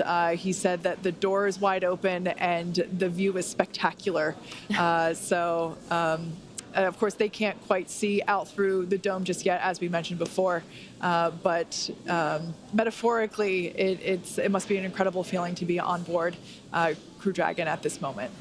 I bet everyone's super jealous of Haley and her window seat right now. Right. She can just turn to her left and see everything. Chris also has a window has one, yeah. Speaking of window seats, we are approaching the coast of Ireland. We're 249 kilometers up, so we're heading from the 200 kilometers where we injected to 575, and then we'll begin circularizing the orbit. But more importantly, we got into contact with the ground station in England, and they confirmed the nose cone is open. Amazing. So another major event, the hooks that hold it down have opened up, and then the nose cone deploys itself up on its actuator. So that exposes the cupola, and we're going to see if we might get any kind of view here before we sign off. Yeah, and as you mentioned, we aren't going to the International Space Station. We're actually just going out into space, into orbit. So they will be doing a couple burns. Another one will be, or the first one will be 45 minutes into flight, and then another 90 minutes into flight, and that'll take them to their final orbit of 575 kilometers away from Earth.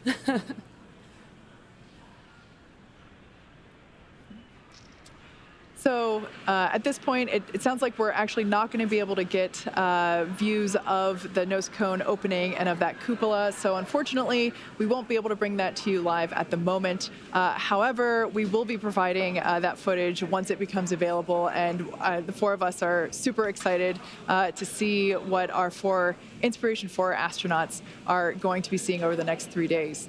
So at this point, Jared, Haley, Chris, and Cyan are now officially in orbit. Over the next 45 minutes, they'll reach their cruising orbit and spend the next 3 days orbiting planet Earth. We'll be checking in periodically with the crew to see how they're enjoying their first trip to orbit and to check in on those 360 views of space. If you are curious and want to know where Dragon is at orbiting the Earth, keep tabs on the mission with the Follow Dragon tracker on SpaceX.com.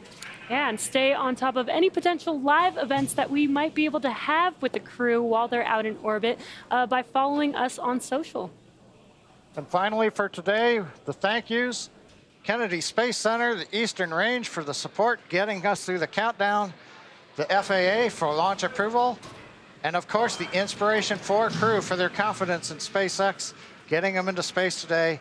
And finally, thank you to everyone who is logged in to watch our webcast and donated to the St. Jude Children's Hospital. With that, we wish you a good day.